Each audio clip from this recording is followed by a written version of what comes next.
LA Dark Knight said, I love fake wrestling news. It's the biggest heel move you can get that rattles the community. Round the back. Petrino round the back of Prachnio. Okay, so we're down on the ground. It's a little bit sleepy. I'm not going to lie. It's not really a barn burner at the moment. And now he's managed to get the arm. He's looking for the Kimura here, Petrino. So he's managed to grab that arm. And he's looking to shot coming into the side of the body by Prachnio. Shots coming into the heads. We're 20 likes away. 20 likes away from 300 if you are watching. These are some big shots by Prachnio, though. So Prachnio has managed to grab the arm. Petrino has managed to grab the arm. Prachnio throwing in some heavy shots. Chest to chest again. So Prachnio doing well to weather that little danger, very dangerous period. Now we got some forearms, elbows being smashed in the face. Petrino throwing in some shots to the side of the heads. Chest to chest again. So first round saw 2 minutes 21 control time for Petrino. Second round, 2 minutes 42. So, right, still down on the ground, trying to get round the back of Prachnio. And, yeah. He is having to work so hard just to stay in this fight. Just to stay in this fight. Shots coming into the side of the head there by Petrino. And Prachnio grabbing the arm. So Petrino is all over Prachnio at the moment. He's round the back looking for a rear naked. Looking for a rear naked. That's tight. That's tight. Petrino's got a tight rear naked. That's a problem. That is a problem. It's tight. It's tight, Prachnio. It's being squeezed. It doesn't look like it's quite under the chin yet. Oh, he twists out of it. He did well there. He did well. He managed to just twist out of it. Shots coming in by Petrino. Petrino doing a great job of tying up the arms. He's trying to expose the heads. Petrino, 3 takedowns, 30 ground strikes, 5 minutes 17 control time, 1 submission attempt, and we're almost at the end of round 2. Petrino doing well, keeping Prachnio down. And he's still all over him at the moment. Knee strikes coming in there by Prachnio. Shots coming into the side of the body, and that is the end. If you are into wrestling, my cousin is best friends with Roman. He's got a restaurant in Baltimore, Jimmy's Famous Seafood, says Steve Rogers. T995 said, speaking of wrestling news, did you hear it'll be Alexa Bliss against Optimus Prime against Genghis Khan for the heavyweight bout at SummerSlam 2078? That was Sean Ross Sapp, wasn't it? I think Sean Ross Sapp said that. Please word your comments. I have seen reports, Sean Ross Sapp said, etc. That is not spreading fake news. That is better news. Jokes are meant to be funny. Vitamin D and K, definitely important. Right, we are about to go to the third round. We are 3 likes away. 3 likes away and 10 minutes away from going over to the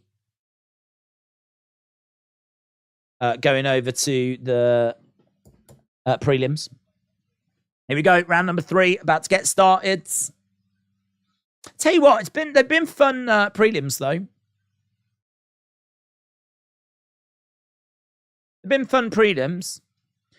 Low kick coming in by Petrino. Nice kick there by Prachnio. Jab coming in by Prachnio. We got Prachnio on the outsides. Oh! Pratnial with a shot just as Petrino jumped, and he cracked him in the midsection. Petrino edging forward. Pratnial backing up a little bit as Petrino continues to move forward. Kick coming in there by Petrino. Petrino looking for a shot. Hook shot coming in there by Pratnial. Pratnial looking to throw in a kick to the body. Nice little hook shot coming in by Pratnial. Little dig to the body as well. Covering up as Petrino comes forwards. Couple of shots coming back. Both guys in the center. We got 3 minutes 40 on the clock left. Feels to me like Petrino's up by 2. Numbers are quite close, but as we said, it's all about what you do with your shots, the damage that you can cause. And I think that Petrino has caused some great damage. Both guys in the middle, and it's a little slow pace now. I think both guys definitely feeling the effects of this fight. Petrino, the taller, bigger fighter, quite ripped as well. And we've got Pratnial trying to come forwards. Fighting away, shot to the midsection. Trying to throw in a shot there to Petrino. Pratnial with a left hand, and Petrino nods. Takedown there by Petrino. Petrino getting Pratnial down, and there's a big smile on the face of Petrino. Petrino knows that's a big moment. That's a big moment in this fight. And right now, he's managed to get Pratnial down, and chest to chest, Petrino in control. Just needs to see out the clock, really. Just needs to see out the clock. I'm pretty sure he's took the first 2 rounds anyway. But doing good. In control. Chest to chest on top of Pratnial. And nice forearms coming in. Shots coming into the side of the heads. John said, I think Pratnial is winning. He's landed more strikes. Ground control is meaningless unless you do something with it. Right, we're still seeing Petrino on top of Pratnial. He's fully mounted him now, He's in a really good position. Really good position. Yeah, Pratnial is just lying there, to be honest. He's not really making any kind of big movements. He's down. Oh, that's a squeeze, in it. Head and arm choke being applied, and that is a squeeze. That is really being applied. So, a tight squeeze there. And I think, has he done him? He's done him. He's done him. He's done him with that squeeze. Oh, great work by Petrino. So Pratnial was on his back. Petrino fully mounted him. And then he manages to get that head and arm and really start squeezing away.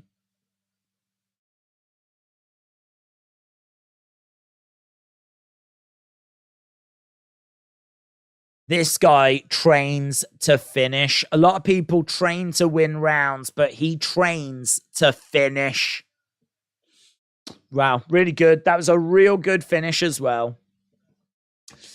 Squeeze. Crunch. Is this now the prelims? No, that was the last of the early prelims. Last of the early prelims. Yeah, Petrino looked good. I mean, I think he took every round there. I think he took every round. Some good fights coming up on the prelims. Really good fights. Good fights all night. This is a big card.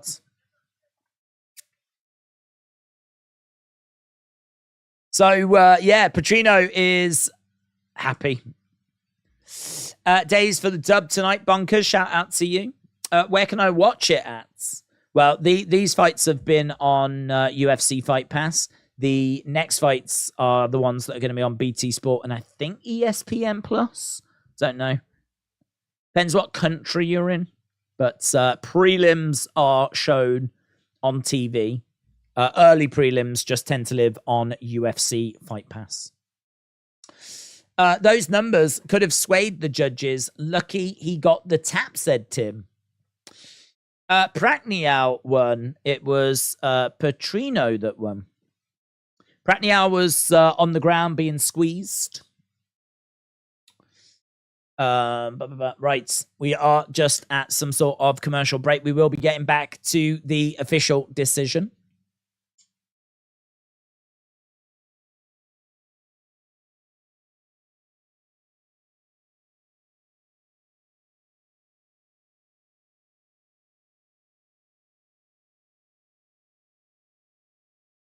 UFC Fight Club. Right, here we go. About to get the decision for the early prelims. The main event of the early prelims.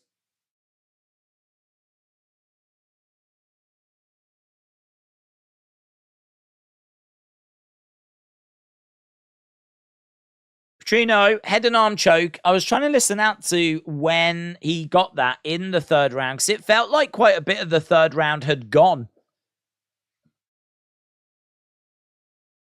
First win by submission as well for him. 3 minutes 42. 3 minutes 42.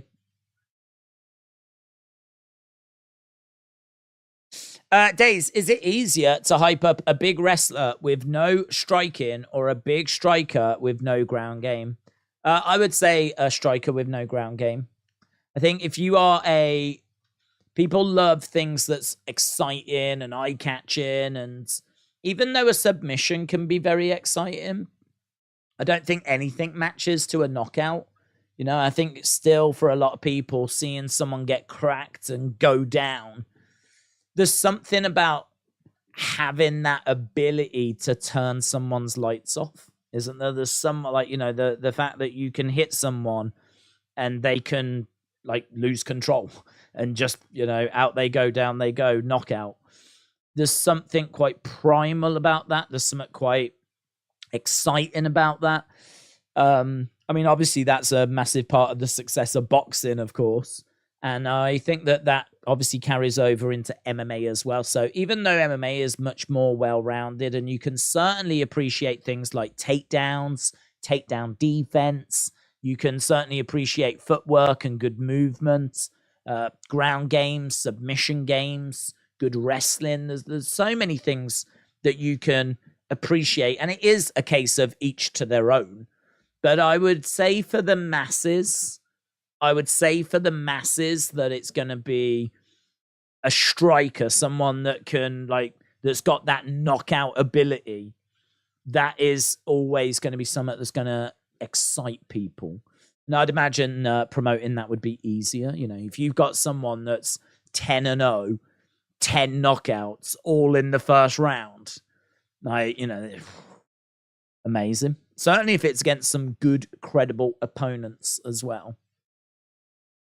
So, yeah, I would say the striker, Jan or Alex. That's a good question, Chugs. I am gonna go. I do like Jan. Blachowicz. But I'm gonna go Alex.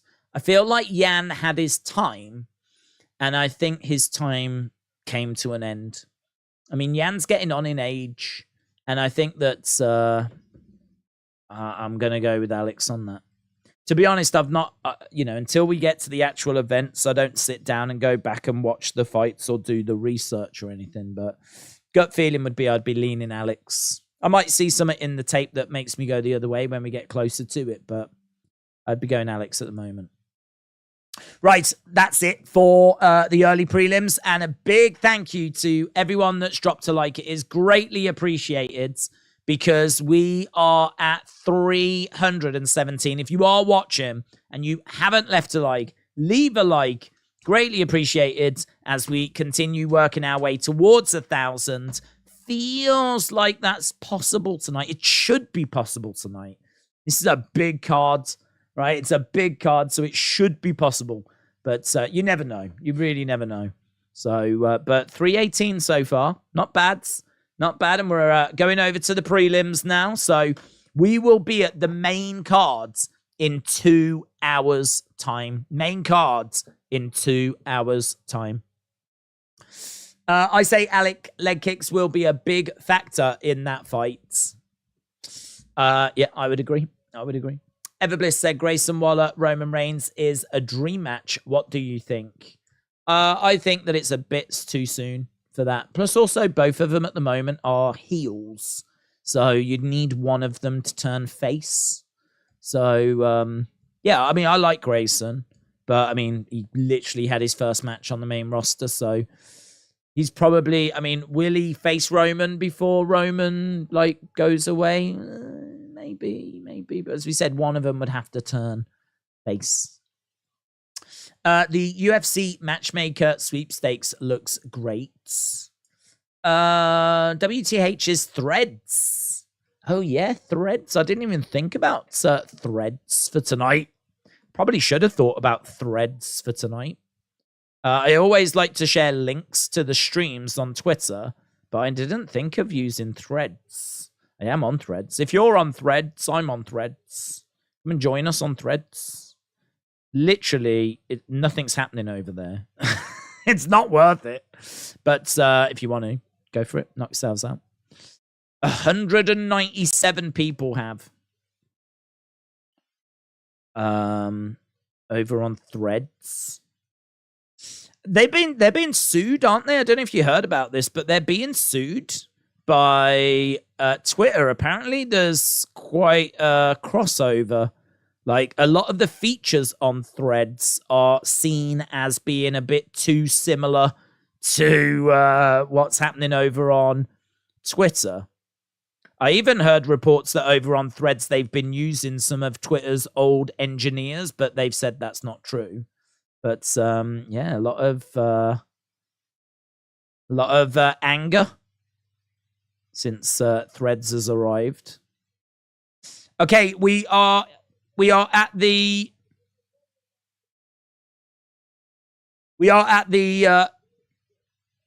prelims, and we're just seeing footage of Vegas.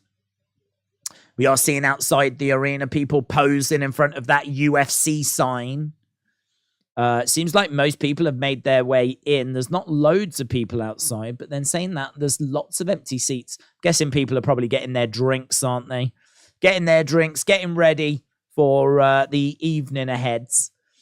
As we said, we've got some really good fights coming up on the prelims. Main event of the prelims is going to be Robbie Lawler retiring, which is going to be quite a moment. I mean, we've seen quite a few retirements recently, but Robbie Lawler retiring, I mean, he really is a legend, one of the longest serving fighters in UFC. And to see him walk away is going to be quite the moment. But definitely time as well. I think he's 1-5 in his last 6. So definitely time for him to walk away. I'm the biggest wrestling source on Threads, says LA Fortnite. My granddad started jogging at the age of 60. It's been 5 years now, and we no idea where he is, said Raging Demon. I'm sorry to hear that. Hope you find him soon. I want to win, but Volkanovski is a beast. Does anyone know why Rodriguez has got a coloured belt, said Horse? They just said that his management surprised him with it. So they decorated it. It was like hand painted. I mean, what I would say is, I mean, I don't know. You'd have to know that your fighter wanted that, because obviously having a belt is a big deal. So taking that belt and getting someone to like doodle all over it, it might not be appreciated. But they went off, they got it painted and everything. And in all fairness, it does look pretty sick. It does look really good. But I don't know if he loves it or not. I think he does. He must do. I haven't heard that he doesn't. But it does look really cool. It does make you think that they could kind of, you know, the champions could maybe customize the straps of the belts. keep the faceplates similar, but like maybe the champion should be allowed to customize the straps how they want. Maybe that could lead to some really fun designs and some talking points. That could be pretty fun. That could be pretty fun.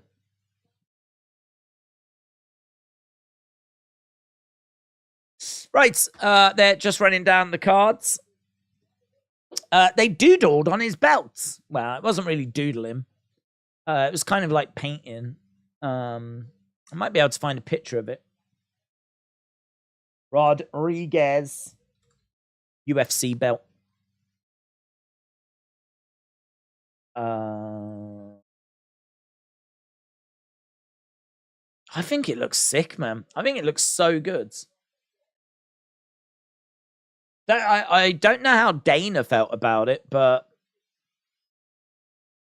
I've got an image of it for those that haven't seen. It was, I think it was shown at the press conference. Look at that, man. Look at the work that's gone into that. Like the pattern on it and everything. It looks, and it so suits its environment, doesn't it? So good, so good.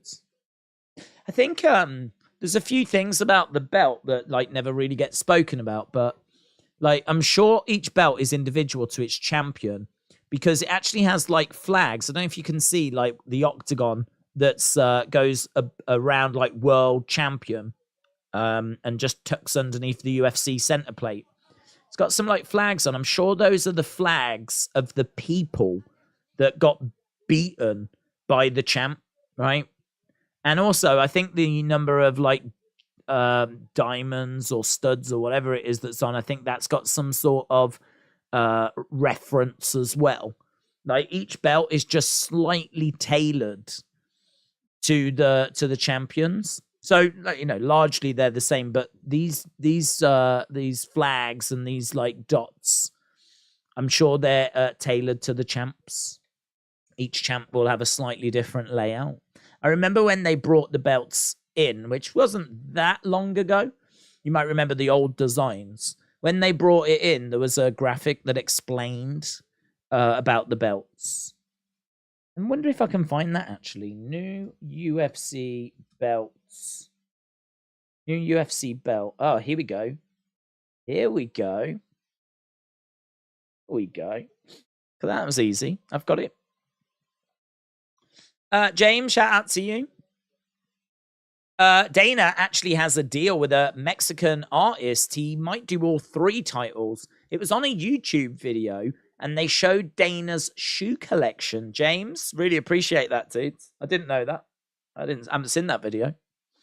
Russell Andy said, do you think Robbie Lawler will see fighting after tonight? He said he's still going to be involved in the sport, so I don't know if that means he's fighting or if he's going to be training. I could see him transition into training, to be honest.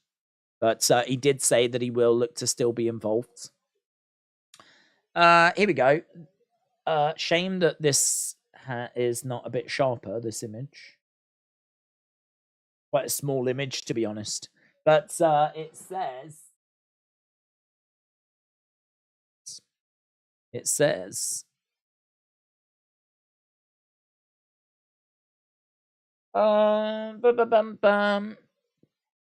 Flag. The emblems represent the first 8 countries that were home to UFC champions. Custom-made side plates. I don't think he's got a custom-made side plate, has he? The inaugural year. Native country is put on the plate as well. So they get the native country put on there. Custom octagon pattern is embossed on the trim. Champion logo. I don't know why that's on screen. You can't even really read it. It's not as tailored as I thought. But they do have like the home country of the champ is put. There we go. That should have corrected it. Right. Okay, so it is Kroot against Menefields. Kroot against Menefields. Let's change this over. There we go. Okay, so Kroot is a slick grappler. He's got a good jab. He's got single shots. He doesn't have a great reach. He's 4-3 in the UFC. Lost 2 fights and drew his last one in February. These two both faced each other, and this was a draw, right? Kroot's got more paths to victory. Can be a little sloppy, but he's got good cardio, good calf kicks, little bit reckless, still improving. Might need to get this fight down to the ground. Menafield, 2 first-round wins in 2022. He's got a bit of a poor gas tank. Big power, 6-3 in the UFC. Needs to keep the fight standing. So Menafield wants to keep the fight standing. Kroot wants to get the fight down to the ground. These two faced each other before. Ended in a draw. Let's see how this one goes. We are underway. Lots of Bruce buffering. Should have been fixed now, Geordie. Should have been fixed. There was a little bit of buffer. Bruce buffer. But, as I said, should be sorted now. Right, both fighters are in the center. Has Tiro fought? No. Tyra hasn't fought yet. Kroot edging forward. Kroot is ranked 14th in the light heavyweight division. Is ranked 14th. Moving forward. Again, if you are watching and you've not left a like, leave a like. It's greatly appreciated. Great. Oh, lovely shot by Menafield as Kroot goes back momentarily. Still waiting for ESPN to update this. There we go. Okay, Menafield, Kroot, both in the center of the octagon. And there's quite a bit of distance between these two fighters. Quite a bit of distance. So, Kroot having a little look. Edging forward. Menafield's edging forward as well. But they're both just out of each other's range right now. Low kick coming in there by Kroot, but misses, and Menafield tries to counter. So, so far, not loads of activity. These two really just feeling each other out at the moment. Shot coming in there by Menafield. And Kroot looking for the takedown. And he's getting driven back against the side of the cage. Menafield is up against the cage as well. Kroot is being backed over by the cage. He's trying to take Menafield down. Good work so far by knee strike coming in. Knee strike again there by Kroot.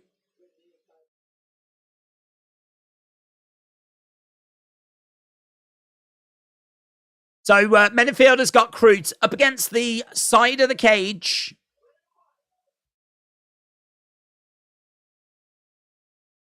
And they're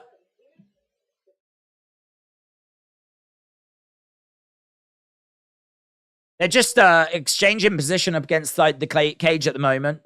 Lots of clinch work. Not the most exciting of action.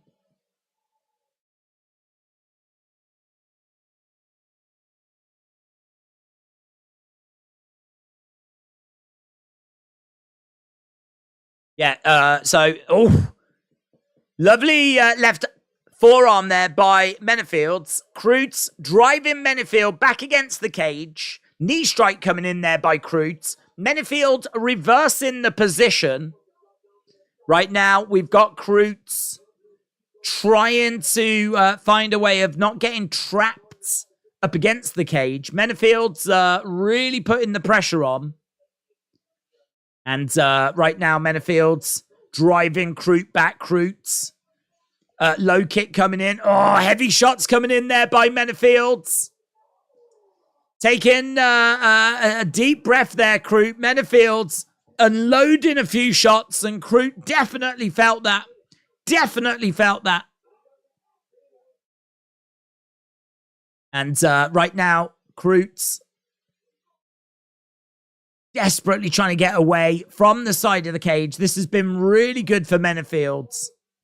Right now, it is 8-11, but the damage that's been caused by Menifield's has felt a bit more significant. Knee strike there by Kreutz. Menifield's over by the side of the cage. Another knee strike coming in. Reversal of position. We got 38 seconds left to go. Knee strike there by Kreutz. Another knee strike coming in by Kreutz as well.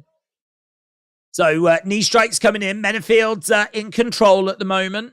Another knee strike there by Kreutz.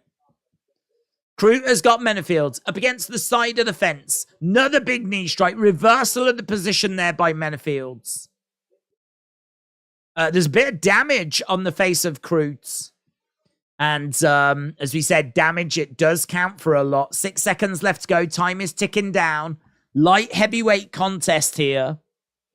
And there we go. End of the rounds. End of the rounds.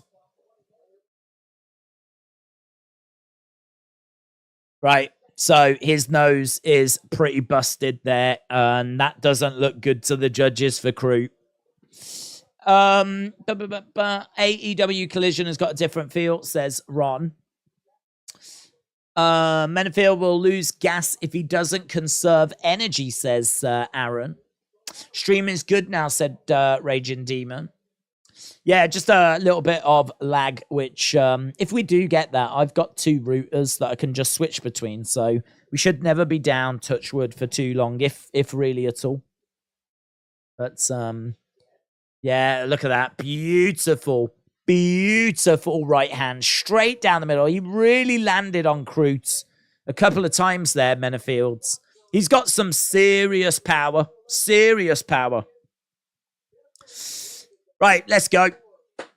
If you are watching and you've not left a like, leave a like. We're trying to get to that 1,000. We are currently at 341. 341. Not bad. Considering where we are, in all fairness. Not bad. Could do with a little tickle. Menifield's and Kreutz in the middle. Nice jab coming in there by Menifield's. Kreutz circling round on the outsides. Trying to step into the middle. Swing and a miss there by Menifield's. Kreutz again circling round. Menifield standing his ground. Menifield will be pleased with how that first round went. Kreutz again just bouncing, trying to find a way in. That's a big shot by Menifield's. Jab coming in there by Menifield as well. Another couple of shots coming in by Menifield's. Kreutz bouncing around. Kreutz looking, getting clipped. I was just going to say, looking a little composed, looking all right. But he stumbles backwards there. Kreutz. Jab coming in. Hook shot coming in there by Kreutz. Jab coming back there by Menifield's. Another jab by Menifield's. So right now we've got Menifield's backing up a little bit. Kreutz edging forwards. Jab by Kreutz. Menifield's in the center. And swing and a miss there by Kreutz. Jab coming in there by Menifield's. Menifield's circling round on the outsides. Oof. He's got to find a way of getting this down. And just as I say that, he gets the takedown. He needed that. He really needed that. But Menifield doing a really good job of getting back up to his feet. Kreutz explodes in, looking for that takedown. Right now, though, Menifield doing a really good job. Got right back up to his feet and he's tapped him. Oh, my God, out of nowhere, Menifield wins. Wow. Kreutz explodes in for the takedown. Gets Menifield down. Menifield gets back up to his feet. Then he manages to grab Kreutz, take him down, puts a squeeze on. Puts the squeeze. Couldn't see exactly what he was tapping to, but he was tapping.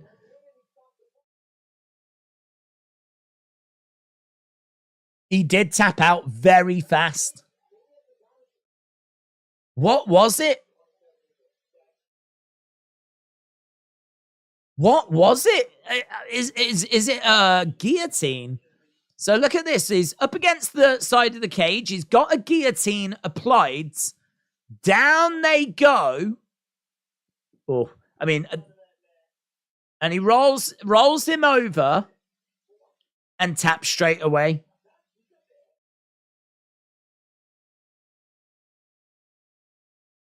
So Rogan's saying that there's a neck crank that's in there as well. So Rogan's saying it's a neck crank, it's a choke. Cormier's like, what? Cormier can't understand why he tapped. What I would say, though, right, is if you've got someone in a guillotine and you are taking them down to the ground, right? There's a moment in there, I don't know if you saw, there's a moment where he's kind of like stumbling. He's sort of stumbling down. He's being dragged down to the ground, but he doesn't want to go there. But he's being dragged down and he's like stumbling, but he's being led by his neck.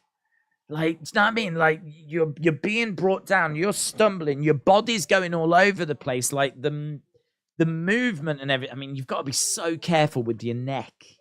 So careful. I mean, he might have twinged something there, might have done something there, and he's like, oh, and then all of a sudden, he's down on the ground. It's in. The neck's being cranked as well. So not only is the choking, the neck's being moved. Oof. Don't know, man. Don't know. I think that's a bit harsh to ask questions like, does he want it anymore? The commentators are like, does he want it? Because they feel like he tapped really quick, but like, I don't know, man. With the neck, like, you can't mess around with your neck. That's a real disappointing loss for Jimmy Crute. Real disappointing.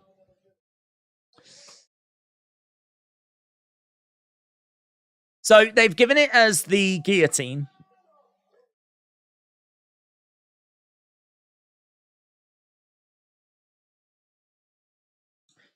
It looks like the sound is just slightly out with the picture, which is really weird. I don't know if that's just me, but I've got a picture and like I can see Joe Rogan talking, but the sound is delayed. I don't know if you guys have got that. Is your BT audio out of sync? Yes. I've only just noticed though. Yes, my BT audio is out of sync, so I don't think you're alone. Is having his gloves he's done at a young age, doesn't have it anymore. They said he didn't do bad at all. He was doing well till the neck got snatched up, says Brads. At least he gave it a fight. His loss to Smith was worse, said T995. So they are just talking, chatting with Menafield. Looks like we're going to have the ladies next.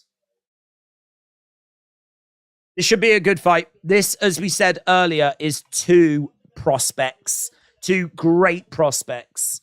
This is Urigi taking on Gomez.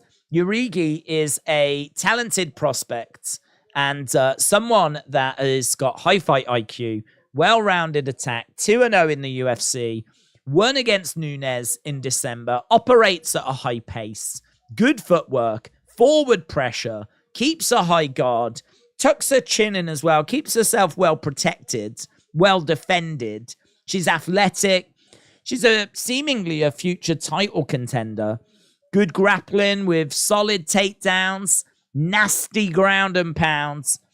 Urigi, definitely someone worth keeping an eye on. Gomez is dangerous, got great heart. 1-1 in the UFC, won against Brazil in April. Heavy right hand, takes big shots, chin looks good, multiple sub attempts, trains with Jessica Andrade, low calf kick. This is prospect versus prospect. Urigi is coming in as like a minus 400 favorite. She is undefeated, 10-0, 2-0 in the UFC. Gomez, 7-2, 1-1 in the UFC. So, as we said, good little fight this. Battle of two prospects. A 23-year-old against a 24-year-old. I've got Urigi getting the win, the favorite. Should be a banger, though. Should be a good fight, though. So, looking forward to this.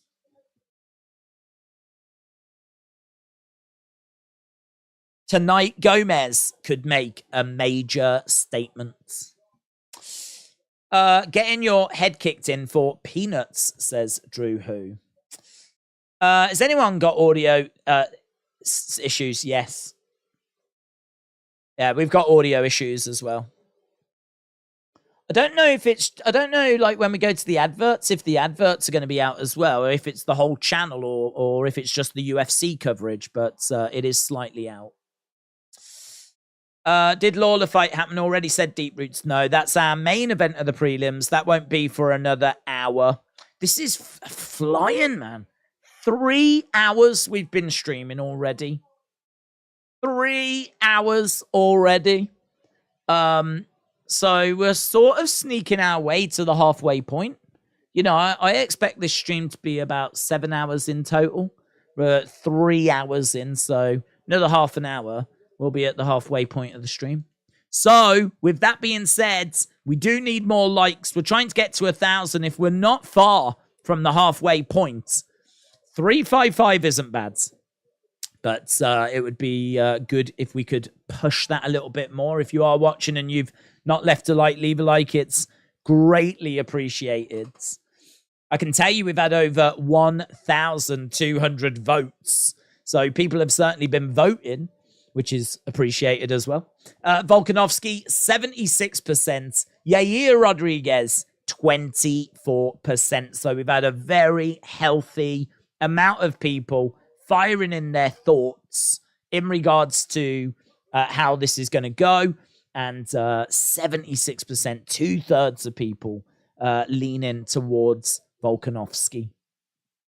Who have you got in Pantoja? Moreno. I have got Brandon Moreno. Pantoja has beaten Moreno twice, but since those fights, Brandon Moreno has just continued to improve. And I think the wars that he has had with Davison Figueiredo have only served to make him an even better fighter. So Brandon Moreno is my pick.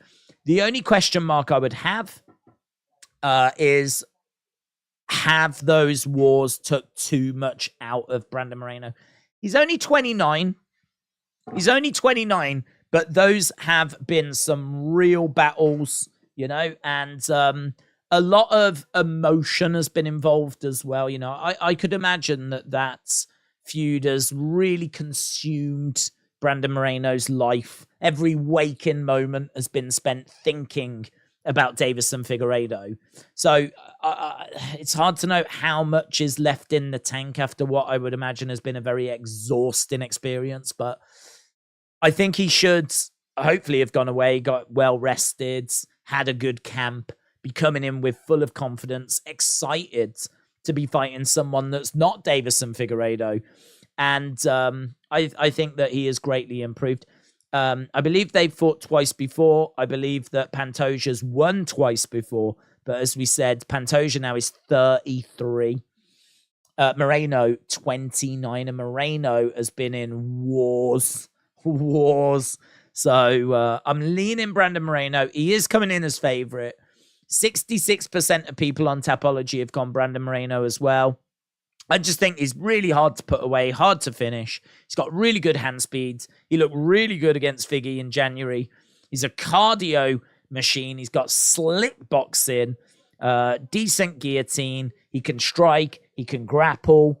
There's definitely areas that I think Pantoja has got the advantage. You know, Pantoja has got great jiu-jitsu. He's quite sharp and aggressive. But, you know, you can't rule out Brandon Moreno. Sound is still out. Russell Andy said, do you think we get something special for UFC 300? Seems like 200 wasn't even that long ago. I think, well, they'll stack it. They'll make sure that it's a big card, a big event. I don't know in regards to what would be special. I mean, I could just see that being a card where we get 3 title fights, something along those lines, you know? I could see it being like something along those lines. But do I think they're going to bring back Ronda and put her on that cards? I don't think so. Because again, who are you going to find her to go up against? Unless it's going to be someone that's really low down, that's on a bit of a losing streak. And like, you put her in there as an exhibition. But as I said, that's not really the UFC way. Could they do it as a one-off to kind of celebrate UFC 300? Maybe. 200 was a long time ago, said Hillbilly Josh. I want Urigi because no matter how hard I try, I just cannot pronounce her name. My mind says Volk and Brandon win tonight. Tough to bet against Volk. He's on a tear right now. I agree, John. James said, I'm joint first on Tapology. Well, I tell you what, let's take this opportunity to have a look at Tapology. Oh, he's not lying, So, top 10, here we go. In 8th, joint 8th, we've got Other Mother, Odd Smoker Steve, and Toyota 96. In 7, we've got Brian Schaefer. In joint 4th, we've got Yabo Whippip, who's always there or thereabouts. Banjos and Witch, who's always there or thereabouts. Johnny Boy 6969. Underdog 519. Bumpy, and someone that isn't always there or thereabouts, but is this week, James Chadwick. There we go. Man United's in first place. You love to see it. Things you love to see. Man United's in first place. Joint first place, but whatever. Yeah, well done, James.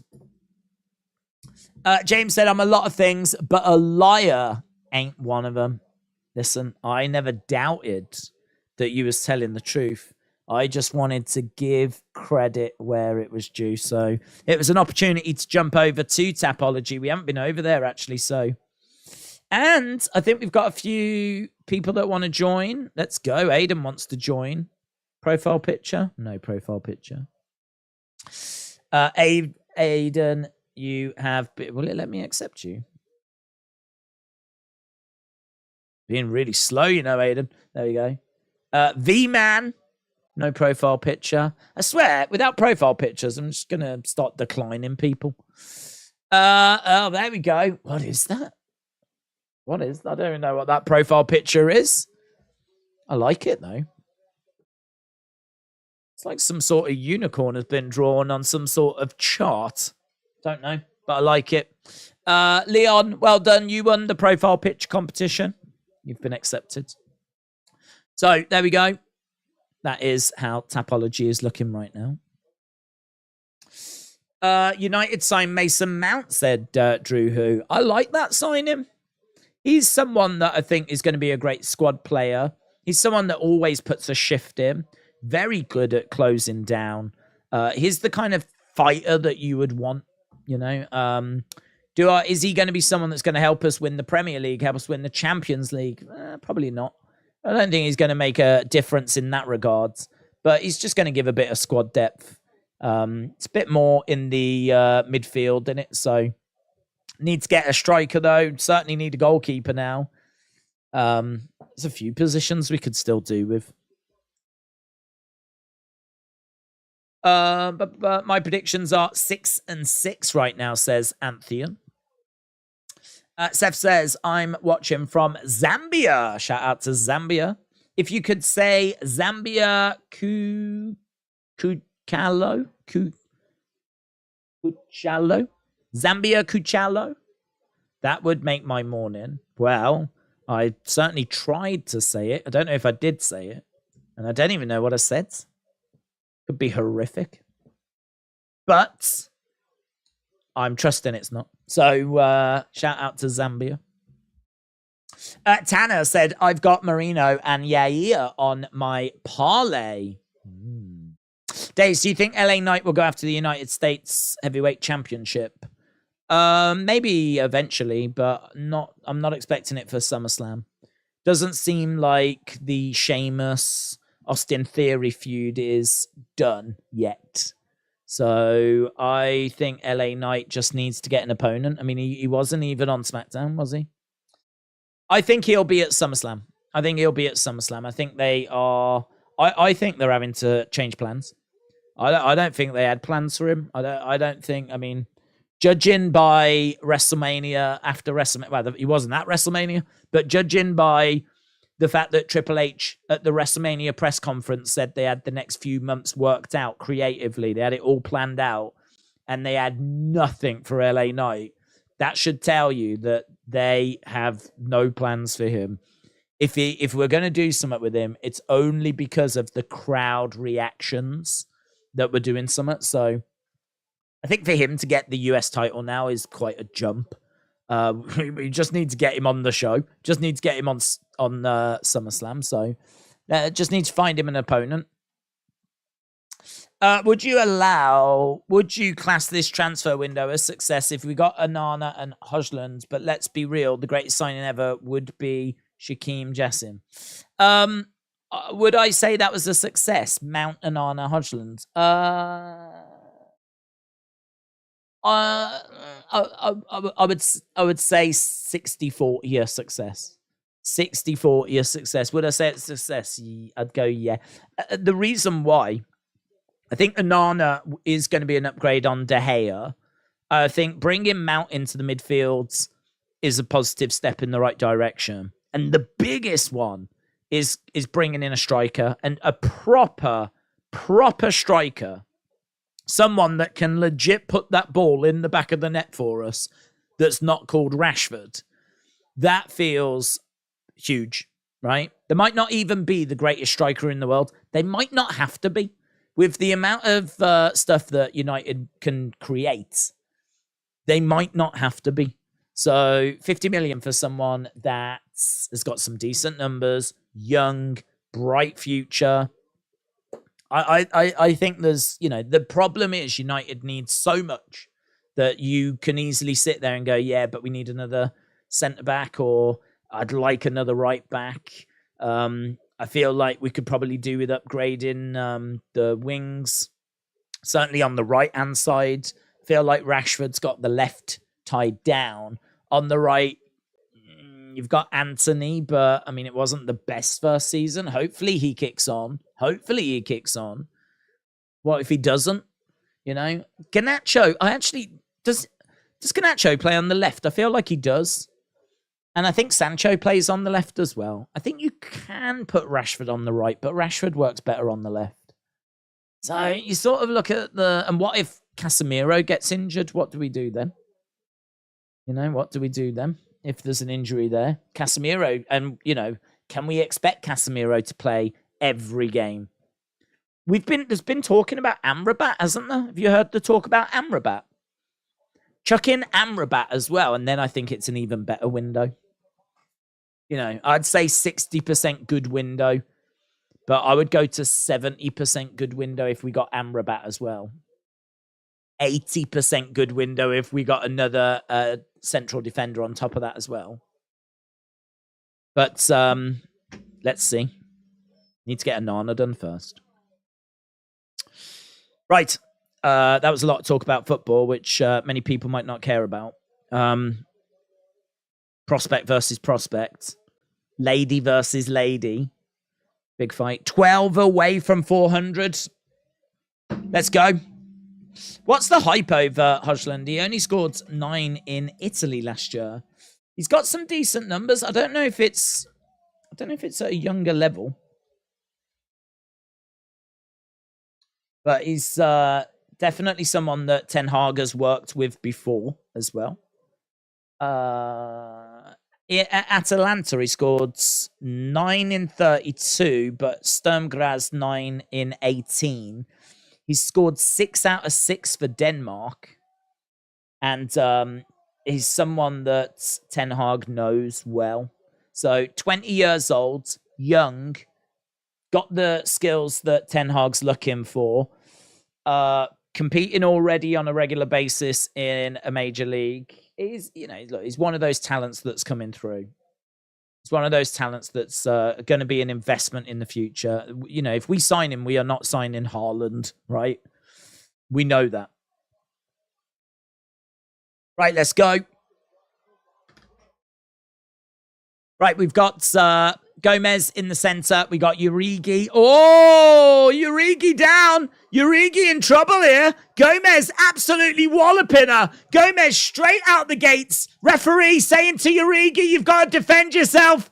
Oh, I think he's stepping in, and he has. She's just smashed her. She smashed her. Gomez has just destroyed Urigi. What? She has just absolutely come out of the gate and mauled her. They're saying that stoppage might have been a little bit early, but Joe Rogan said, I think it's all right. Gomez, 1-1 in the UFC, 7-2 overall, has just caught Urigi by surprise. Look at this. Bang. Lovely shots. Wobbles Urigi. Urigi went down. The ref didn't stop it there, right? And he was looking. He was watching. Big, heavy shots were coming in. There's a lot of unanswered strikes. Going straight the way across. Straight the way across. Lovely cross. Urigi, look, 1, 2, 3, 4, 5. There's about 6 or 7 unanswered strikes after the knockdown. Yeah, look, Urigi's got... I tell you what's happened. Urigi is a great fighter that has been caught. She's been caught. You know, she has not been able to settle into the fight. That is her first defeat. She is now 10-1, 2-1 in the UFC. That's going to bust some parlays. That'll bust some parlays. There'll be plenty of people that went with Urigi there. Plenty of people. That's going to sting, man. That's going to sting Urigi. Gomez, I mean, with the neck tattoo and everything, she looks like a thug. She looks like the kind of person that's going to come and mess you up. That is a big win. That's a big win. 20 seconds. TKO. Came out the gates fast. 20 seconds. And most of that time, she was just smashing Urigi. Man, you'll need a sandblaster to get that smile off Gomez's face.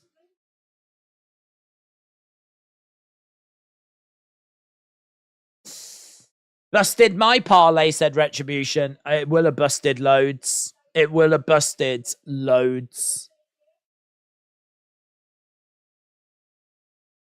Simbaresh said, do you watch rugby? Not really. I will watch it if England are playing. But I don't have like a team like Saracens or anything.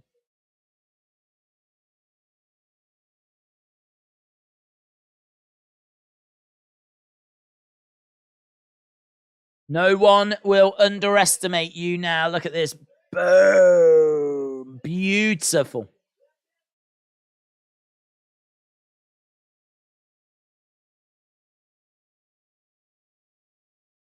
Beautiful. Are you guys enjoying the fight, said FaZe? Yeah, man. I mean, we've been getting some crazy finishes.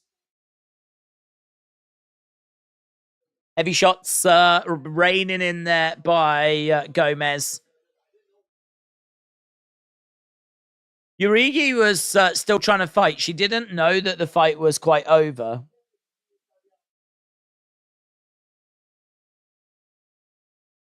Wow. I hope Tatsuro remains unbeaten after that last one. What time does the main card happen? Main card will be in about an hour and 12 minutes. If you are watching and you haven't left a like, leave a like. We are 4 away from 400. There is Tisha Torres and Raquel Pennington. Marlon Vera as well. Marlon Cheetah Vera.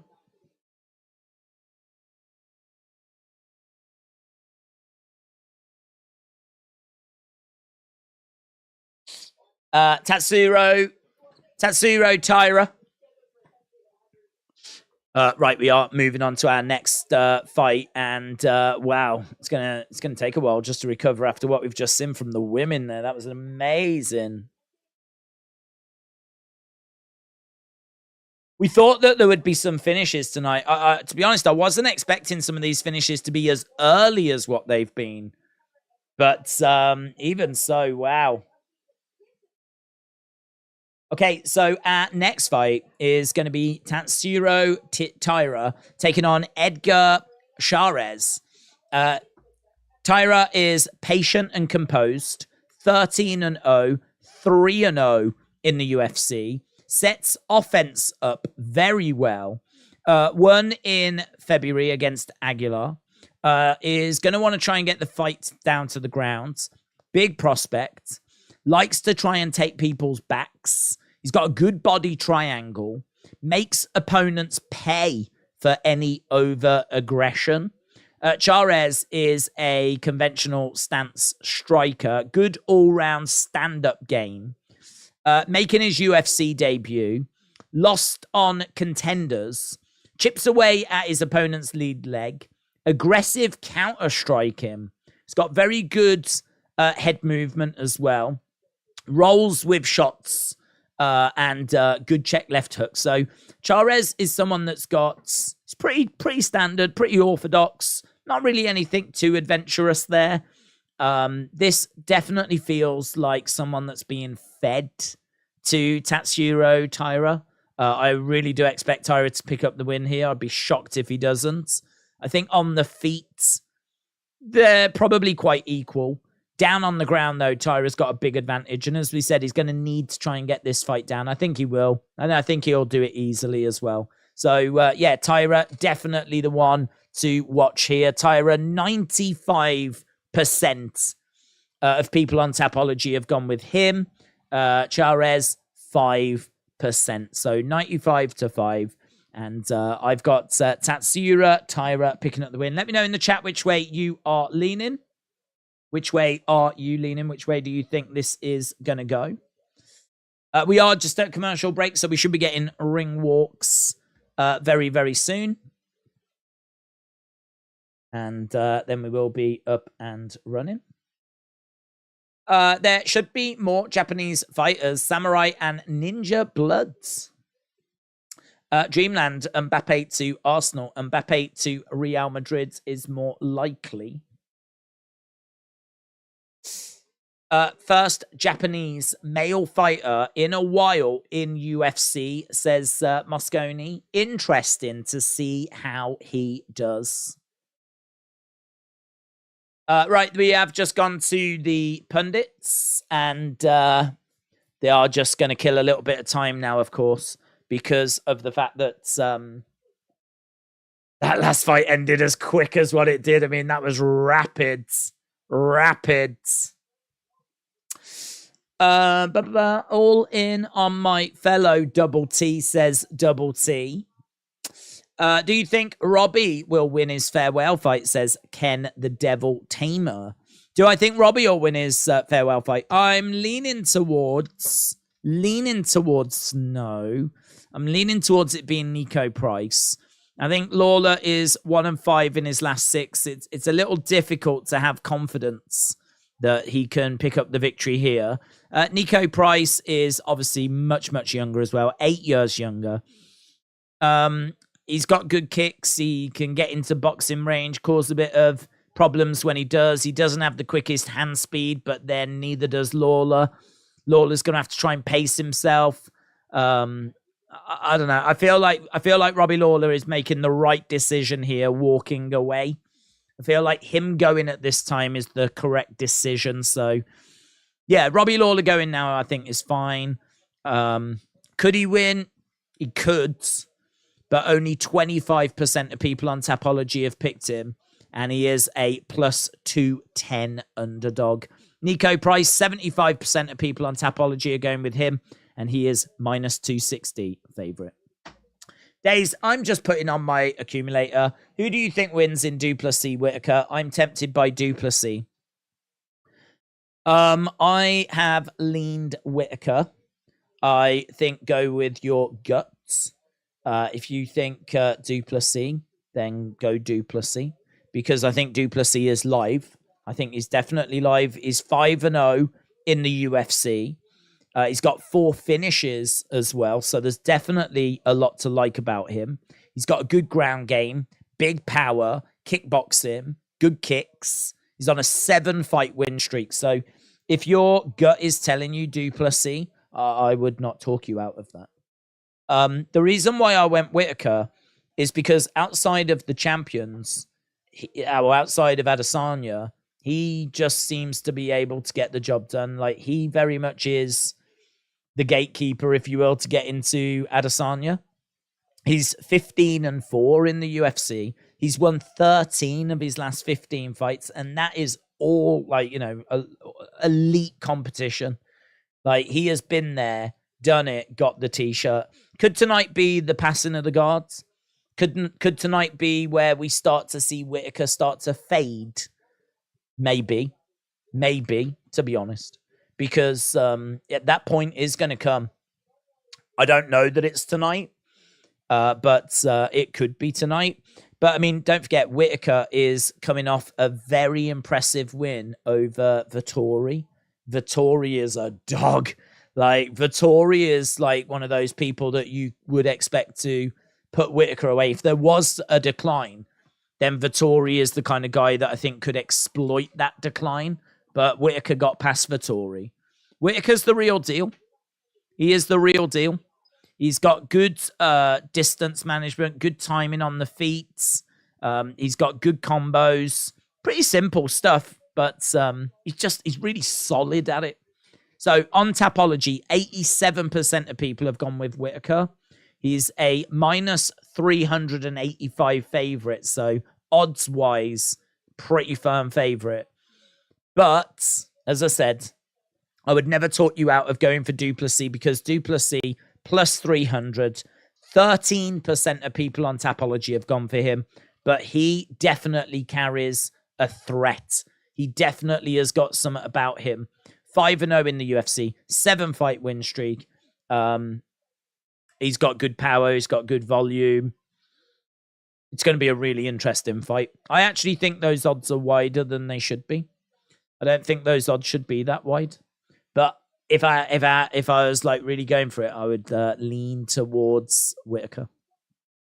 Mosconi said, I'm going Duplessis for a dominant win. He is underrated and he is coming full steam. Jones Stipe was announced. Who have you got? I'm going to go my hometown boy Stipe, said Ken.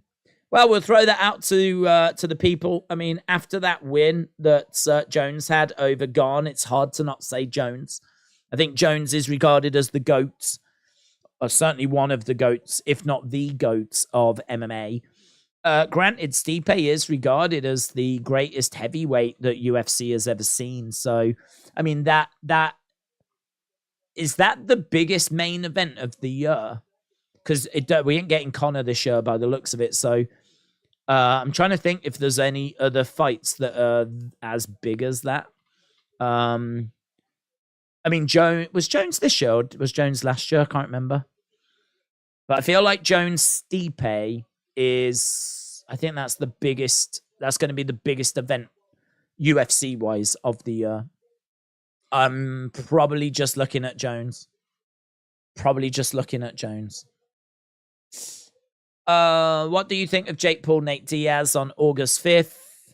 I think it's a rubbish fight, to be honest. I think Nate Diaz has got some good boxing, but his boxing is MMA boxing. And I think that for someone like Jake, who is so much younger and has been really training specifically just boxing for a good few years now, you know, he has gone in there and faced the likes of Woodley twice, faced the likes of Adesanya, Anderson Silva. He's faced, obviously, Tommy Fury, like a proper boxer as well. I just sort of feel like I haven't seen the odds, but in my mind, Jake's a favorite, a decent favorite. So I think, but Diaz is a dog. He's going to dig deep. He's going to cause some problems. You're always going to get a fight out of him. But I don't know how much of this is just a payday. How much of this is just literally, I'm going to get a good paycheck out of this. I actually feel that this, for the first time in Jake's career, is a bit of a step backwards. I sort of feel like, I don't even know if I could make an argument that Diaz is a better striker than Anderson Silva. So I sort of feel like maybe this Diaz fight should have happened after Woodley 2 and before Anderson Silva for Jake. So for this fight to be happening after the Tommy Fury fight, a Tommy Fury fight that he lost as well, I sort of feel like this is maybe a bit of a step back. I've been saying this about Jake for a while now. Jake's made a lot of noise about wanting to be a world champion. And I sort of feel like I've got respect for that, right? As much as, the Paul brothers can be cringe and whatever, for them to get in there and actually legitimately be beating people means that they are clearly putting the work in, right? I don't think anyone would say they're not. They're clearly putting the work in. They've got a lot of money and they're surrounding themselves with some great people, but that's not enough for you to win. You've got to put the work in, and so they clearly are doing that. And I think, we're at the point where I don't think he would have been a world champion, but I think I had respect for the journey that he was on. I could see that his opponents were improving every time, right? He went from a YouTuber to a basketball star to a wrestler to Tyron Woodley. It was close, so he fought again. Then it went to Anderson Silva, who was regarded as one of the best strikers in UFC. Then it went to Tommy Fury, a boxer. And you could see that progression. And he was winning and winning and winning. And even that Tommy Fury fight is close, right? It's close. Well, now this is one of the first times where I'm looking at it and I'm like, I don't see Diaz as being a step up from Tommy Fury. I don't see this being a harder fight than the Tommy Fury fight. And granted, he lost that fight, but it was a very close, loss. And so I sort of think that this... And then, you hear that Jake's going to go into MMA. How does that fit into him being a boxing champion? And then, obviously, you've got this KSI fight that's floating around. How does that fit into him being a boxing champion? I know that's a mega fight and it's going to do mega numbers, but I don't know, man. I'm just looking at it now and it's it's money in it. This is money. That's what this is about. Now, maybe you could make the argument that that's what this Jake Paul thing has always been about. It's never been about him actually trying to become a world champ. It's always been about him just making as much money as what he can. And as I said, maybe that's true. But I had respect for the journey that he was seemingly on. I don't really respect this fight. This fight isn't grabbing me the way the other fights have. And to be honest, I haven't really had too many people asking me about it either. So I don't know. It's a bit of a weird one. It's a bit of a weird one because this doesn't feel like a natural progression. I sort of feel like because of it being Diaz, there's going to be interest there. But I think Jake wins. I think that Diaz is a dog. I think Jake's going to have a good game plan. Diaz just wants to get in there and just throw. He's literally chucking out time brawler. He's outside of a bar, just chucking, throwing hands. He will be a test for Jake, but I think Jake's faced people of a similar standard, similar caliber, and I expect him to win. If he loses, it'll be interesting to see what happens, actually. I wonder if Jake would walk away. I don't know. Probably not. He might just go into the MMA thing if he did lose. Right, I can tell you that we are into our final hour now as we're building towards that main card. If you are joining us or just joining us, leave a like if you haven't already. It is greatly, greatly appreciated. We're at 419. I feel like we need to be well over 500 by the time we get to the main cards for us to be in that kind of 1,000 range. Feels like we're there or thereabouts, but it needs another little tickle. Needs another little push. So if you are just joining us and you haven't left a like, leave a like. We've had 420 likes, but we've had 1,500 votes. 1,500 votes. 76. It's not moving, but 76% of people have voted Volkanovski. 24% of people have voted for Yair Rodriguez. Drew said Nate will slap Jake's head off unless he's been bribed like the rest of them. Bitblob said Pavlovich would have been more interesting against Jones, who really presents big threats at heavyweight. He's dangerous on the ground, and we know about Pavlovich's power. Schmacker Frog said Jake would spark KSI easy, let's be honest. Tatsuro Tyra via first round submission. Diaz's are trained by Andre Wards, said Fatridriel. Nate Boxing, not too good to be honest, but he is a beast. Never been knocked out as far as I know, said Winston. Oh, he's got a dog in him, man. He's got a dog in him. And he can throw. He has got striking about him. Like I would never say that he didn't. He definitely has, but how is his striking, his boxing, how does that compare to an Anderson Silva, who Jake went the distance with and beat by decision? You know, how does Nate Diaz's boxing compare to Tommy Fury, who I think surprised a lot of people in that fight with how competent he was? You know, Fury made noises that he, you know, some of his recent performances weren't that great, but he was holding back because he knew if he looked too good, he wouldn't get the fight with Jake. And I'm not saying that that's true. I'm really not saying that's true, right? That could just be a load of baloney. But he did look better in the fight against Jake than he had in some of his fights previous. And actually, I think Tommy's still got a bit of that reputation of being, like, not very good. And certainly in comparison to Tyson, you know, he's leagues apart. But it was not the worst performance by Tommy, I thought, in that fight against Jake. So, again, you know, I sort of think that Nate Diaz is credible. Fine, you know, he can, you know, you know that he's gonna, if you've got money on him, he's gonna work for you, he's gonna fight for you.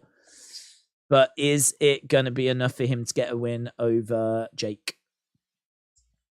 Nate is gonna make a lot of cash despite winning or losing, said Mahesh. That is true. Rizzy said, why aren't you talking about the fights?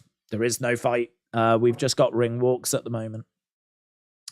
Diaz is gonna murder him. What's the point if you're not giving us commentary on the fight? Because the fight hasn't started. Jesus. Are you an idiot? I mean, if the fight, do you think I'd be sat here talk about this if the fight was on? I mean, they're not even started yet. We've got ring walks. The clock would be on if the fight was on. John Jones' fight is the 11th of November, said Bonkers. KSI is a joke and not worth mentioning. Simbaresh said Mexico is representing today.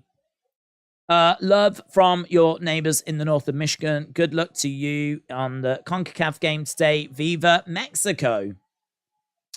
Coach Co, shout out to you, said, I'm going for Yair because we got the same last name and PSA pineapple does not belong on pizza. Breaking news.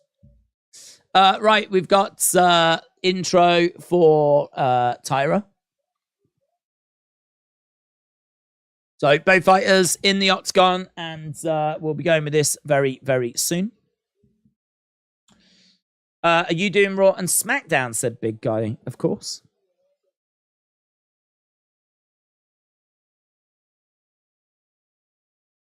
Right, here we go. Julia said, I love UFC. Well, I tell you what, it's been some great action tonight. We got both fighters in the center of the octagon. Outside leg kick there by Edgar Chairez. Nice kick coming back there by Taira. So both fighters in the center. Inside leg kick there by Taira as well. Heavy outside kick by Chairez. These two just being quite patient. We know that Taira is patient, composed. And he's having a little look at the moment. Kick just misses there by Chairez. Kick coming back by Taira. Bouncing around on the outside. We've had 50-odd seconds. Not loads of action so far. You can see 3 significant strikes to 1. Taira staying on the outside. Inside leg kick again. Trying to go to the body. Chairez just looking a little hesitant as Taira's just loosening up. Outside leg kick. Taira again moving around, circling around. Chairez standing, looking. He's just getting a little bit trapped at the moment. Chairez again on the outside. Nice little hook shot coming back by Chairez though. Outside leg kick there by Taira. Chairez in the center. Inside leg kick there by Taira. Chairez backing up a little bit as Taira continues to move forwards. Chairez moving around on the outside. Heavy leg kick there. That was good work by Edgar. That was good. Heavy leg kick actually took Taira's leg away from under him and he momentarily went down. Now he's got clipped. Taira goes down. Chairez on top of Taira. Taira, heavy favorite, minus 900, but there's a guillotine on. Guillotine by Chairez. Taira in a bit of trouble here. He's in a bit of trouble. He is on top of Chairez, but Chairez has got a guillotine applied. Doesn't look like that guillotine is going to be tight enough to get the finish, though. Doesn't look tight enough, but there is some drama here. And right now, we're seeing Taira desperately trying to make sure that this situation doesn't get made worse. So right now, he's down on the ground. He's on top of Chairez. And the crowd getting really excited, getting really animated. Yeah, right now he's had to release that. He's released that. Right now, we're seeing Taira. Good work by Taira there to get out of that. He's on top of Chairez. Chairez is down. Flat out. This is, Taira's quite happy here. And right now is in half guards. Half guards at the moment. Yeah, there is using that cage. He's got to be careful there.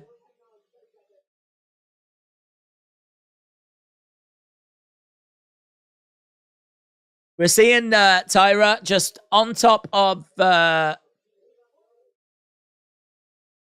Chairez. Yeah, Herb Dean's telling him to get his foot out of the cage. It is illegal, and he kept doing it as well. Chairez kept putting his foot in the cage, like digging his toes into the chain link fencing. Like, that is illegal. You can't do that. Again, he's gone to it again. Look. Putting his toes, and again, they're still in there. Joe Rogan said Herb is not paying attention to that. He does keep mentioning it to him.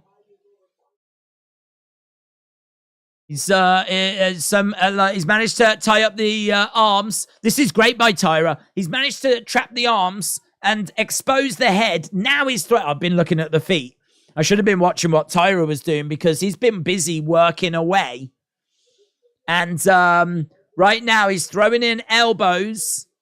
And the one arm is free for Chairez. Elbows coming in. Yeah, I mean, Herb Dean proper messing this up, to be honest. I think that's a bad performance by Herb Dean because there's Cherez is using the fence. Herb Dean's not paying attention to it. And honestly, probably should have been penalized for the amount of like digging his toes in the fence, using it to kind of get a bit of extra leverage. Probably should have been penalized for that. And then at the end, you got Tyra, who's throwing down some like shots, and he's like looking at Herb Dean, because Herb Dean's trying to say something to him. And like Tyra, I don't think can quite understand what is being said. So he's kind of like, what? Felt messy. I mean, some of that's probably a language barrier, but even so, we are going into our next round number 2. Days OMG, the experience at mom-in-law's Nigerian neighbor birthday was rad. Food and more food, smoked chicken, stewed oxtail, fried plantains, queens and kids dancing in celebration. Sounds like a normal Sunday night for me, that, buds. Right, here we go. Round number 2. We got both fighters in the center of the octagon. Kick coming in there by Cherez. They should have took a point, said California Love. California Love, shout out to you. Winston said Herb's got a foot fetish. Yeah. I bet he was looking at it. Oh, yeah. Oh, that's the good stuff. Really enjoying it. Right, we are underway. Tyra with a takedown, but another guillotine. But Tyra gets his head out, pops his head out. So Tyra able to escape that. So we're down on the ground. Takedown in all 4 of his UFC fights for Tyra. So Tyra taking this fight down to the ground. Cherez, and we're nowhere near the side of the cage as well. So Herb Foot Fetish Dean can't get his kicks. Tyra is all over. What a round from Herb Dean, said Sean. Wow. Little bit of shade. I didn't expect UFC to show that tweet. Wow. What a round from Herb Dean. Just got shown on screen. That's one of those where I think, like, you go to certain people that you trust with their tweets and they've shown it. And I don't know if that's registered. Because questioning the referee is maybe not something you want to show on the actual show. Right, we're in half guard, but it's pretty much side control for Tyra. Cherez is down. Tyra, it's very scrappy down on the ground, but it's still quite interesting. Tyra in control. Don't forget Tyra 13-0, 3-0 in the UFC. Minus 900 favorite. Chest to chest with Cherez. It's all over him at the moment. Throwing in some shots. He's trying to trap the arm. And again, looking for that kind of crucifix. Trying to tie up the arms. Stretching him out at the moment. Throwing in some hammer fists. He's doing some good work at the moment, Tyra. Very much feels like his rounds. Round 1 for Tyra, yes. Very good. Yeah. Shakeem, good job calling the fights. Shakeem, shout out to you. Right, just over 2 minutes left to go in round number 2. Right now, we're seeing Tyra trap those 2 arms. So he's trying to expose the heads. And obviously, Cherez is trying to prevent that from happening. But it's resulting in a little bit of a stalemate down on the ground. Fully mounted, though. Tyra, fully mounted. This is a good position for him to be in. And he's got plenty of time to work. Still, we're quite a distance away from the side of the cage. Forearm strike coming in there by Tyra. Tatsuro, 1 takedown, 1 reversal, 39 ground strikes, 5 minutes 30. in control time. And right now, fully mounted Cherez throwing down some shots. There's absolutely nothing that Edgar can do here apart from try to weather this storm. He's got his arms free, but Tyra still raining down shots. Elbows as well. This is another Tyra round. Easy. Easy. Again, throwing down some shots. Herb Dean still having a little look. 50-odd seconds left to go. Looking for a head and arm. Seemed to be going for a head and arm there, but I think it was on for him, but he didn't apply it, Tyra. He is composed and he is patient, and he does wait for his opportunities. Shots coming in there by Tyra. Shots coming into the side of the heads. Just raining in some shots. Elbows coming down as well by Tyra. 20-odd seconds left to go. We got Cherez. Oh, triangle. Triangle. He's looking for a triangle. Elbows coming in as well, Tyra. Yep, triangle is in. Triangle is in. Triangle is in. 3 seconds left to go. It's tight. Oh, wow. It was really tight. It was really tight. That was a great triangle. That was a great triangle. Tyra asking all kinds of questions. Yeah, I mean, Edgar looks like a defeated man. He is taking some deep breaths.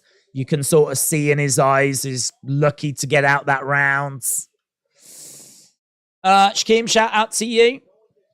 This is how you get points with a takedown or when you're on top, said Aaron.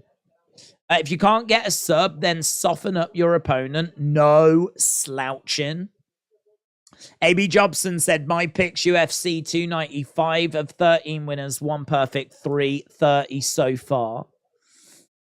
Who had the triangle? It was Tyra. It was all Tyra. That whole round was Tyra. Let's get underway with round number 3. Round number 3.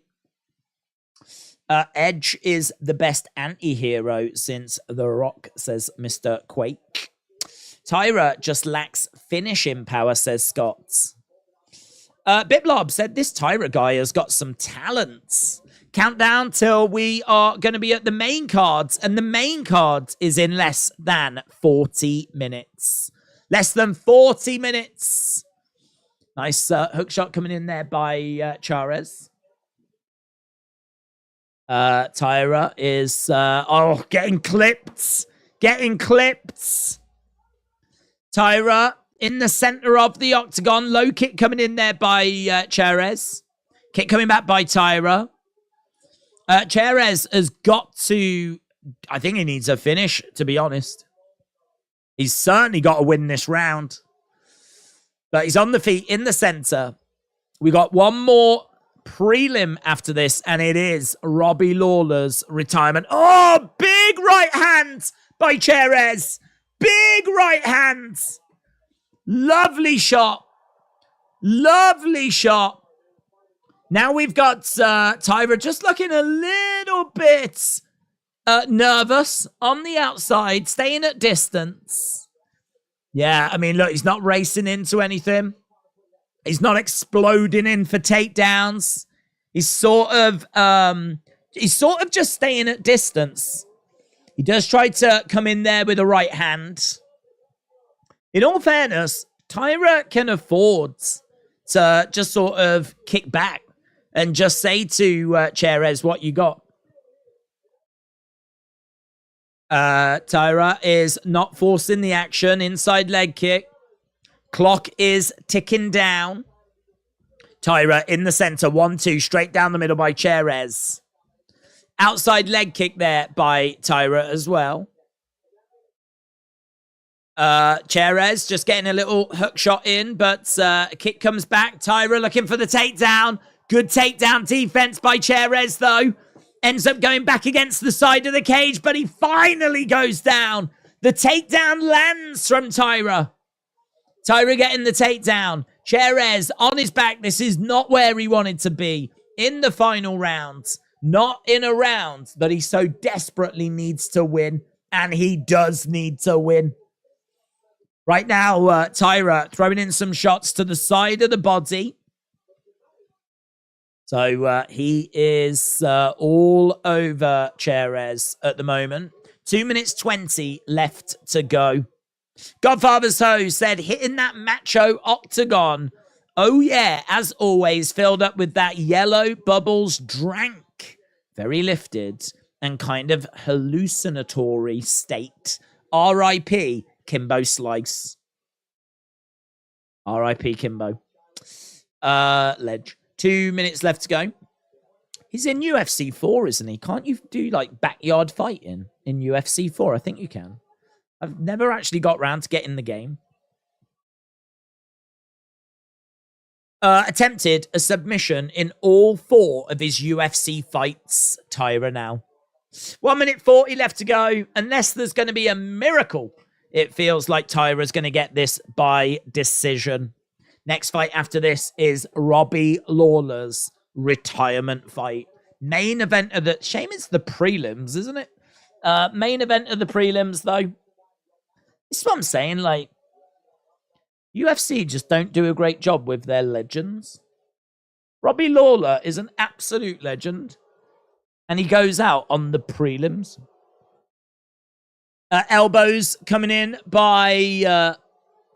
Tyra, the crowd getting a little bit restless, to be honest. The crowd want to see some action. And we've been down on the ground quite a bit. Tyra's had 8 minutes 44 control time. So lots of control time for Tyra. But we are getting closer to the main card. 35 minutes. We will be at the main card. If you are watching and you've not left a like, leave a like. It's greatly appreciated, and we are just 38 away from 500. 38 away from 500. Cherez has got back up to his feet. He's grabbed Tyra. He's looking for a guillotine. He has gone to this guillotine a few times. Guillotine is on. It's hard to see how tight it is. Crowd are getting excited. Tyra is trying to get out of it. This is not the position that Tyra wants to be in. Rolling over. It is tight, but that is the end of the fight. Cherez is saying some words there to Tyra. I think they were kind words, positive words. I don't know what they were. He was pretty fired up. I think it was like, if this was 30 seconds longer, 20 seconds longer, I had you. Maybe it was something like that. But, yeah, it looks like it's going to be Tyra by decision. How can we see Brandon Moreno against Pantoja? I'm leaning Brandon Moreno. I don't feel like amazing about it. But I am leaning Moreno. We kind of broke that fight down a few times. Pantoja has beaten Moreno, but a couple of times actually. But Moreno has improved a lot, keeps improving, and I think those wars against Davison Figueiredo have really rounded out his game. He has had to work on so much stuff going up against Figgy that I think now Pantoja's going to feel a little easier than maybe it would have before, you know. But Pantoja is a serious challenge. Got 6 fights left to go. Chris Carter, shout out to you, said, how have you been? This is your blind subscriber. As always, thank you for being my eyes. Oh, Chris, that's amazing. Chris, shout out to you. That's really kind. I really appreciate the support, dudes. And that's great. I'm glad that you enjoy the streams and that they're useful and helpful. And yeah, and that's really cool, dudes. I hope you are enjoying the event. And really do appreciate the support, man. Here's the decision. 29-27. Still undefeated. So there we go. 29-27. I think all of the judges scored it that way. And it has gone for Tatsuro Tyra minus 910. picking up the win. I can tell you there's a lot of YouTube have got this new thing now, which is oh, what's that? 494657. What's that? Yeah, I like this. So on the canvas, they've got people's names. What does that mean, though? Yeah, on the canvas, they've got people's names, and basically you pay for that, and then like they put your name on the canvas, and then they cut it out and send it to you. So you basically get a bit of the canvas, but you also get your name on the octagon. So you might see it as the fight's progressing. I honestly don't know how much that is, but it's a pretty fun thing that they do. I think it's on UFC Collectibles, which is like a site where they sell off like the shirts that people wear, and they do bits and bobs. But they just showed, as an example, they just showed one of the names, and all it was like 495267. Like, what does that mean? It's a pretty wild name, isn't it? Best UFC fighter. Don't know what this is. Yeah, so the other new thing that YouTube has got is it's got the ability where you can like fire in emojis and they show up on the chat. And yeah, Chris, as you put in your very, very kind message, there was a lot of support, a lot of hearts that were being fired in. Well, guys, though, it should be like fists. Do you know what I mean? Not like hearts. What is this? Huh? This isn't Grease, the musical. Don't know. I was trying to think of something that would feature a lot of hearts and love, and Grease came to my mind. Right. Tyra played it safe. Unimpressive fight overall, says Mosconi. There we go. Look, I can see the hearts. I can see them. 2023 Fighter of the Year. Here we go. ESPY nominees: Leon Edwards, John Jones, Islam Makhachev, or Amanda Nunes. I would say Leon Edwards. I'd say Leon Edwards. John Jones won one fight. He can't have it.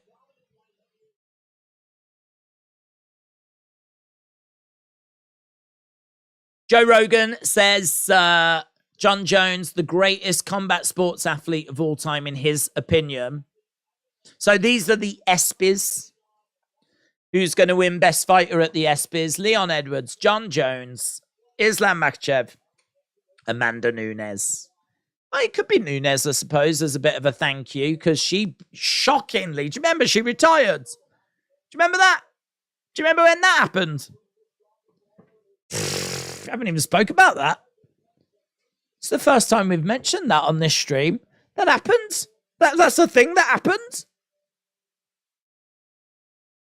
Lawler and Price coming up next then. The end of an epic career. Love how everyone hates Tyra now and says he will never amount to much because he has one full performance. There's Max Holloway versus Zombie. Who do you think will win? Oh, good fight, that. I can't pick against Max Holloway, though. That's my guy. That's my guy. Am I biased? Yes. I love Max Holloway. He's one of my all-time favorite fighters. I think I was on Max Holloway pretty much every single time he faced Volkanovski. And I was wrong every single time. That's a good little fight, that is. Proud of the audience that you could hear a pin drop when the camera panned to those celebs. I didn't see the celebs. I was talking about Chris's kind generosity, so I didn't see who it was. I saw that Everclear was one of them. But I don't know who the others were. Big appreciation. Days puts a lot of hard work in, says Damo. Shout out to you, bud. I appreciate that. Yeah, my notes. Look at these. Woo! Look at that. Crazy. Crazy notes. And those my other page. I mean, I didn't even have to do those because that fight got cancelled.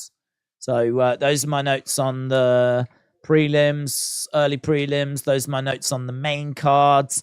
Look at my notes there on Volkanovski and Rodriguez. I don't even know if I can fit many more words in my Moreno Pantoja notes. So, yeah, this whole book is just full of previous events. I know Wrestle with Andy, he always says, like, should publish this out there.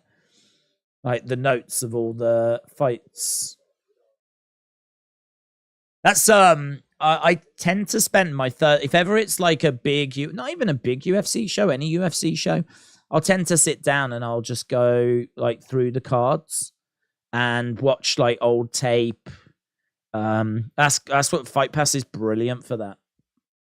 And I'll read like some of the predictions on like Sherdog and some of the different websites and whatever.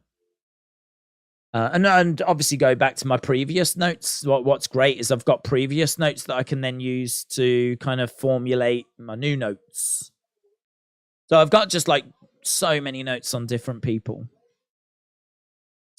I think it really helps when we're doing this so that, I've got everything I need in front of me. If you fail to prepare, right, you're an idiot. I think that's the saying.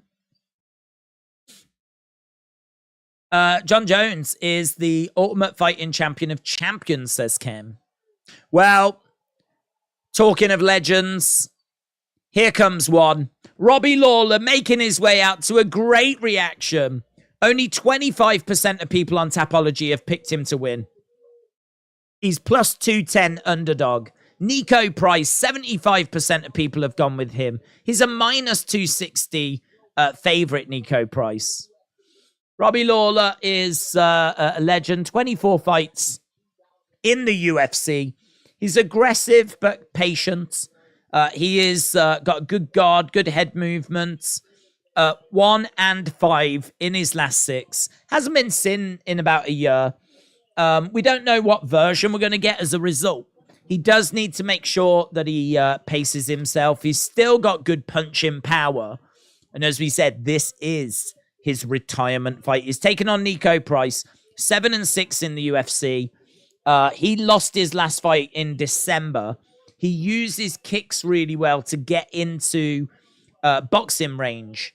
He's got a 2-inch reach advantage here, I believe. He's very composed, doesn't have the quickest hand speeds, and he has been stopped 5 out of his 6 losses. So Robbie Lawler, former UFC welterweight champion, 2023 Hall of Fame inductee, tied for the 5th most knockouts in welterweight division history. He is great with his hands. He's still got that punching power, as we said. He definitely can cause Nico Price some problems. I am leaning to Price to get it done. I mean, there's 8 years difference between these two. Robbie Lawler is 41. I think a graphic just showed that he made his debut in like 2002. I mean, he's been in the UFC, if that is the case, for over 20 years. I mean, it's just insane. It's insane. And that journey comes to an end tonight. Nico Price does have, it's on screen, I forgot it was on screen. He does have a 2-inch reach advantage. Robbie Lawler is a southpaw. Nico Price is orthodox. You can see that Nico Price has got more significant strikes landed per minute, 5.4. Robbie Lawler, 3.8. But Lawler has got better striking accuracy.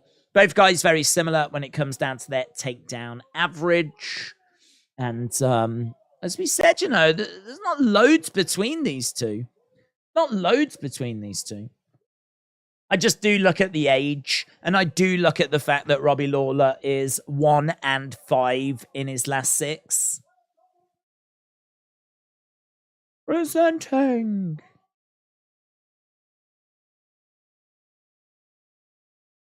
former UFC welterweight champion,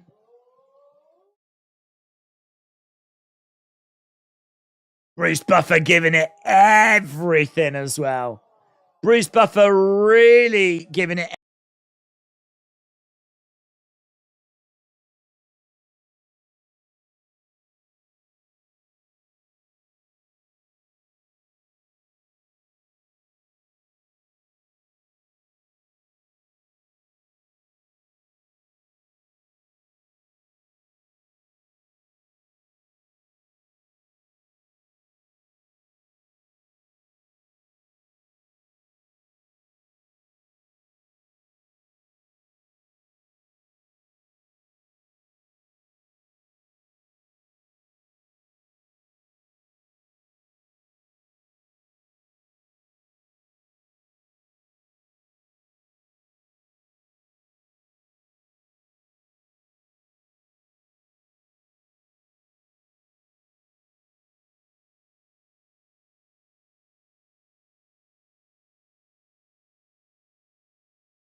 Eyes.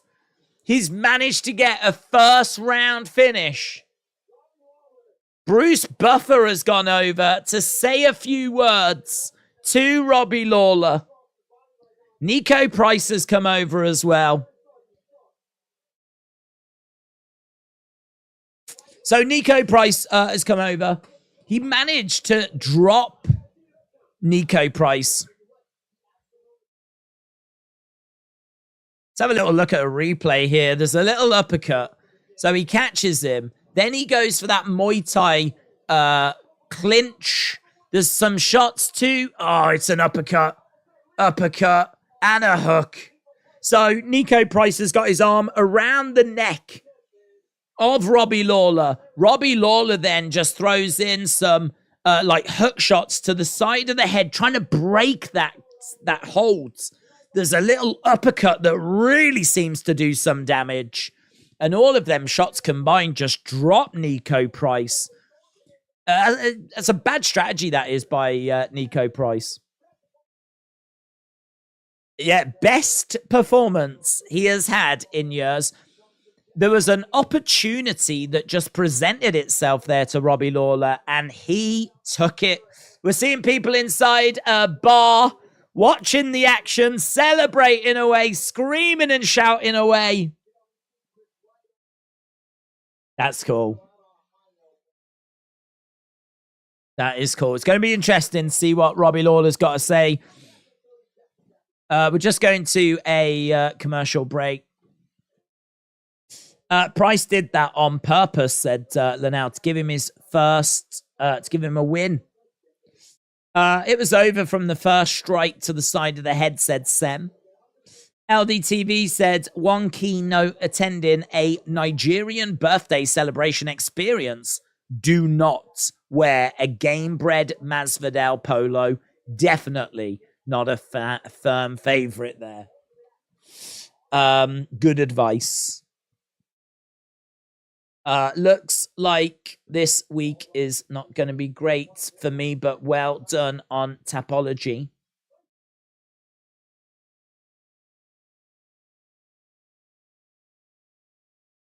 Right, wow.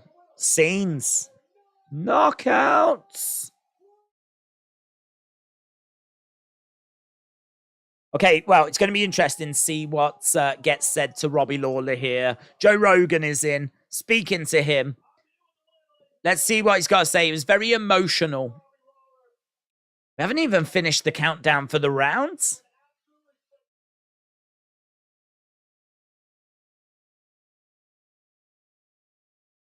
It was a hard training camp.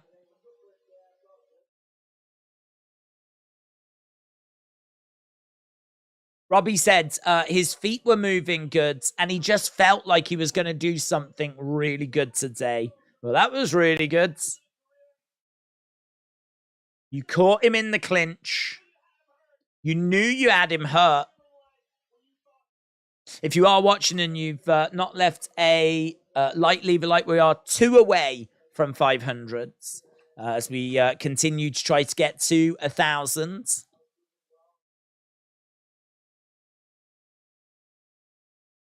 Nice to end my career like this, says Robbie Lawler.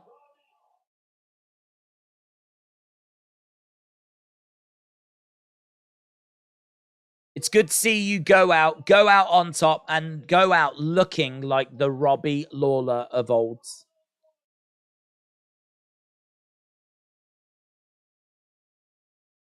Oh, this is nice. They're going to show him a video highlight package of his career, so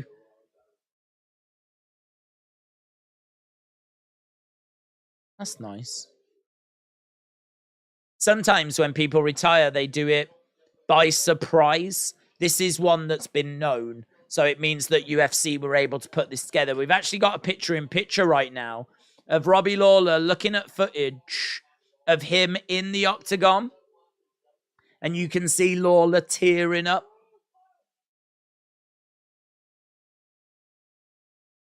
So, footage from Elite. Early days, modern days UFC as well in there.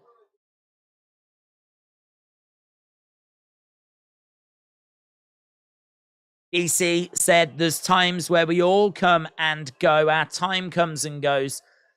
The goal is to leave lasting memories. And Robbie Lawler left a lasting memory. That's really good. And that's really nice. I like that. I feel like that applies to life. We all will have to depart at some point, but can you leave a lasting memory? A lasting legacy? Whatever that's, however that looks. Hopefully positive. I mean, don't go mugging old women.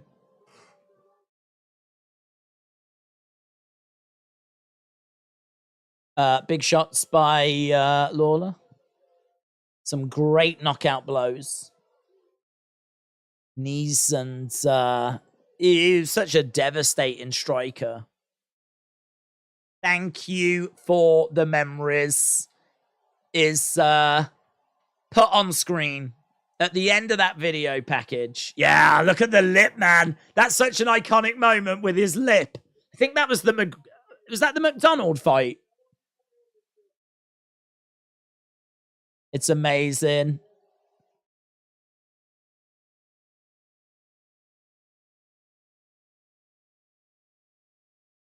I'm blessed. No, that's Max Holloway. Joe Rogan. Thanks, Robbie Lawler, for everything. For the last time, ruthless Robbie Lawler.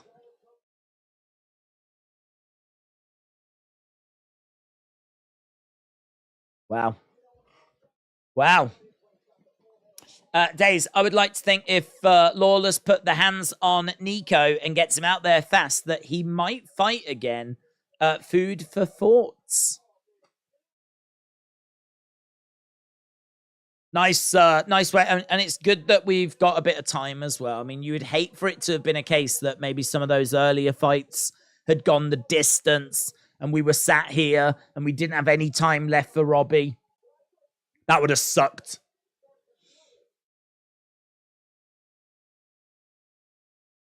So he comes down. I think, is that his partner?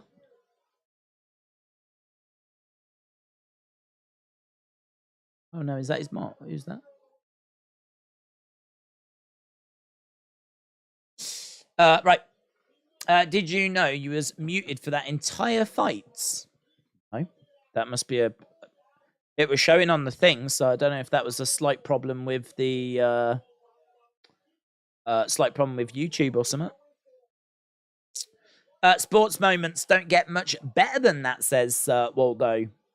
AB Jobson said, greatest night of betting ever. You done it, Robbie, said Julia. Somewhat strange about that fight, said X-Drive. Well, I'm just going to take the positives. I don't like to think that there is any kind of untoward things that go on in sport, but sadly we know that there are. But I don't know. I'm going to chalk that down to a great Lawler performance. Right. You did it, Robbie. People will claim that was rigged, said Thomas. Irish Rebel said, I was ripped up about Sonny for a while. Lost my sister 6 months ago. Irish Rebel, I am sorry to hear that, dude. Best retirement in MMA history, said Wrestle with Andy. Backer Boy said, do you think John Jones' next fight is really his last fight?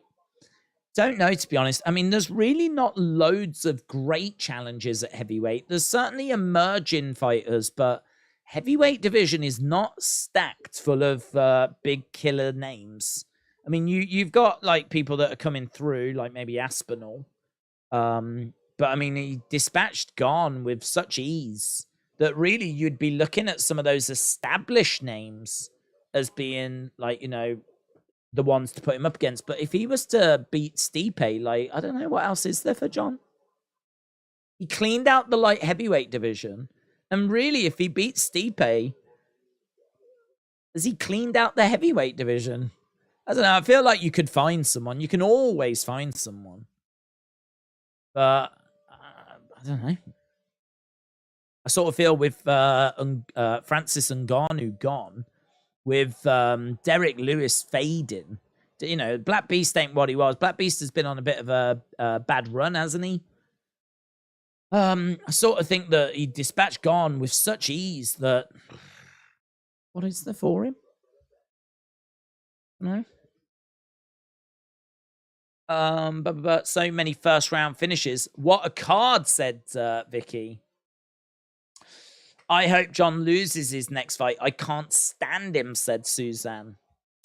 Sam said Woodburn is plus 1100. Yeah, to be honest, we've got a little bit of way to go till we get to that because we are now 8 minutes away from the main card. If you are watching, and I know I keep banging on about it, but if you are watching and you've not left a like, leave a like.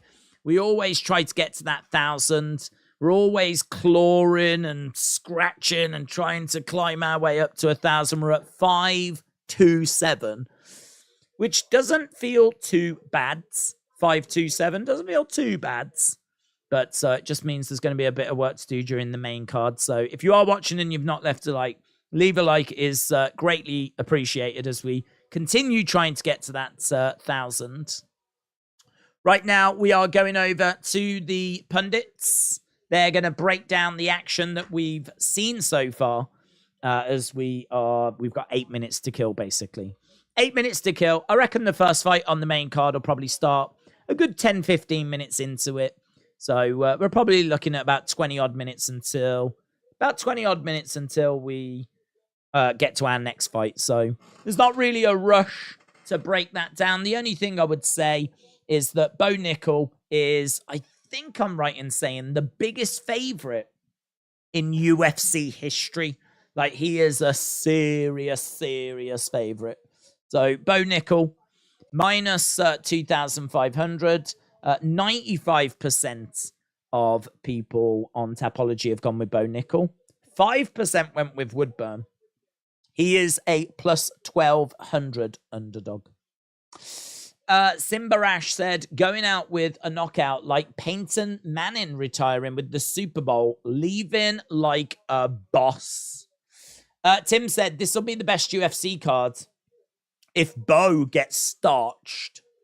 Who are you going for in the co in the main? Said, bless your soul. I am going with Brandon Moreno and Volkanovski. It's not exciting. I know it's not exciting, but they are genuinely the people I think that will win.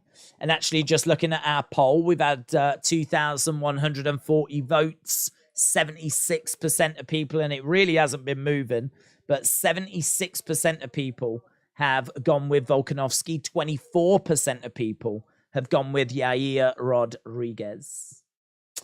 I could do an interview with women's wrestlers where I honk their boobs. Like, that is my thing. Honk, honk. After the interview, says William. I would support that. There is nothing greater in a man's life than to go out with the utter respect of his peers.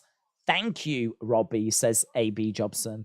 Well, all I'm going to say to that is, have you ever heard of cheesecake? Because I would argue that I'm talking a seriously good piece of cheesecake is probably greater than utter respect of peers. Like, having the utter respect of your peers is great, but cheesecake is definitely better. I've never been to the Cheesecake Factory. It's something that I think I might do when I go to America next year. I am going to Florida next year. We don't have Cheesecake Factory over here. But a good piece of cheesecake, you cannot beat that. You cannot beat that. I am watching you and the fight, said OG underneath. OG underneath, shout out to you. Rashawn said, you should see the MMA purists that absolutely hate how the Robbie Lawler tribute feel was very WWE-ish. Really? Why? Don't understand. What? Some 20-odd year career in UFC. We can't do a little video package. Well, was it like the picture-in-picture thing that they weren't liking? Thing is, when it comes to UFC, and I suppose this is where the purists, maybe don't get on board, but I think for the casuals, people want stories, I talk a lot about stories. Like, I talk about how Bo Nickal's the biggest favorite on the cards. Purists will probably talk more about his wrestling, his freestyle wrestling. They'll talk more about the technique. But, if you're a casual fan, you want to know why this fight I'm about to watch now, why does it matter? Why should I care? Why should I care about this next fight? And I think it's really important that you bring in those casual fans and you make the show. I think you can make the show a bit more exciting by telling some of those stories. And I think UFC do a decent job of that. I think UFC do a good job of it. It's kind of telling those stories. Unlike the Countdown show and everything, It's not just technical. We really do go behind the scenes. We really do look at the training, look at the family situation, And I think that there's plenty of stories at play here. And, one of the biggest stories tonight is Robbie Lawler retiring. So, listen, to take an opportunity to just show a bit of a video package, to say thank you. That was the story of that fight. It wasn't Nico Price, if he wins, what's going to be next for him, blah, blah, blah. The story of that fight was the retirement. And so for Robbie Lawler to get the victory the way that he did, and then for UFC to have done a little bit of work in advance, get a bit of a video package in. Donald Trump is coming out. Donald Trump has walked into the arena, guys. Is he fighting? Is he fighting?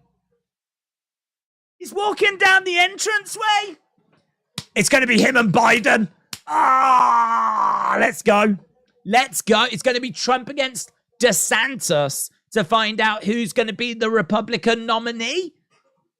Donald Trump has just walked out in the arena with Dana White by his sides. He's come out to what sounded like a pretty good reaction. Wow. I thought Bo Nickal was next. I think it's Trump. Wow.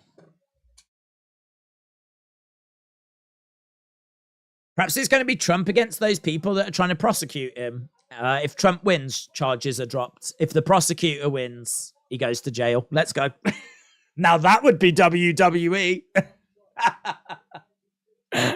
If UFC purists are upset about a video package, imagine that fight. Come on. So he's come out. He's going to be sat ringside. He's going to be sat right next to Dana White. I mean, listen, whatever your political stance, if a former president of the United States of America turns up because he wants to see this action, wants to see this event, you know this is a big event. I love how he came walking out like down the entranceway like a proper fighter. He should have been in like, oh man, imagine if he came out and he was wearing like proper fighting get up. He had like the t-shirt on, he had the shorts.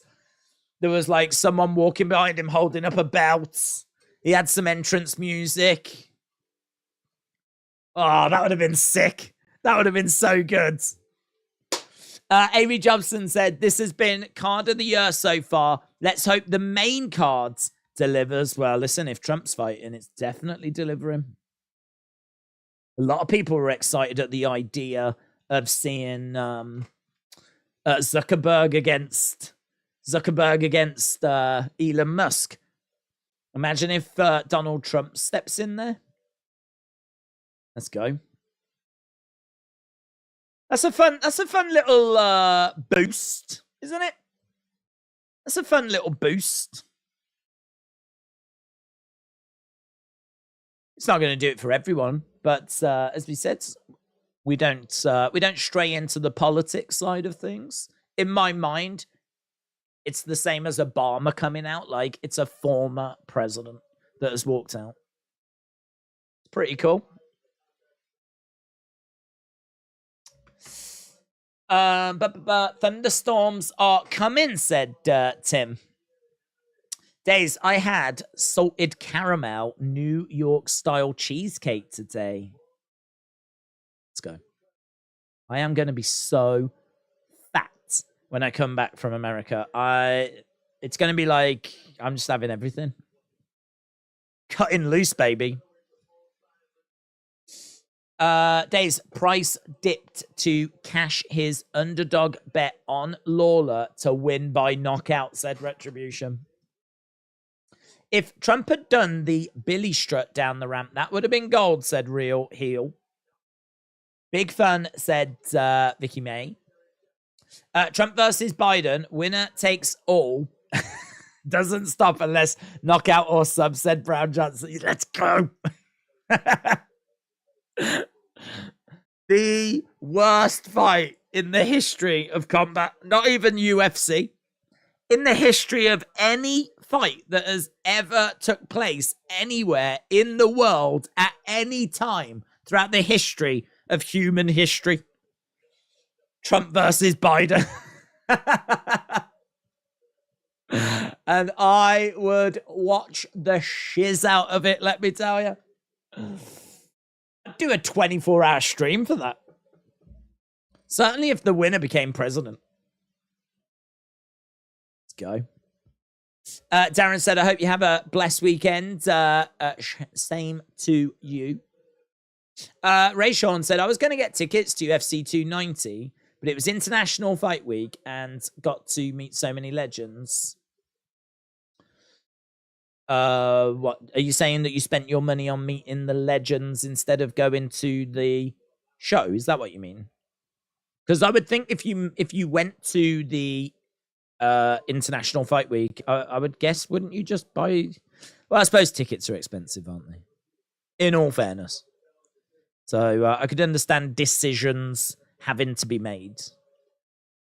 I actually didn't see who was at UFC X. Sometimes they put out a bit of a list of people that you can meet at the fan convention. That's called UFC X.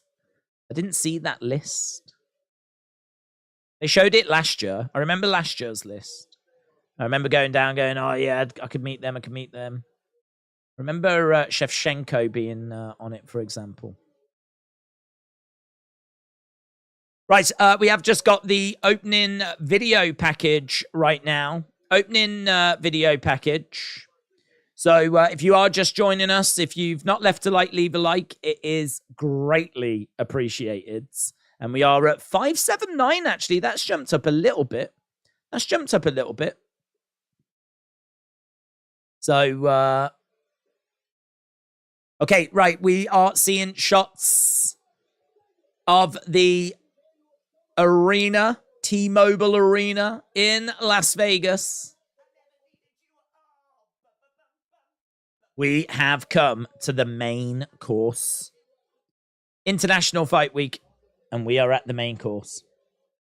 Right, it's probably going to be about 10 minutes or so until we get to our first fight. Alex, shout out to you, my friend. Sending in a diamond. Appreciate it. You're the only diamond round here, Alex.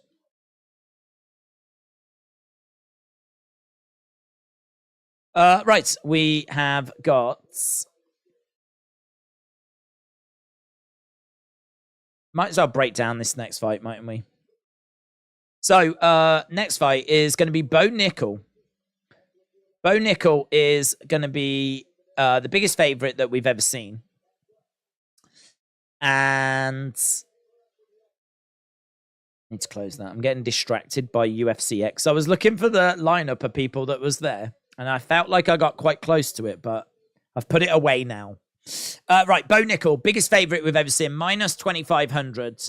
Wrestling, finishes people in the first round. I'm actually surprised they've not put 6 fights on the main card, because normally if you've got someone that is known for getting quick finishes, normally they tend to chuck like another extra fight on. But we haven't actually had that for this. So, yeah, Bo Nickal, wrestling, finishes in the first round, hard-working, 1-0 in the UFC, came through contenders, he's got grit, trains at American Top Team, he's a 3-time NCAA Division I champion, 2020 Olympic finalist, southpaw, cardio is untested, chin is untested, he can swing a little bit wildly, should be a future middleweight champion. Freestyle wrestler, good submissions, good grappling. Plenty to like about him. He absolutely should win this. But I wouldn't get too sucked into the hype. Val Woodburn. We are just seeing all over the world people watching the action tonight. So people in bars in Canada, China, Brazil, Australia, Mexico, Las Vegas. It's pretty cool. So, yes, Woodburn, late replacement, explosive striker with knockout power, making his UFC debut, fights in Combat Pro in Florida. Can he test Bo Nickal's untested chin? That's the question. Good forward pressure, good clinch grappling, does lack experience against top talent, but could definitely ask some questions. So I have heard a lot of people saying this is actually going to be Bo Nickal's toughest challenge that he's faced in MMA so far. So Woodburn 7-0, but making his UFC debut. Nickal, only seen him once in the UFC. Very impressive. Can he do it again? So that's going to be our first fight. After that, we're going to have Jalen Turner taking on Dan Hooker. After that, we've got Robert Whittaker taking on Duplessis. Then we've got our first title fight, Brandon Moreno taking on Pantoja. And then, of course, we've got our main event, Alexander Volkanovski taking on Yair Rodriguez. So the featherweight title up for grabs, the flyweight title up for grabs, and 3 very interesting fights on the undercard. So big show coming up. And again, if you are joining us and you've not left a like, leave a like. It is greatly appreciated. We are now at 613. And we've had nearly 2,500 votes. Here is Alexander Volkanovski. He's got his prime necklace on that was given to him by Logan and KSI. I saw the video clip of that. I saw that they gave one to Volkanovski. They gave one to Adesanya as well. I don't know what the arrangement is there. I don't know if he has to wear it at the shows or whatever, but he's wearing it all the same.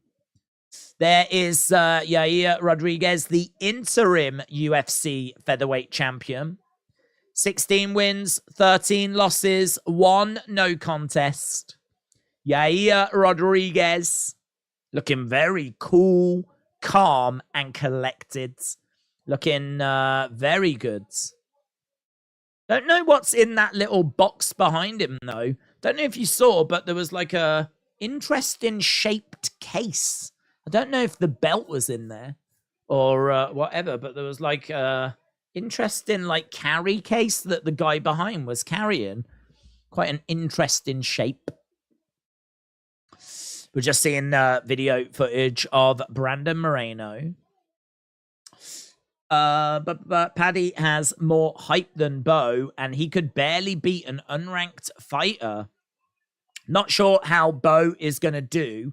Doesn't seem composed enough, striking-wise, to be a good opponent yet.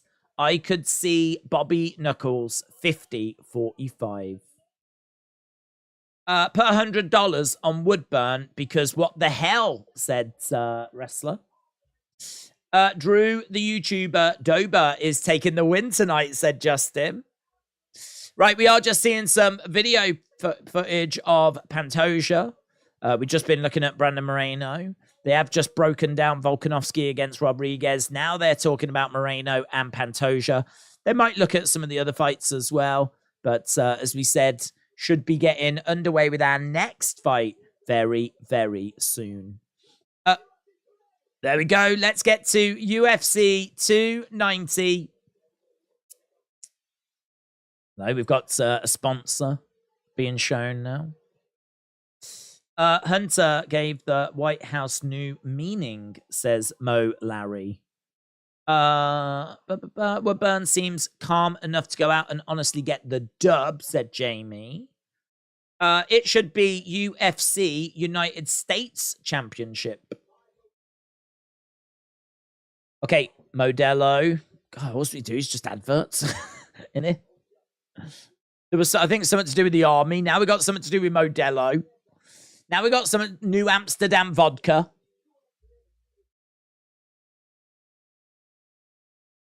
And now there's a trailer for Mission Impossible.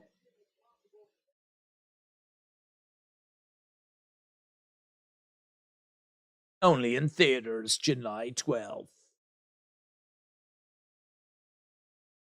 Right, here we go then, back to the arena. And obviously the arena is full for this main cards.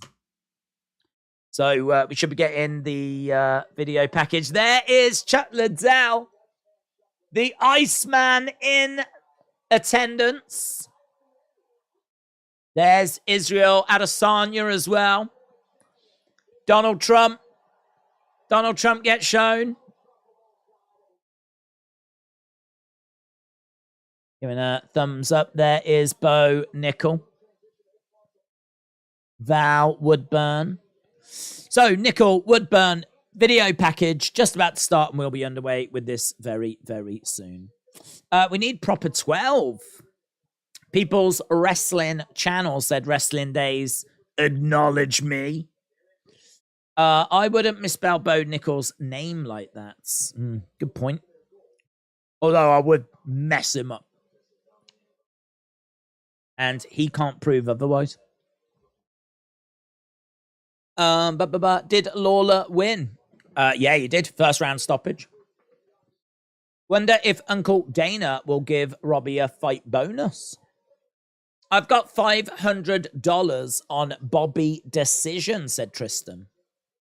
Days, you should be invited by the UFC for a live event, says Tian. That's very kind, bud. But to be honest, I mean, if that was to happen, I'd struggle to live stream whilst I was there. And I really enjoy chatting with you guys and talking about the fights. And this is an honor, a privilege to do this. So as fun as it would be to go to UFC events and WWE events, like I'm very happy doing what we do. And I think because as well, like I worked in retail for like 15 years. I think that's I think I can really appreciate how fortunate of a position like I'm in to be able to do this. So yeah, I don't know. If they were to invite me along, I don't know. I'll be like, can I meet Thug Rose? That might be the deal breaker. And if they were like, no, sorry, I'd be like, well, your loss. Right, we got Megan Levy. Ledger Killer, shout out to you. I still wish Lawler was on the main card, said Colton. Yeah, I wish he was on the main card. I mean, him being like the main event of the prelims is fine, but he, you know, Bo Nickal is someone that absolutely could get a first round finish here. I mean, that is kind of what he does. So, you know, if we get a first round finish, it's going to take us down to 4 fights quite quickly. I know they will stall. And I know they'll fill time. They never struggle doing that. But yeah, I agree. I think Robbie Lawler deserved to be added to that main card. We could have got away with only 3 fights on the early prelims and just pushed everything else up one, you know? Right, this is Woodburn, who's made his way down. And he is very powerful, very physical. As we said, he is a late replacement as well. Bo Nickal was very grateful that Woodburn accepted this fight on such short notice. Because obviously Bo Nickal wants to compete on this card. UFC want him to compete on this card. So, yeah, I know that Bo Nickal was very grateful. Val Woodburn is undefeated, making his UFC debut. He's got 3 first-round finishes out of his 7 wins. 5 of his 7 wins are all by knockout. He is undefeated, but that is on the Florida regional scene, which is obviously a little bit different to UFC. So, right, he's just being checked over. Fighting out of Jamaica by the looks of the flag.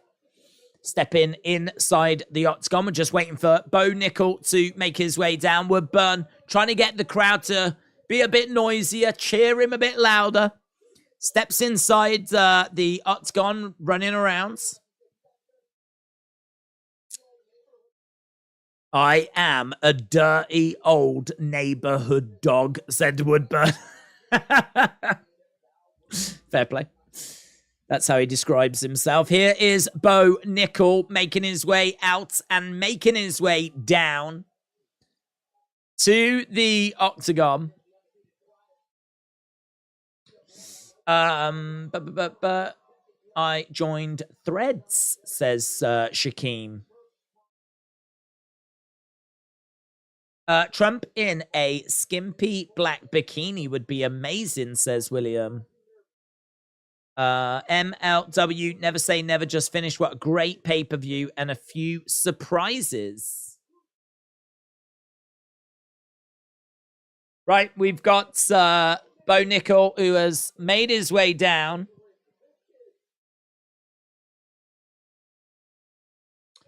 Undefeated. He has finished all 4 of his wins, 3 by submission. Awarded a UFC contract on Dana White Contender Series, Season 6, Week 10. Bo is a beast, is the next best thing. Creek said, what the hell are the love heart things? I was just hitting the button whilst I was typing. No, you wasn't. You were showing your love. You were showing your love. You're having a great Saturday night and you wanted the world to know. Bo Nickal to win by knockout, technical knockout, plus 240. Nickal to win by submission is minus 280. Nickal to win by decision, plus 1100. Right? So they're really not thinking that Nickal's winning this by anything other than a stoppage.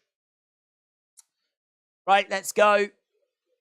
2-inch reach advantage for Nickal.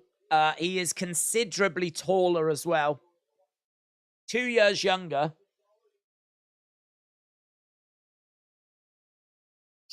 Let's go.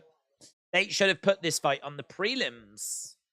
UFC doesn't allow Val to win. They will lose so much money.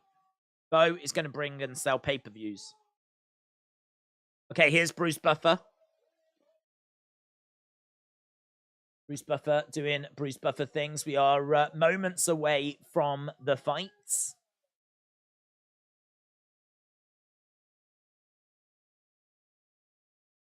Okay, both fighters just getting their intros right now. Fighting!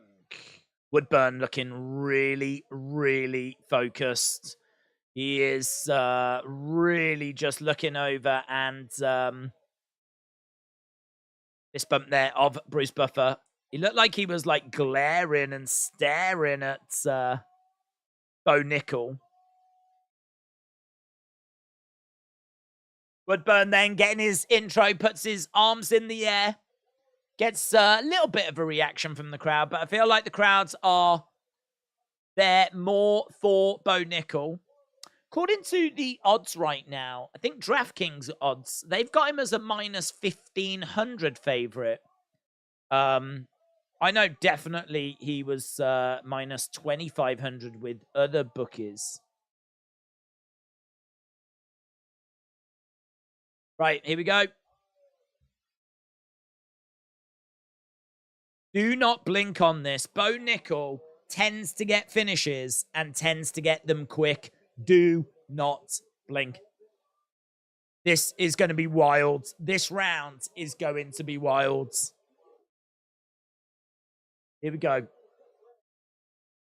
3 days ago, this dude was cutting the grass at his house. Now here he is at UFC 290. Okay, Bo Nickal in blue, Woodburn in green, Woodburn being patient. Nickal in the center, Woodburn on the outsides. Oh, that's a lovely shot there by Nickal. Nickal trying to explode in and grab a hold of Woodburn. Woodburn doing a decent job of defending that. There's a hook shot that comes in. Another hook there by Nickal. Nickal striking is good. Oh, he's caught Woodburn. Woodburn. Bo Nickal with a knockout. Woodburn went down. Wow. And I tell you what. Oh, he's done him in a minute. He's done him in a minute. We said that you cannot ignore Bo Nickal, and you cannot blink. And he has just cracked Woodburn. He's look at that. Bo Nickal having a few words there with Trump. Having a few words with Trump. Didn't seem to be anything like negative or anything. Trump was looking at him like shaking a fist, like go on kind of a thing. Look at this beautiful hook shot. That catches Woodburn on the chin. Woodburn is rocked at that moment there. I mean, there's a moment where he's on his feet and he's really like, whoa. Look at this. Woodburn really wobbly. And then there's a little, I think it's like a little uppercut type shot. Yeah. And then Woodburn goes down and then he just follows it up with another shot. Oh, yeah. It is a little uppercut type thing. And then bang. It's big. I mean, the shot that he throws when Woodburn's down on the ground, I mean, it comes swinging over. Big, heavy, heavy blows. I mean, what I would say with Bo Nickal is his biggest strength is his wrestling. Didn't need it.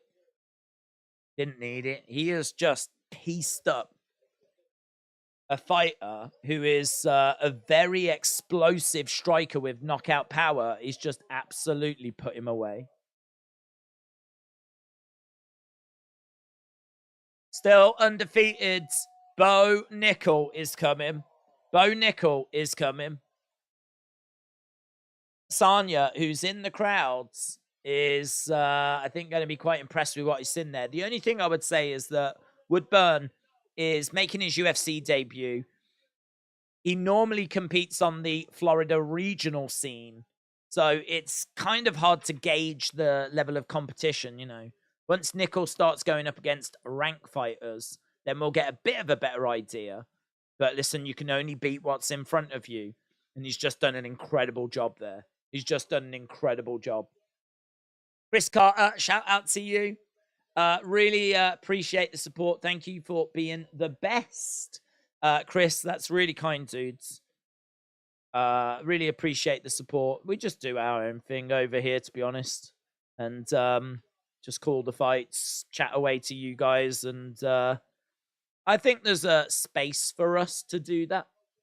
It's obviously very, very competitive. There's so many people that in so many different places that are doing watch alongs, be it on YouTube, be it on Twitch, be it on wherever. But yeah, we've been doing this a long time and really grateful for people that have turned out and showed their support. And Chris, a big, massive shout out to you in particular, who has been super supportive. Mike says you're having mic problems. Well, I mean, I don't know what to tell you. But they do sometimes like cut out if we get a little bit noisy. But yeah, I mean, I've tried everything to try and fix that, and that is something that I've read so many articles on it about little things, little settings that you press this, do this, go in the settings, turn permission off, put a limiter on, all this kind of stuff. Nothing does it. Nothing fixes it. Nothing resolves it. It's only when we get really loud that I think it tends to clip it and cut it. But I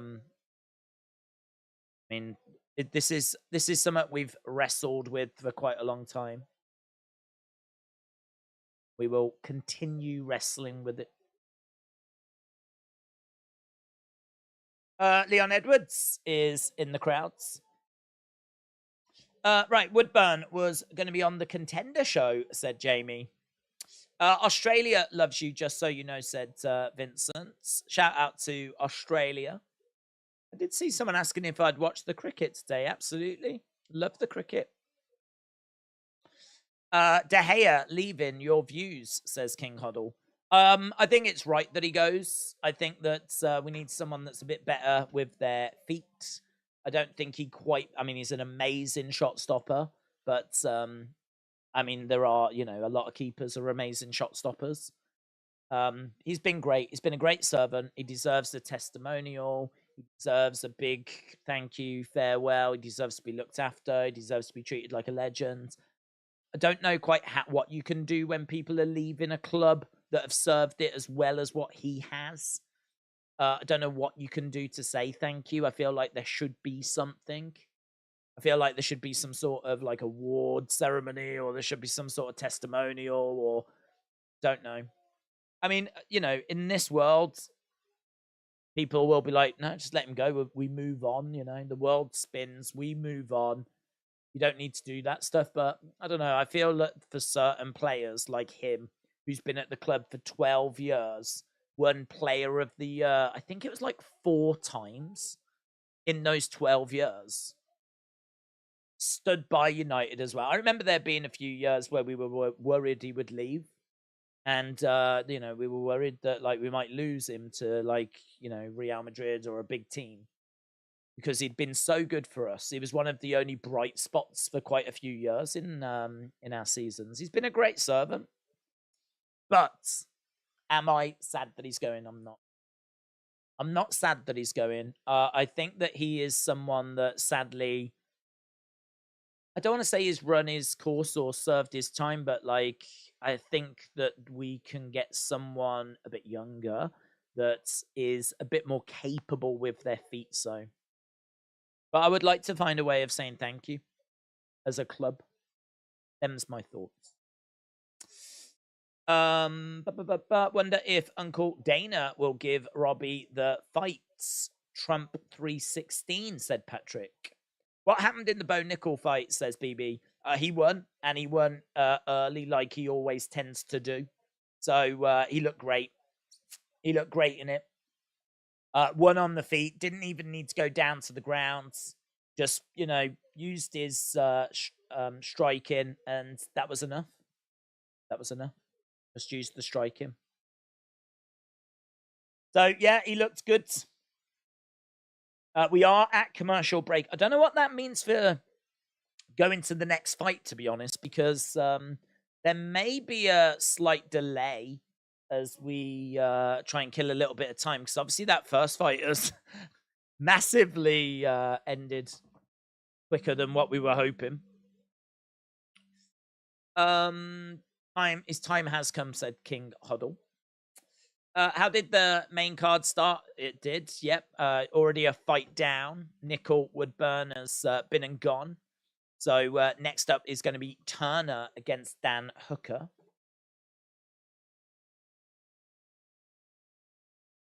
Turner against Hooker. Right.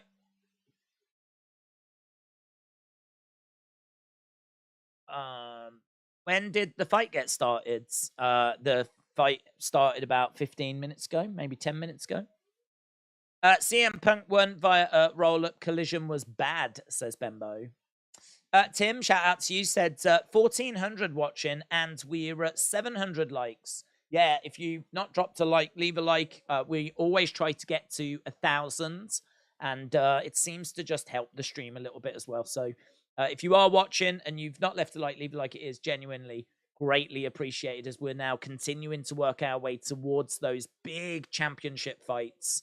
So Brandon Moreno against Pantoja, Volkanovski against Yair Rodriguez. That's champion against interim champion. That's going to be a big main event. Featherweight title on the line. Flyweight title on the line. As well as that, we got Robert Whittaker taking on Duplessis. So that should be a really interesting fight as well. But before we get to those fights, we do have Jalen Turner against Dan Hooker. And as we said, they might just try and kill a little bit of time. But in all fairness, I think they killed quite a bit of time at the start of the show. So we're already half an hour into the main cards. So, I don't know. We'll see. Might not have to wait too long. Jalen Turner missed weight. That's a bit of a talking point. Jalen Turner missed weight. So we are seeing people in the bars around the world celebrating and cheering away. There's a guy there that's got a rear naked choke on his mate. There are people outside the T-Mobile Arena as well. There's a dude that looks like an older Mr. Beast that I just saw as well. Jalen Turner then, minus 240 favorite here. He's got a really good jab. His striking has improved a lot. This is number 11 against number 12 in the lightweight division. So, a win here could really help one of these guys break into that top 10 again. So Jalen Turner's striking has improved. He is a grappler, 6-3 in the UFC. Lost his last fight to Gamrot in March, last March. He's got good knees. He's a southpaw, relatively young. He's probably just entering his prime now, 28. So young, improving. He's got solid takedown defense. He's got quick hands. He's got plenty of power. He's got a good right hand in particular. 10 first-round finishes for Jalen Turner. Very hittable, though, Jalen Turner. And he did miss weight. 81% of people on Tapology have gone with Jalen Turner, though. Minus 240 favorite. Both of these guys are long-rangey strikers. Dan Hooker is a veteran. As we said, long-rangey striker.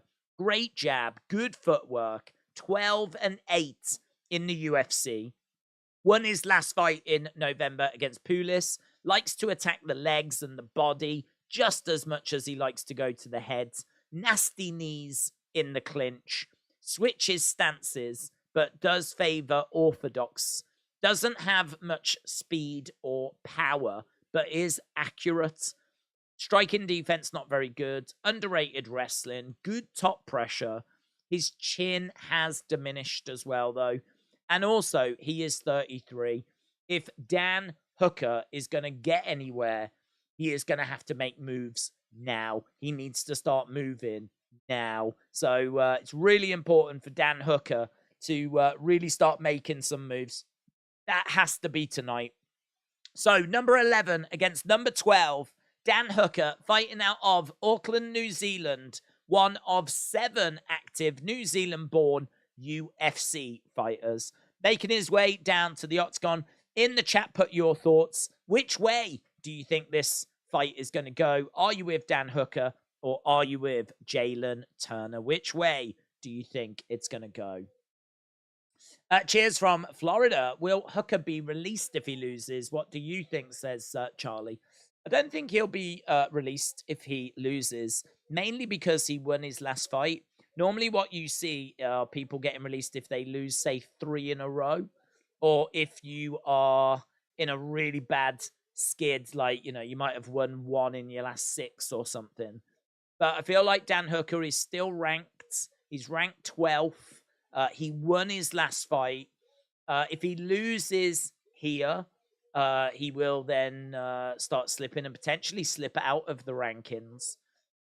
Probably he will just drop down a little bit further. He might still stay ranked. But no, I mean, look, this is a guy that's had 20 UFC fights. I think when you get to a certain level of experience, and when you get to the point where you've sort of made a bit of a name for yourself, not the biggest name, but if you're someone that watches UFC, you will know Dan Hooker. I think once you get to that level, then I think there's maybe a bit more leeway. If you're someone that's new and you haven't really got into the rankings, you haven't really quite established yourself, you lose 3 fights, you're done basically. If you're someone like Dan Hooker, I think there's a bit more leeway. But the fact that he won his last fight sort of means that, I think he's got leeway anyway. Plus also, I seem to remember that he took some of these fights at kind of like late notice. I think he's kind of helped out the organization a little bit at times. So that obviously is going to play in his favor as well. Want to have a look? I'll have a look at his at the breakdown of his recent fights. So he lost to Poirier. I don't think there's any shame there. He lost to Michael Chandler. I don't think there's any shame there. Then he beat Haqparast, right? Then he lost to Islam Makhachev. Don't think there's much shame there. Then he lost to Arnold Allen. I like Arnold Allen. I think that he really is a guy on the rise. But yeah, I don't know. We are talking top level talent here. I don't think that Dan Hooker isn't UFC quality. I just don't think he's championship quality. He beat Pulis last time out. He should get the win here against Jalen Turner. I think this is a good fight. It's an interesting fight. It's a pretty close fight as well. Number 11 against number 12. If you've got losses on your record to Poirier, Chandler, Islam Makhachev, I don't think that's too bad. But this is the sort of fight that you should be winning. So I don't think he gets released if he loses this. But I think he can kiss goodbye getting any kind of championship fight. I mean, in all fairness, he might have kissed that goodbye anyway. But as we just said, a win here, I think, puts him back into the top 10. Which, who knows? He might be able to use that as a bit of momentum to try and find his way into contention again. But I must admit, I don't think that is where he's going to go. I think he might win here. I've actually got Jalen Turner winning personally, but he could get the win here. I do think this is close. But I just think he's going to bob around now until he gets released. I can't see him making another run.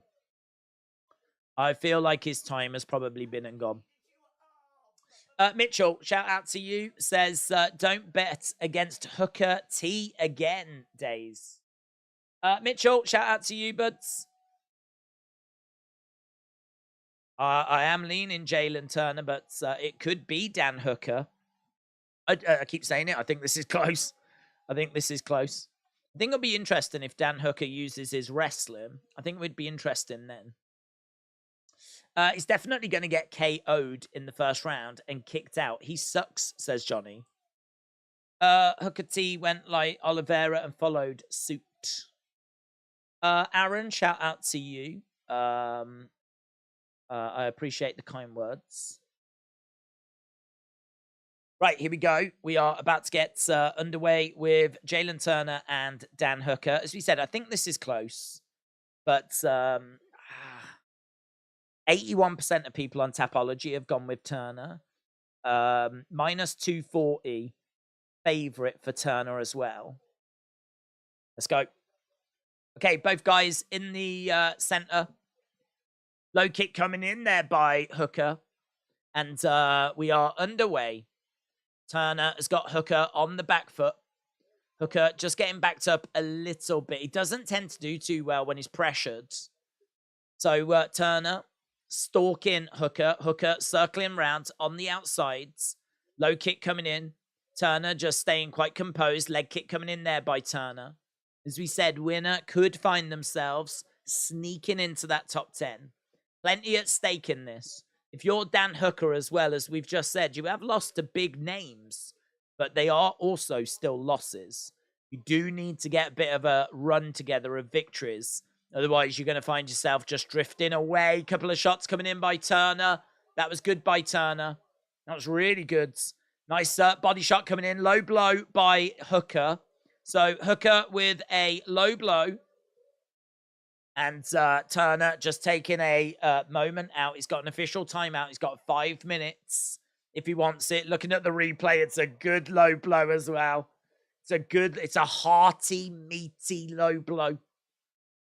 So we've had 20 seconds of the timeout. Jalen Turner just grimacing a little bit. Knoxville in the crowds. Yeah, they did show Johnny Knoxville earlier. Hooker's new leg tats are horrific, said Roberto. Hangman with the whim and his super cyan hair. Okay, we've had 44 seconds. They're just showing those new tattoos that he's got. I don't mind the hairstyle, actually. It was a bit of a surprise, but I think it suits him. I think the hairstyle suits him.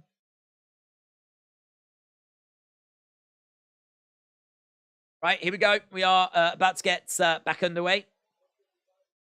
So, timeout there of, I don't know, about a minute or so. Kick coming in. Hooker with blonde hair right now. Kind of like combed over to the side, shaved on the sides. Shaved at the back as well. It looks all right. Looks a bit punk. Imagine him like spitting at old people. Turner just rocking Hooker momentarily. Hooker coming forwards. Kick coming in there by Turner. High kick. Kick coming into the body by Hooker. Hooker just hasn't looked too settled at the moment. 5-4, 6-5 now on significant strikes for Jalen Turner. As we said, Turner missing weight. 20% of his purse goes to Hooker. Swinging away there. Really trying to land some shots. Turner. Hooker backing up a little bit as Turner continues to move forward. Nice kick coming into the side of the body. Turner standing his ground. Shots going in into the clinch. Knee strikes coming in. Jab coming in. Kick coming into the body there by Turner. Hooker again backing up a little bit as Turner edges forwards. Hooker, ooh, clipping. Turner just clipping Hooker. Kick coming in there by Hooker as well. So halfway through the first rounds, and we're just waiting for someone to explode. We are waiting for Hooker to explode. Something that William Hensey waits for every Thursday night as Turner edges forward, Hooker on the back foot. And little hook shot there by Turner, just misses. Inside leg kick by Hooker. Heavy leg kick there by Turner as Hooker's leg wobbles. Kick coming into the midsection. Hooker edging forwards. Turner putting the pressure on. Finger in the bum, said Clark. Not a traditional MMA move, but I don't know. It's one that you could pioneer. Knee coming into the midsection there by Hooker. Kick coming back there by Turner. 18-14 on significant strikes for Turner. Joseph said BT pulled the plug. I've still got it, buds. I've still got it. Try and reset your box. It's still showing for me. Hooker staying on the outside. Turner in the center. Hooker just a whisper behind. Oh, lovely hook shot there by Turner. Really landed with that. Looked really good as well. Hooker again continuing to move backwards as Turner's putting that pressure on. Low kick coming in there by Turner. Hooker bouncing around as head kick comes in by Hooker. Now Turner starting to throw some shots. Kick coming in.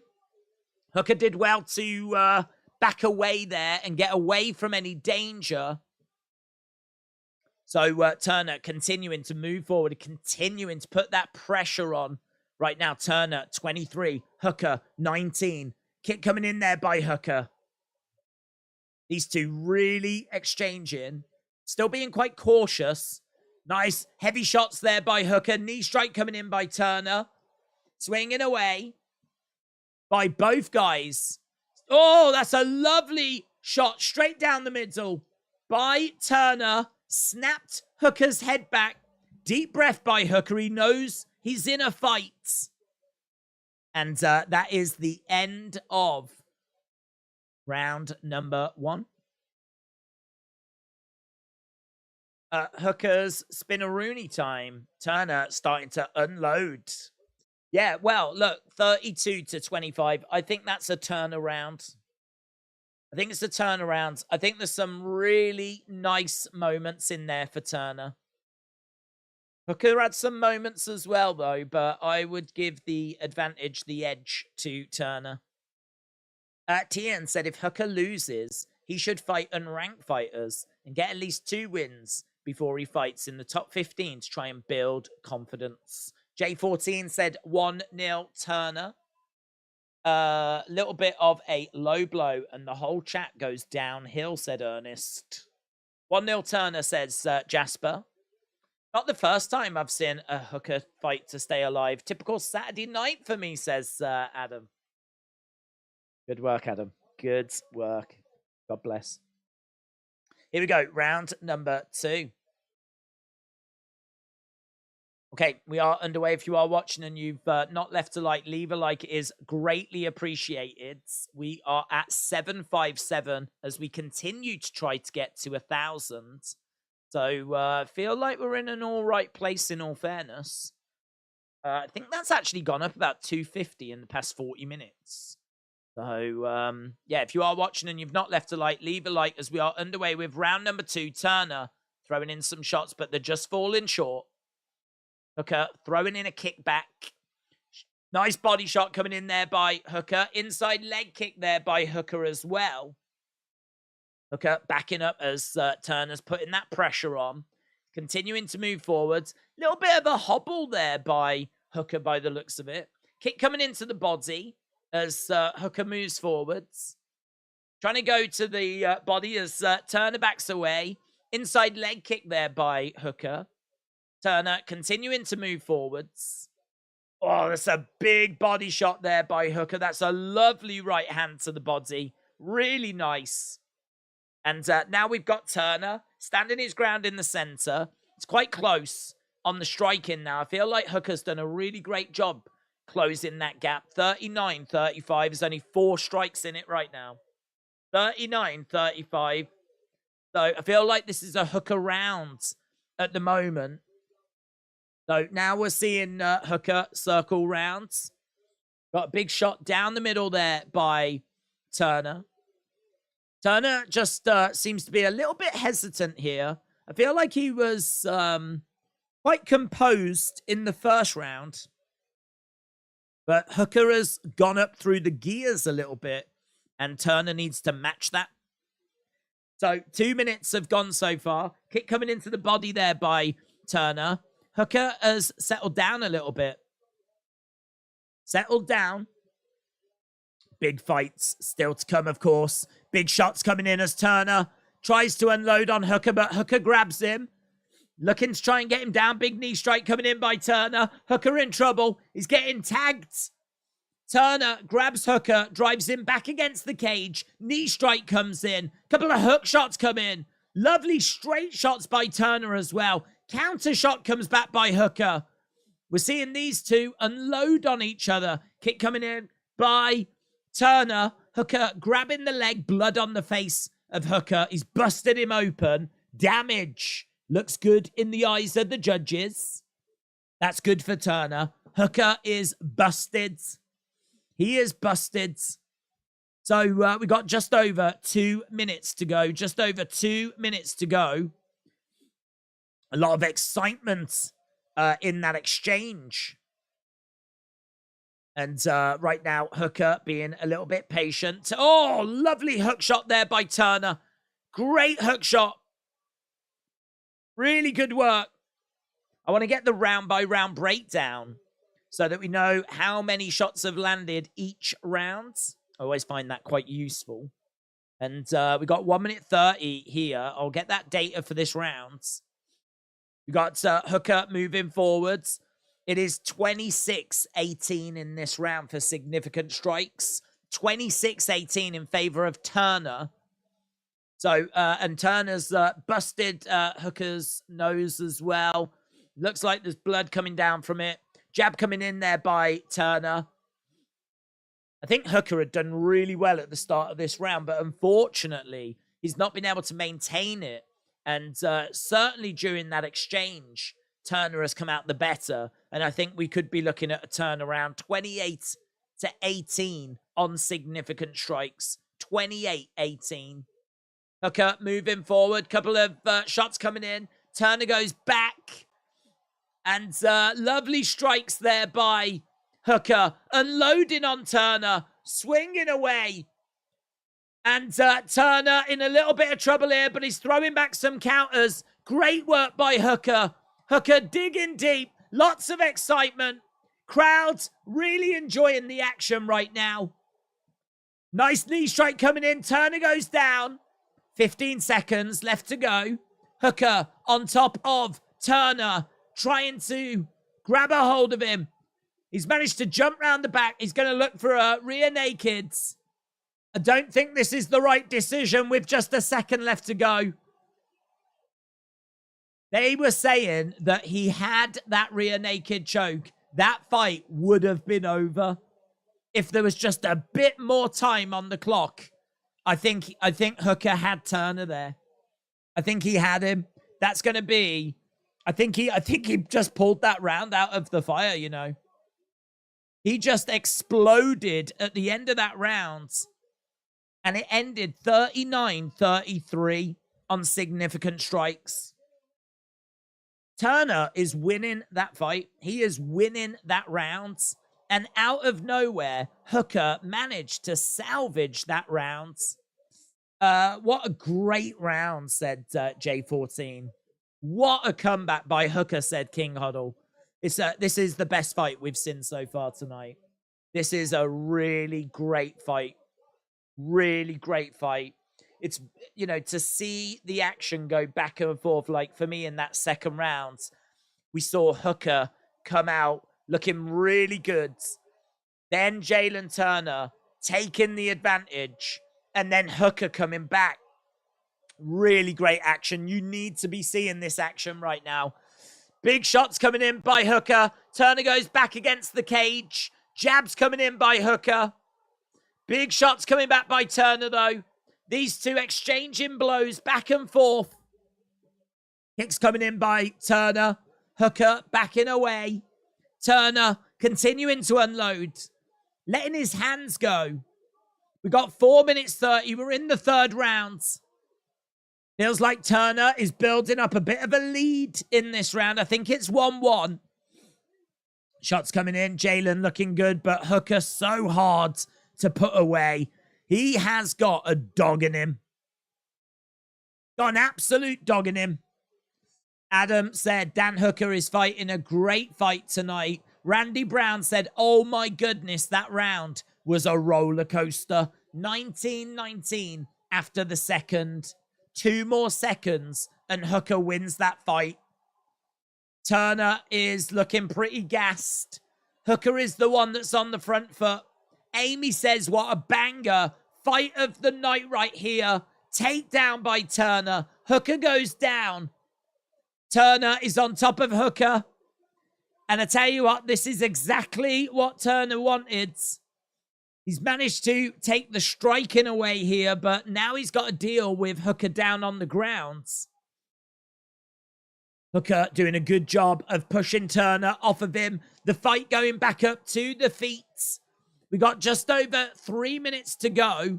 Shots coming in by Hooker. Turner in trouble. Turner trying to throw some counters. It feels like it's all Hooker. Turner goes down. Hooker unloading. Turner in trouble. Turner in big trouble. Hooker standing over Turner. Turner down. Hooker trying to throw some shots, but Turner grabbing the wrists. Wow. Wow, what action. Turner on his back. Hooker on top. Hooker looking for that finish. Yeah, this is crazy. Dan Hooker is a BMF. I mean, to be honest, like, even though Hooker is not getting the finish right now, surely still winning this round. 38-19 on significant strikes for Hooker. 1-1 going into this round. This is a Hooker round. This is a Hooker round. Shots coming in by Hooker. Turner looks gassed. Turner looks like he doesn't want the smoke. Turner looks like he does not want the smoke. Hell of a fight. Hell of a fight. Still got 3 fights to go after this as well. Shots coming into the side of the heads. Tell you what, Bo Nickal with that real quick, impressive finish, followed by this fight. And we've got Robert Whittaker, and we've got 2 championship fights. You can see why Donald Trump wanted to be in attendance for this. It's a sick card. Shots coming into the side of the body. Shots coming into the side of the head there by Hooker. Turner on his back. Hooker throwing in shots. We're staying down on the ground at the moment. John Anik said, we know why the matchmakers made this. It's been an absolute barn burner. It's been brilliant. Dan Hooker has got a real dog in him, and he should pick up the win here. 2-1. The ending of the fight, a little flat because we've gone down to the grounds. But even so, what an incredible fight. We've seen some incredible action. We got 45 seconds left to go. It's 102 significant strikes to 84. If we look by the round-by-round breakdown, it's 38-19 on significant strikes for Hooker. He edged significant strikes in that second round as well. Jalen Turner needs to get to his feet. He needs to give himself one more opportunity. He does get to his feet. Jalen Turner gets back to his feet. He doesn't have much time to work, though. He's only got 14 seconds. Kick to the midsection by Jalen Turner. We're right in the center. The crowd are on their feet. The crowd are applauding. These 2 great fighters. Jalen Turner looking for that big shot. Couldn't find it. Couldn't find it. And the fight ends as we go to decision. I think that's Dan Hooker 2-1. I think that's Dan Hooker 2-1. We've got boos that are raining down. I don't know what the boos are for. Maybe for Jalen Turner thinking that he won, or maybe just because the fight had ended. But that was brilliant. That was brilliant. Decision time. Hooker wins. Disappointed, said Lionel. Hooker with dub. Yeah, I mean, Hooker took some big shots, big punishment, and he got busted. Definitely think he loses the first. I would give him the second. I would give him the third. Yeah, Jalen Turner was in big trouble. As people keep saying, if that second round was just a little bit longer, he would have lost that round. He was gone as well. Jake said Turner by robbery. Let me know in the chat. Which way do you think that's going to have gone? They're showing Volkanovski watching that fight, celebrating, cheering on Dan Hooker.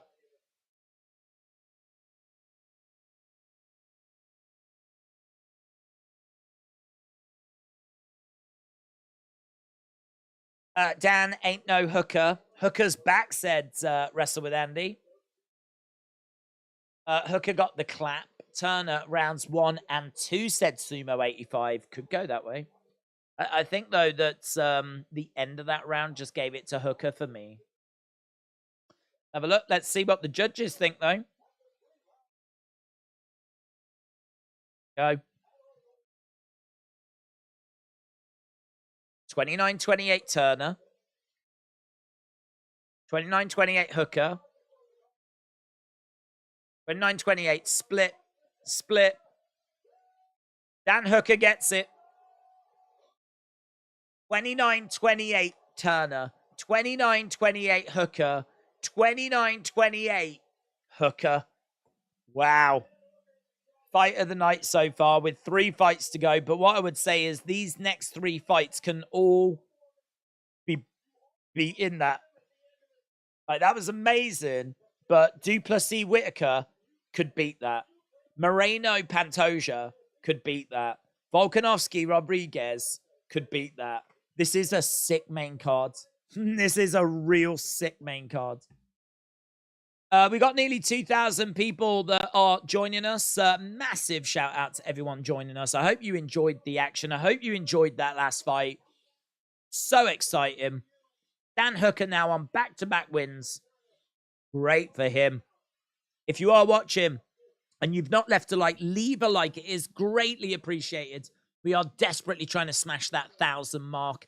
We always try to smash that 1,000 mark. I feel like we're doing well. We're on 817. We've still got 3 fights to go. But yeah, if you are watching and you've not left a like, leave a like. It is very much appreciated. As Joe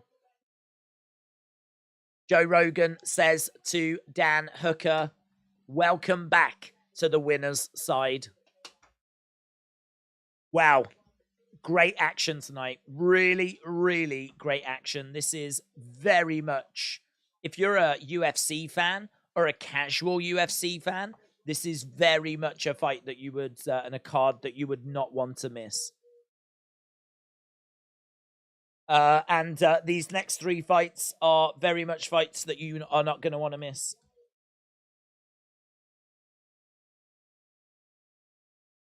Miles Teller.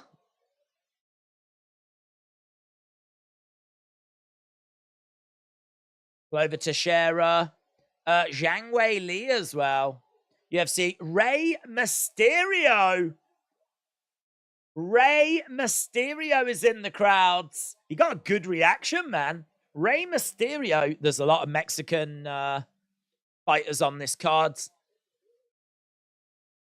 Rey Mysterio getting a good response from the fans.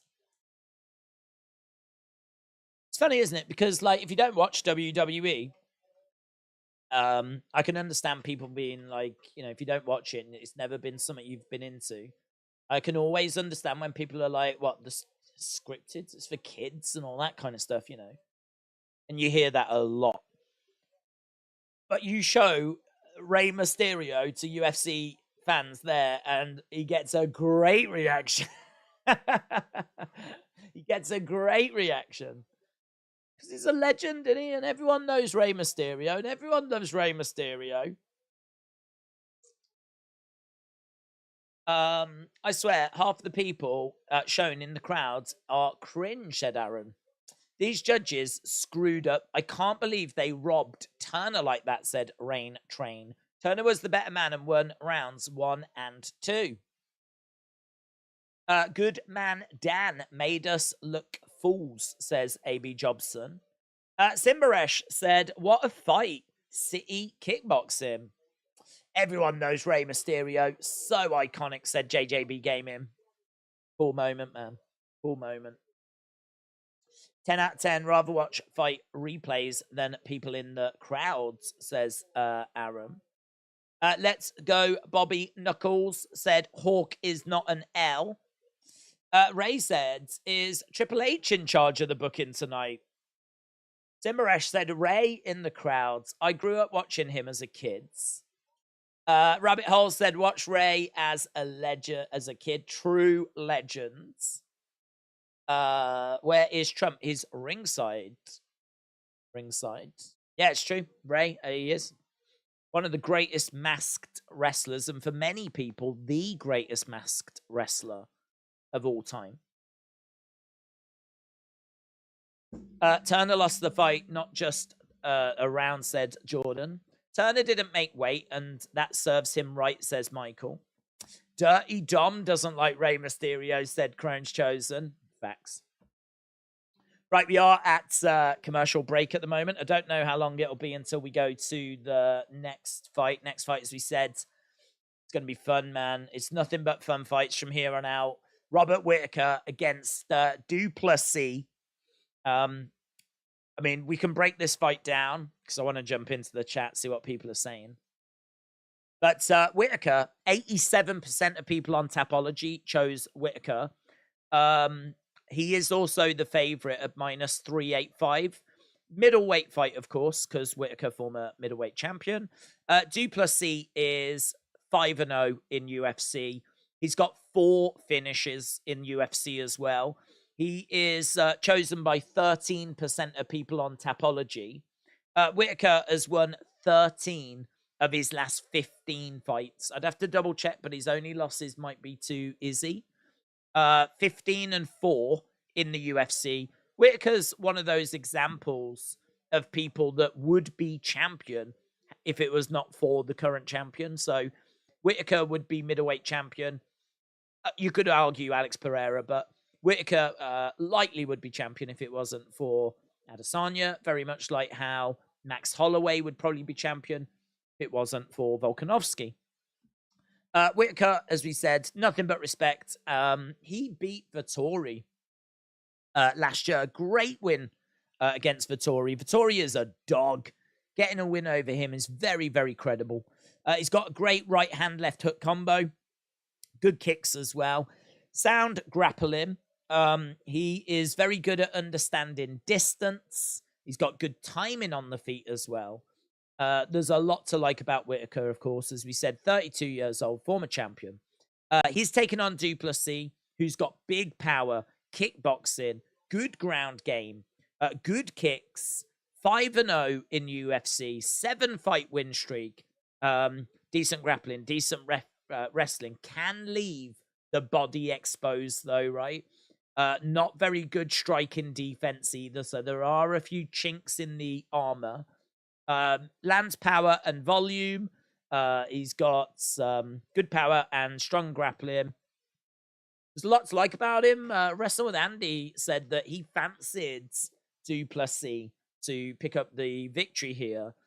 And I said I would not dissuade anyone from going with Duplessis in this next fight. I do think Whittaker is the pick. He is coming in as favorite. He is the majority choice on Tapology. Not that that means anything. You know, Hooker just won. He was the underdog, and he only had 19% of people on Tapology. So, you know, that doesn't really mean a great deal. But, I mean, listen, Whittaker is the guy. He's the guy. You've got to beat him to get to Adesanya. So I am leaning Whittaker, but I don't feel brilliant about it. We are just seeing some footage of Stipe. We was at commercial break. Current odds have got Robert Whittaker at minus 345. I feel like that's way too wide. I'm fine with Whittaker being favourite, but nearly 350 favourite. Du Plessis at plus 265. This is number 2 in the division against number 5. Number 2 against number 5. So we are just going to go to the video packages. We have been on the main card for an hour and 10 minutes already. We've also been streaming for nearly 5 hours 40, which is nothing. Big shout out to everyone that's joined us and everyone that continues to leave likes. I can see we're at 879 right now. 879. Right. I see Volk hurting Rodriguez and rushing in. Getting caught with something, says Elite GB. Zugi said Du Plessis is wild with no defense. Vicky said, I feel you. It's tough loving both fighters. Whittaker is done, says Lewis. Rain Train said South African Heart is different. He might not have as much skill as Whittaker, but I think his toughness will get the win. I want to find this thing. Right, there we go. Reaper Time, says Nagzula. Poirier is my favorite fighter. I can't wait for that fight. Wrestler said Du Plessis does not have the skill set of Bobby Knuckles. Tim said we are close to that 1,000 likes. Tim, appreciate the support. Michael, shout out to you. Whittaker all day, says Michael. Rodriguez might take his leg off and throw it like a boomerang and knock Volk out. Dude is crafty. You've got to be ready for anything. Yothers, shout out to you. He doesn't need KO power. He is a precision striker, and his wrestling and grappling defense is the best in the division. Brackets Volk, that is, says Jordan. I got Volk winning. I got Volk winning, Brandon Moreno winning, and Robert Whittaker winning. The only thing I would say is all of those are the favourites. And there probably is a chance that one of the dogs is going to bark in one of those fights. So it's just hard to pick against Volkanovski after how good he's been. And it's hard to pick against Brandon Moreno after coming through that war with Figgy and how good he's looked. And he was so good in that last fight against Figgy as well. It's going to be interesting to see him against someone different, but he did fight someone different before, didn't he? Was it Cara France that he fought? I remember that during his fights, sure he did face someone. I don't think it's just been Figgy, has it, for Brandon? Let's have a look. It was Kai Cara France, yeah. So it was Davison Figueiredo, draw. Davison Figueiredo, win. Davison Figueiredo, loss. Then he faced Kai Cara France in 2022, picked up a win. I think the fact, and then he beat Figgy earlier this year. I think the win over Kai Cara France is going to really help Brandon Moreno tonight. Because I think if you was just since 2022 focusing on one person, and that's all you did, for like nearly 3 years, all you did was focus on one person. I could imagine this being a little bit like, you know, you've got someone else to focus on now, and you've got to like readjust your thinking. So I actually think the fact that he faced Kai Cara France in 2022 and picked up a win, I think that's going to be really good for Brandon Moreno. It just means that recently it hasn't been Figgy. You know, he has had to think about Kai Cara France as well. So I've gone Brandon Moreno in the co. I've gone Volkanovski in the main. And honestly, I've got nothing but respect for both of these fighters.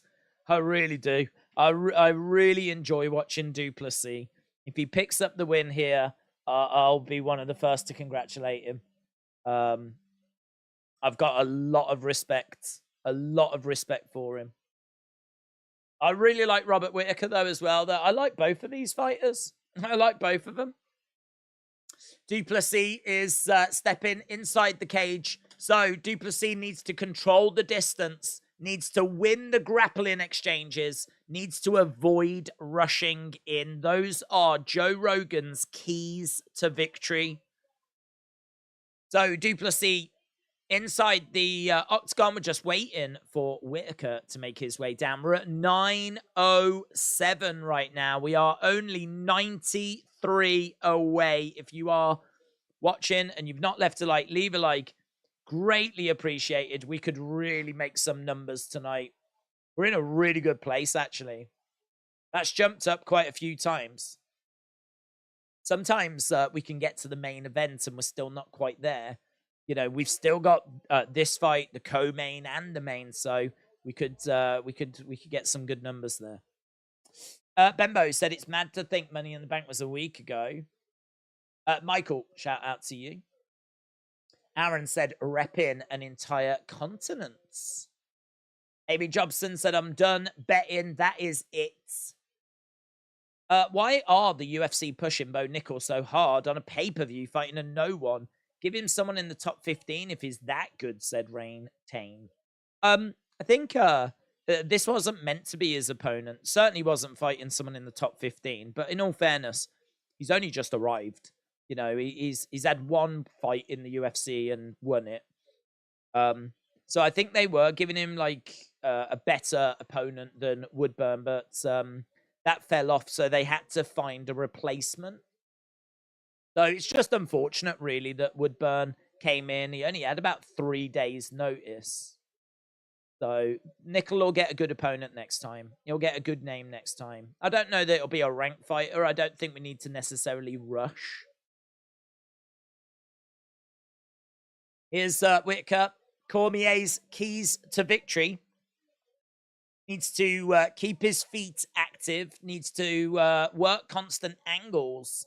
He needs to make himself undeniable. I don't know how you make yourself undeniable. There is Izzy dancing away in the background. Whittaker stepping inside the octagon. So Izzy is pumped up for this. There's Donald Trump as well. That's watching from octagon sides. Right, getting your final thoughts. Duplessis has got 2.5-inch reach advantage.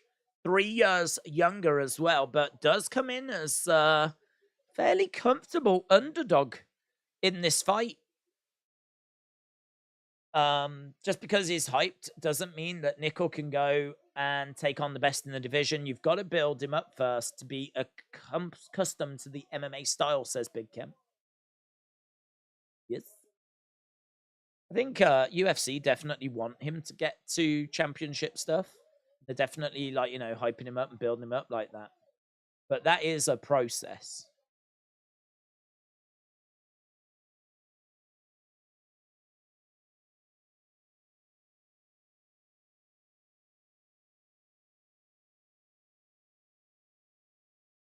There we go. Duplessis steps into the center of the octagon. You've had, how many votes have we had on our main poll? Main poll is at 4,000 votes. That shot up. 75% Volkanovski, though. That has shot up. Big shout out to everyone that's left likes, everyone that's been voting on the polls. Right, we are seeing Whittaker getting his introduction. Robert the Reaper Whittaker. Lovely. Right, here we go. Mark Goddard is the ref for this one. 47 likes away from 1,000. If you haven't left a like, drop a like. I keep banging on about it. I'll shut up as soon as we get to the 1,000. But I'm going to shut up now anyway because we have got our Coco main event about to start. Whittaker, Duplessis, this should be a lot of fun, and we are underway. So, Whittaker in black. Duplessis in green.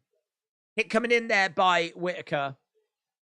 Duplessis coming forward. Outside leg kick there by Duplessis. Whittaker standing his ground. Quite a wide stance by Whittaker. A couple of shots coming in. Outside leg kick. Whittaker is going to be very respectful of the striking of Duplessis. Whittaker in the center. Duplessis edging forwards.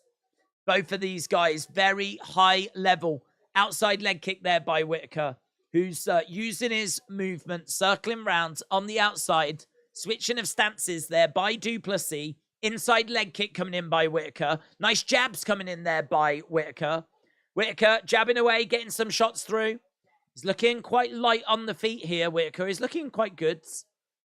Head kick just misses there by Duplessis. Duplessis switching stances. Whittaker looking for a hook shot. That's a lovely overhand left by Duplessis, but couldn't land it. Both guys looking like they've definitely got something to bring in this fight. Whittaker. Oh, that's a lovely jab by Whittaker. Straight down the middle. Shoved it right in the face of Duplessis. Whittaker again just backing away. Outside leg kick there by Duplessis. Whittaker again with the right hand. Jab again coming in by Whittaker. Duplessis just edging forwards. This is a 3-round fight. Kick coming in there by Duplessis. Duplessis just having a little bit of look. Switching of stances. Kick coming in there by Whittaker. Nice kick again. And he's grabbing Duplessis. Looking for a takedown. Gets the takedown. Good work there by Whittaker. Duplessis looks for a guillotine. Whittaker just needs to be a little bit careful here. But I think he's survived. So Duplessis is down. Whittaker is on top of him, but can't really get anything going. Whittaker trying to ensure that Duplessis doesn't get back to his feet, but he does. Excellent work by Duplessis to get back up to his feet. Right now in the center of the octagon, we got Duplessis edging forward. Jab coming in there by Whittaker. Duplessis, a little bit of a collision. Kick coming in there by Duplessis. Whittaker needs to just make sure that... oh, that's a lovely right hand by Whittaker. Whittaker again staying quite light on the feet. Kick coming in there by Duplessis. 12-2 on significant strikes for Whittaker at the moment. Things going Whittaker's way in the early stages, but we know that Duplessis has got that power. And I should have gone to Vegas. My old title is on the line, says Connor. Couple of shots coming in there by Duplessis. Duplessis in the center of the octagon. Couple of shots coming in there by Whittaker. This is fascinating stuff. You really feel like someone's going to catch someone with something big in a second, because they are throwing some pretty tasty looking shots. They're just missing with quite a few of them. Swinging away, Duplessis. Whittaker again going around, bouncing away, kick coming into the body, couple of shots coming in, but they fall short by Duplessis. Oh, that's a jab. Nice jab by Whittaker. Body shot coming in by Duplessis. Whittaker again just bouncing around. Duplessis coming forward. You can see a bit of damage on his nose. Whittaker. Oof. It's one of those where it's like, you really feel like someone's just going to throw something. Oh, nice takedown there by Duplessis. Duplessis takes Whittaker down. And he's trying to grab a hold of the heads. He's inside control. Forearms coming down by Duplessis. Whittaker trying to keep this chest to chest at the moment. Trying to find a way of making sure that he doesn't mount him. There's a few shots coming into the body. He's in the guards. 28 seconds left to go. 20 significant strikes to 9. And right now, side control for Duplessis. 18 seconds left to go. Duplessis trying to... he's putting another squeeze on here. Yeah. Oh, it's a big forearm strike. Shots coming out. I think he's busted open, Whittaker, you know. Some of these shots are really heavy. And heavy shots to end the round. That's going to be a close round, you know. That's going to be a close round. I feel like, oh, man. The fact that he got busted right at the end, we know that damage looks good to the refs. I feel like that is a Whittaker round right up until the final, 5 seconds. And then he does get busted when he's down on the ground. He does get busted when he's down. And actually, look how close the significant strikes ended. It ended 2017 to Whittaker. But as we said, volume is one thing. Damage is another. Duplessis got a busted nose. Definite damage on Duplessis, but Whittaker bleeding right at the end.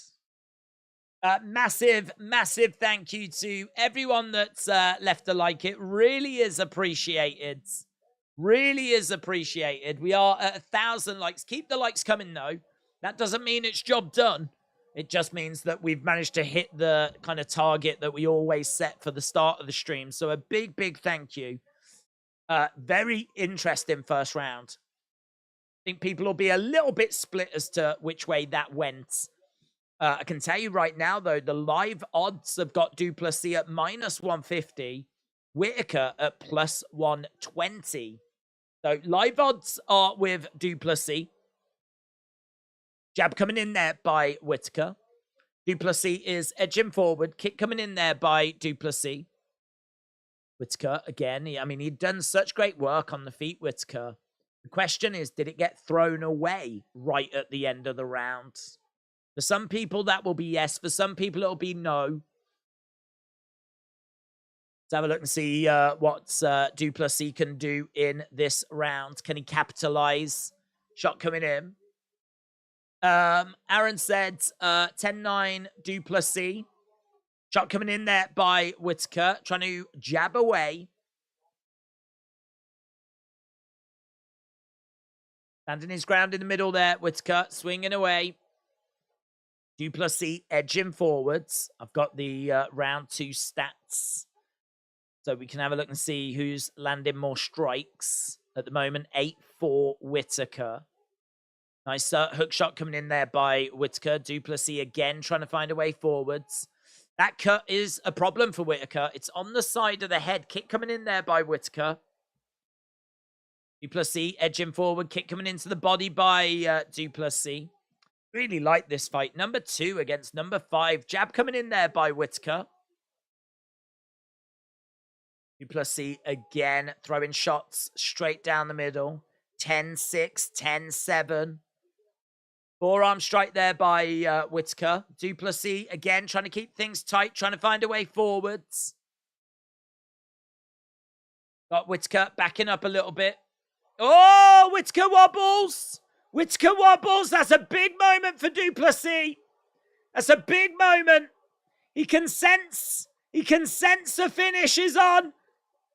Duplessis all over Whittaker right now. And Whittaker going down. Covering up, ref stopped it. Duplessis wins. Duplessis wins. He rocked Whittaker.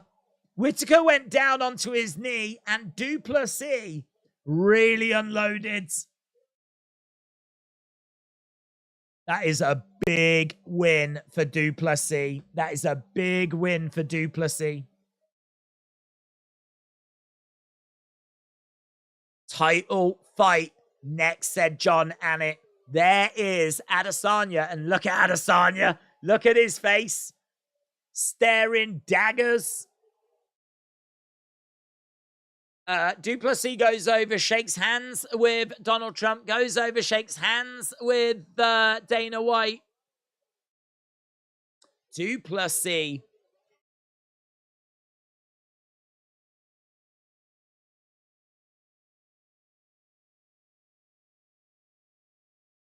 Duplessis. Look at Adesanya. We cut back to Adesanya. Adesanya snarling away. Snarling away. That'll be a banging fight, man. Statement win, says King Huddle.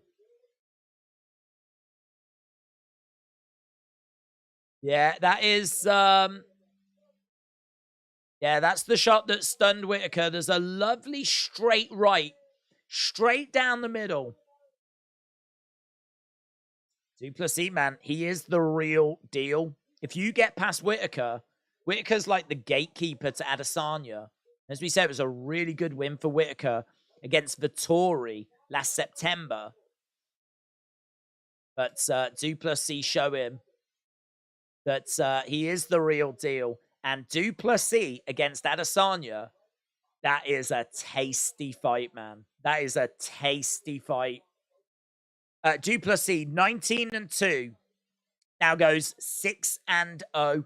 Adesanya having a word. Adesanya having a word with Dana. Is Adesanya going to come in? Is he going to come in? What's Duplessis saying? Adesanya, what is going on here? Adesanya had a word with Dana. Adesanya seems to be outside the octagon.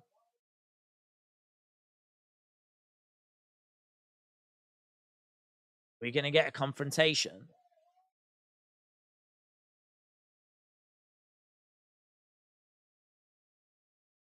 I'm thinking we might. Winner, knockout, TKO, round 2, Duplessis. Joe Rogan said, there can be no doubts now. You just beat one of the top middleweights on the planet.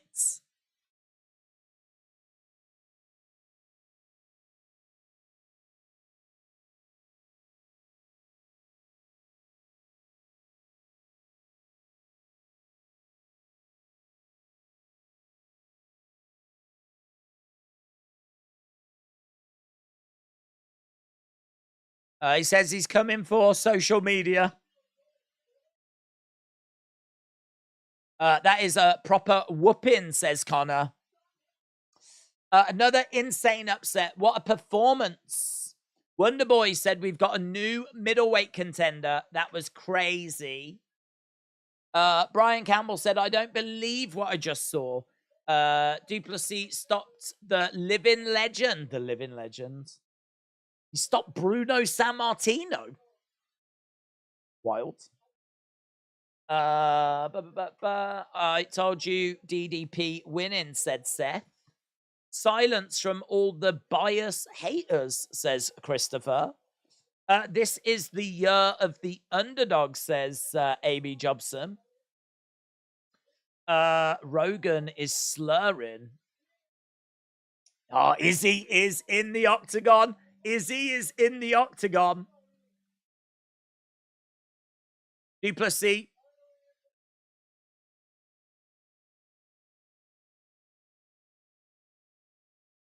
I just beat a guy that was in the pound-for-pound ranking, said Duplessis. The man you will face next is standing to your right. Here is Adesanya. Adesanya and Duplessis are face-to-face. But well, relax. This is my African brother.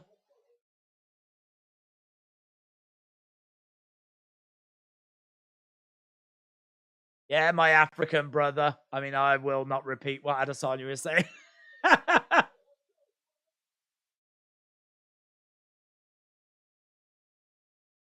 Yeah, I think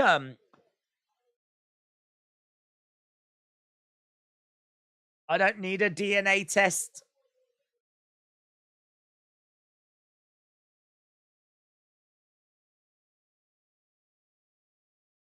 So Duplessis, there's a lot of bad blood here because it's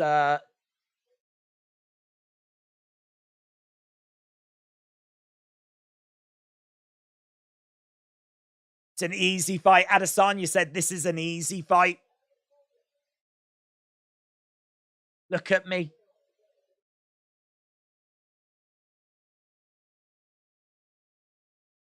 Duplessis walks away.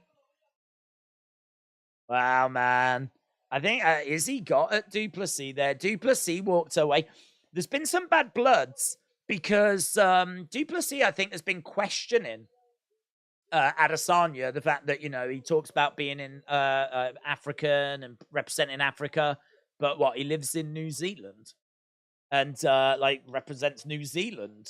Like, if you're representing Africa, then be in Africa. And so, you know, this is where Adesanya's got a bit upset. It's like, listen, you know, let's do a DNA test because I know where I'm from. Let's find out where you're from. I think there's nothing like a little bit of friendly racism to really build up a fight. Is the little bit of, you know what I mean, bit of cheeky racism to build up a fight, because that's exactly what we've got here. People asking other people to do DNA tests so they can find out where they're really from. Oh. I mean, it's not the build you see for every UFC fight, but certainly the build we got for this one. So, Izzy and Duplessis. Izzy said he was Chinese. I don't think Izzy likes him much. No, I got that vibe. It's the little things in it that give it away. It's the little things. Izzy is Chinese, and he's got a Chinese heart. He said it himself, said Shannon. A little bit, you know, a little bit of the old cheeky racism, eh? Mitchell said 36 and me, 26 and me. It's 23 and me. That was an awful promo. Do you know, there's a documentary in the UK. Every time, I've never heard of that site, that 36 and me or whatever it is. But in the UK, there's a documentary where they followed people every like 7 years and their whole life is documented. So like I think it's called 7 Up, 7 and Up, or it might be 7 and Me. Every time they were saying that, I was thinking of this documentary. I think they're up to like 63 and Me or 63 and Up or whatever it's called. You've never seen it. It's pretty wild. I think they followed them when they were born, right? 7 years later, they went back to see what they were up to. Then they did one when they were 14. Then they did one when they were 21. Every 7 years, they keep going back to them. Pretty wild idea, isn't it? Pretty sure the last one was called 63 and Me or 63 and I keep thinking of that. And this gets mentioned. I don't know what we're up to, actually. I know it's in America, you'll be like, oh. But trust me, quite an interesting documentary. It's called 63 Up. The Up film series. The first one was shown in 1964. The next one was in 1970. The next one after that was 77. It's the same people that they keep going back to. They've been doing that since 1964. So they did it in 64. Then they did it in 70. Then they did it in 77. Then they did it in 84. 1991. 1998. 2005. 2012. And the most recent one was 2019. So they'll go back to them. They'll go back to him in 2026, and that'll be 70 and up, and we'll see what they're up to. Crazy. Because, like, obviously you've watched them grow up and have kids and all this. I kept thinking of that when they were, like, banging on about that site. Right. Izzy is a clown. Imagine the card for UFC 300. You should do a DNA test. You never know. You might be 0.1% African, which means you could get involved in that fight, says Bembo. I feel like, to be honest, most people do like those kind of tests. I'd imagine that we're probably like 1%, 0.1% African. I should imagine there is all of that in all of us. I don't know. I don't really know how it all kind of works. But I know that I wouldn't do mine and it would, you know, be 100% English. I'm sure there's many nations that live within me.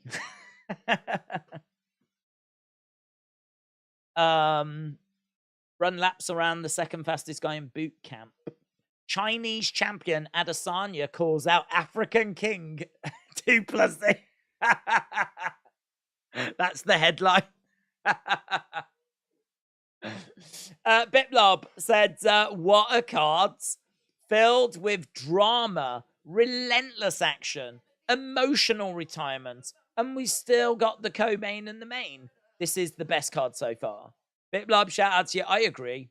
I think this is the best. I think this is the best card of the year.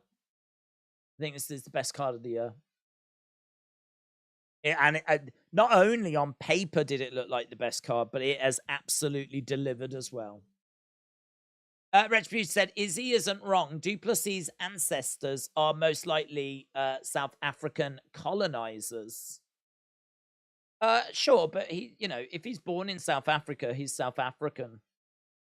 So, is he to call out it, if he is South Africa? I don't think Izzy would do that, to be honest.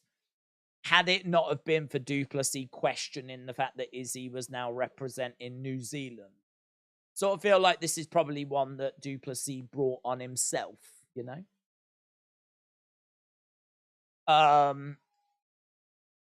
Duplessis colonized Rob.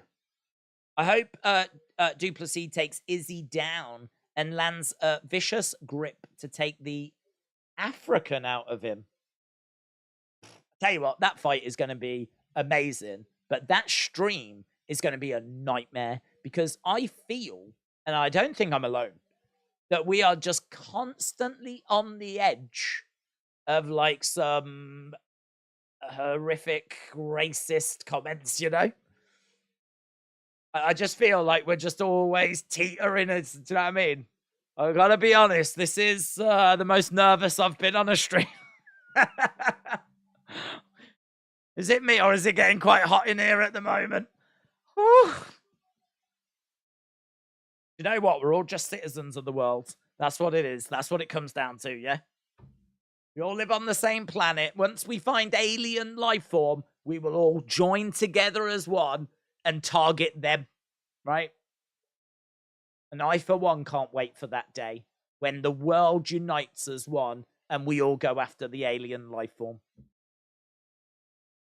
Right. Time for the co-main.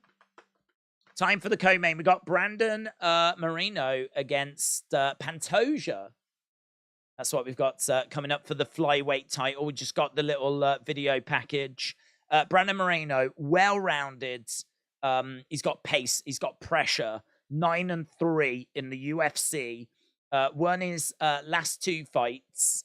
Beat Davison Figueiredo back in January. He's got good left hooks, mobile, good hand speeds. He's a cardio machine. He's got slick boxing. He's got a decent guillotine. He can strike. He can grapple. He's improved wrestling. He's improved a lot since they last met. Pantoja is someone that absolutely could beat Brandon Moreno and has. He's done it twice. So he has got Moreno's number. But the question mark is, can he beat this version of Brandon Moreno? The bookies don't think so. Tapology doesn't think so. He is going to be hard to finish. Pantoja has got great jiu-jitsu. He is seen as championship caliber, but is it a little bit too late? He's 33. He's on a 3-fight win streak. It is very much now or never for Pantoja. He's aggressive. He's sharp. He's good at maintaining range. He's a little more limited than Brandon Moreno. He's aggressive. He's got powerful hooks. There's a lot to like about Pantoja. He is ranked number 2 in the flyweight division. Brandon Moreno is the champ. Moreno is minus 205 favorite. Pantoja plus 170. Pantoja 4th highest strike accuracy amongst active UFC flyweights. Stephen, shout out to you. I hope you are well. If Duplessis wins the title, will he be bigger than the Springboks? The rugby is, I think, very well appreciated. I mean, I would say he will be bigger than them on that day. I would go that far. But the Springboks, like when they won the World Cup, that was made into a film, wasn't it? Wasn't it that a film with was it called Invictus or something? I seem to remember a film about South Africa winning the Rugby World Cup. That all tied in with like Nelson Mandela and everything, didn't it? And I think that was kind of seen as like, you know, a brave new world for South Africa. So I don't think it would have that kind of political slant to it, but or that symbolic stamp to it. But no, it'd be a big moment, it'd be a massive moment, of course. Thing is, Izzy is massive in Africa. So, you know, you kind of take him from one African and give him to another African. It'd probably be better if Duplessis was beating, you know, an American or a European or a Mexican or, you know. Right, massive cheer for Brandon Moreno. Who have you got on this one? I'm leaning Brandon Moreno. I love Brandon Moreno. I think he's such a great fighter. And he's proven himself to be the real deal as well. Quite respectful at the press conferences and everything. I think he carries himself with real dignity, which I know is not something that fight fans really care about, but I really like him. I really rate him. He steps out into the arena. Brandon Moreno with the headband is going to lose, says Bitlob. Retribution said, tonight is brilliant UFC to lose all your money on, but great if you didn't place any bets. I lost £50 on my bets tonight. I'm devastated. Retribution, shout out to you. It's always a gamble. I mean, it's always hard to know which way things are going to go. You never quite know how people are going to turn up, how they're going to show. Can you announce this in falsetto, says Bill. I could, Bill, and I think we all know that I could. But unfortunately, if I go high in pitch, the microphone doesn't pick it up. So for the benefit of those that aren't able to watch, maybe they're at work, maybe they're trucking. I know we've got some truckers. Other truckers. It's probably best I don't. UFC Flyweight Champion Brandon Moreno tied for second most title fight wins in UFC Flyweight history with 3. Tied for the fourth most wins in UFC Flyweight history, 9. As we said, this guy is the real deal. This is our co-main event. And as I said, a big thank you to everyone that's left likes. We're at 1,084.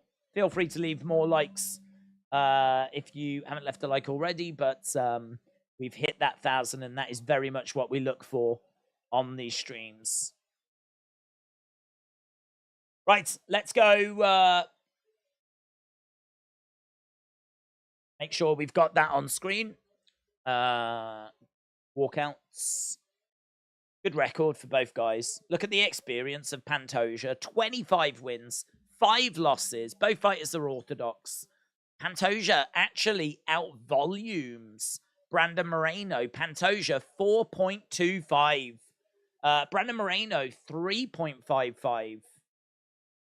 Pantoja's got better volume, better striking accuracy. He's not a million miles away behind takedown average. Not a million miles away behind takedown accuracy.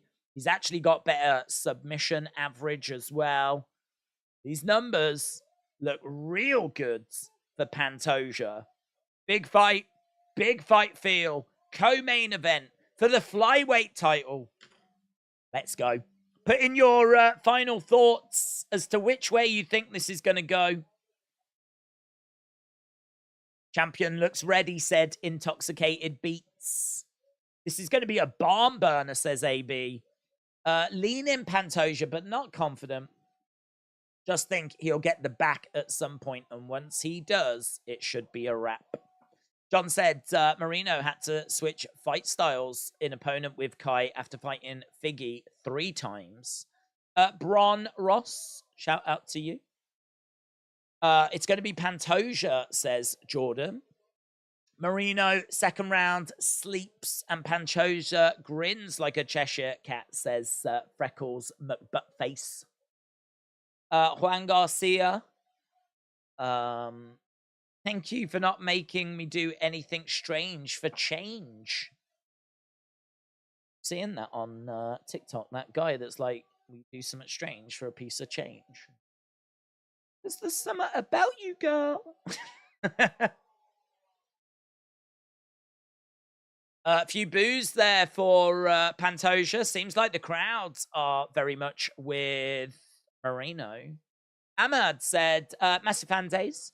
Izzy looked like he was completely drunk. New champ, 2+C. Oof.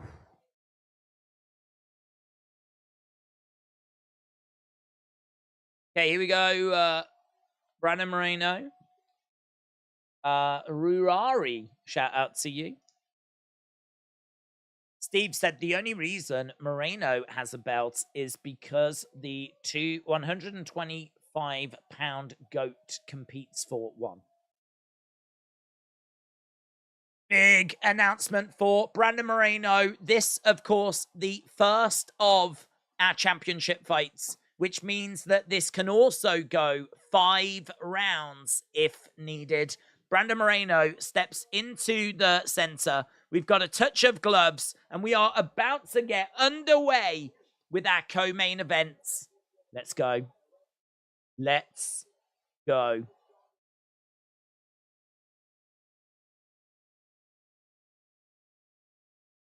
Brandon Moreno always looks so cool and composed. Pantoja has won against Moreno twice before. And Brandon Moreno manages to get Pantoja up against the side of the cage. So Pantoja up against the fence. We can go 5 rounds. Great card. It's been a great card. Can these final 2 fights deliver? Can they deliver? We've been streaming for 6 hours, 20 minutes, and it has been nothing but a pleasure. Shots coming in by Pantoja, but he is just being held up against the fence. Knee strike there by Brandon Moreno. Knee strikes coming in by Pantoja. So right now we're seeing a lot of clinch work, and I think people would have been hoping for something a little bit more exciting than this.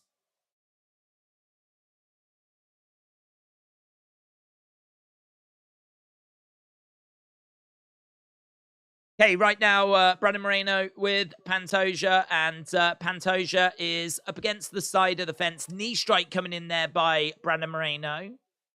Moreno by weird rear naked thirst, says Bill. AB said, absolutely electrifying atmosphere at T-Mobile Arena heading into the title fights. Yeah, they are olaying away. There is real excitement. Pantoja reversing the position. Knee strike coming in there by Pantoja. Brandon Moreno bouncing away, letting his hands go. Trying to keep covered up a little bit. Jab coming in there by Brandon Moreno. Backing up a little bit. 1-2 straight down the middle. Lovely work there by Moreno. Pantoja with a big knee to the midsection. And Brandon Moreno, he's in a scrap here. I mean, this is not an easy fight for him at all. Jab coming in there by Brandon Moreno. Pantoja standing his ground in the center. Jab coming in into the clinch. Knee as Moreno drives Pantoja back against the side of the fence. Forearm strike there by Moreno. Couple of shots straight down the middle by Moreno. Pantoja edging forwards. Brandon Moreno keeping covered up. Moves out the way of that leg kick. Couple of shots coming in straight down the middle. Nice jab. Oh, Brandon Moreno goes down. Brandon Moreno goes down, but he's still in the fight.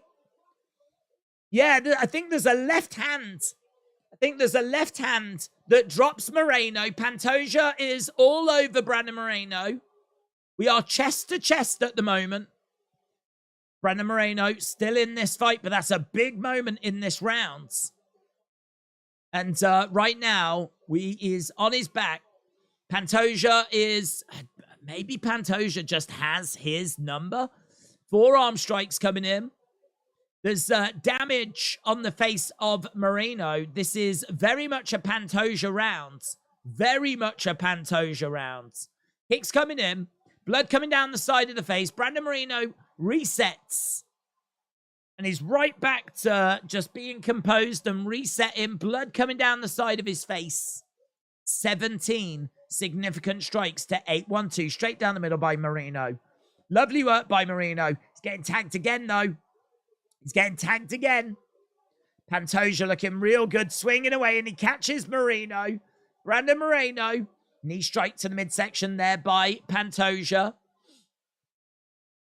Moreno could probably do with getting to the second round here and getting some advice from his corner. Nice jab straight down the middle there by Moreno. The gap feels quite significant in this round. Oh, is rocked. Brandon Moreno is definitely rocked. He's not winning the striking exchanges here. Grabs the leg.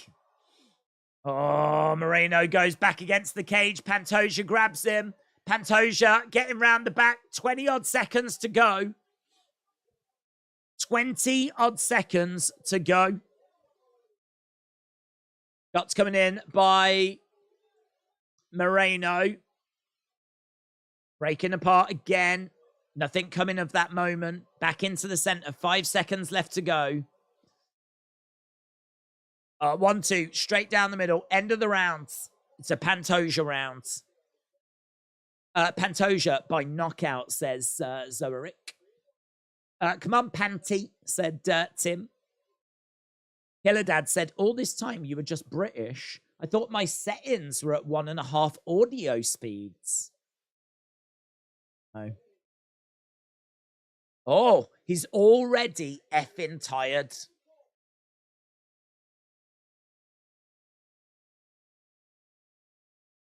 We knew we were going to bleed tonight. You've been hit. I don't know if it's a headbutt, but you've been hit. But it's all right. It's here, and the blood is going to go that way. We knew that you were going to bleed tonight. We knew that you were going to bleed tonight. Big round for Pantoja. They're saying he's already getting tired.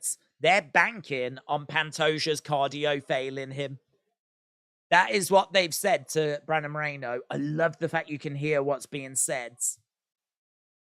Right, we are underway. We've got both fighters in the center right now. We've got Pantoja moving forward. Brandon Moreno backing away. Moreno trying to throw out a couple of jabs. Pantoja edging forward. 1-2 straight down the middle. Pantoja going wild. Kicks coming in. It's a real scrap. It's a real scrap. Brandon Moreno needs to make sure that he does not engage in that kind of a brawl. If their goal is to empty the gas tank of Pantoja, then he cannot engage in a brawl. I tell you what, great action right now. Big swing and a miss there by Brandon Moreno. Pantoja, his head gets snapped back. Right now, we got Brandon Moreno trying to find a way forwards. Couple of shots coming in by Moreno. These two just exchanging blows on the feet. But we know that Pantoja has been winning the striking exchanges. I don't know how wise it is to get into a striking exchange with Pantoja in this second round. Hell of a fight, though. Hell of a fight. Nice shot coming in there by Pantoja. That blood is gushing down the face of Brandon Moreno. We are in round 2. We can go 5 rounds. Moreno trying to cover up. Oh, that's a lovely hook shot. Pantoja definitely showing the effects of being tagged a few times. His face is marked up. Standing his ground in the center. They were quite confident that he was slowing. Don't know how true that is. I would say is winning this second round. But right now, Brandon Moreno gets round the back. Brandon Moreno manages to take the back of Pantoja. This is a big moment for Brandon Moreno. He's got 3 minutes to work. 3 minutes to work. He's round the back of Pantoja, trying to find a way of getting a rear naked choke applied. We got 2 minutes 50 left on the clock. And the crowd are making loads of noise. Blood pouring down the side of the face of Brandon Moreno. Pantoja not panicking, doing what he can to defend at the moment. We've got just over 3 minutes 30 on the clock. Right now, round 2, 19 significant strikes to 11 in favor of Brandon Moreno. Brandon Moreno round so far, but Pantoja definitely took the first. Easily took the first. Right now, we've got a real scramble on the ground. We've got Pantoja on his back, Brandon Moreno on top of him. He's kind of in half guard, but it's really weird. He's kind of the wrong way round. So his leg is actually trapped. Looks like he's managed to get it freed, but that has allowed Pantoja to get back to his feet. So right now we're on the feet. These two exchanging blows. Pantoja looks a little wobbly. That's a big shot by Brandon Moreno. Pantoja tries to grab Brandon Moreno. There's some big shots that have been landed there by Brandon. Big shots. And Pantoja struggling a little in this round. 27-14 for Brandon Moreno. Was Pantoja's opportunity that first round? Is it starting to slip away? Was Brandon Moreno's corner correct? Is Pantoja tiring? Because right now, it is Brandon Moreno that is having the better of the action in this round, 28-14. Brandon Moreno being patient, waiting, hook shot coming in, jab, Pantoja still standing, still battling, still got something to give here. He's just standing and waiting, though. He's being very patient, Pantoja. Oof. Heavy shots coming back there by Brandon Moreno. He has to eat a couple of shots to give a couple of shots. 32 significant strikes to 19. 30 seconds left to go. Brandon Moreno trying to find a way forward. Jab there by Pantoja. And we've got Brandon Moreno standing his ground, edging forward. Jab coming in by Pantoja. He's got Pantoja backing up a little bit. Good work here by Brandon Moreno. Oh, man, lovely jabs. And he's really finding the mark here, Brandon Moreno. Kick coming in. Moreno grabs the leg. Down goes Pantoja. Great rounds. Really great rounds. Really great fight. Really great action.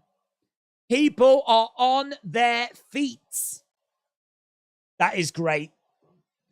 Vicky says, not being a cardio machine against Brandon would be a big mistake. California Love, shout out to you.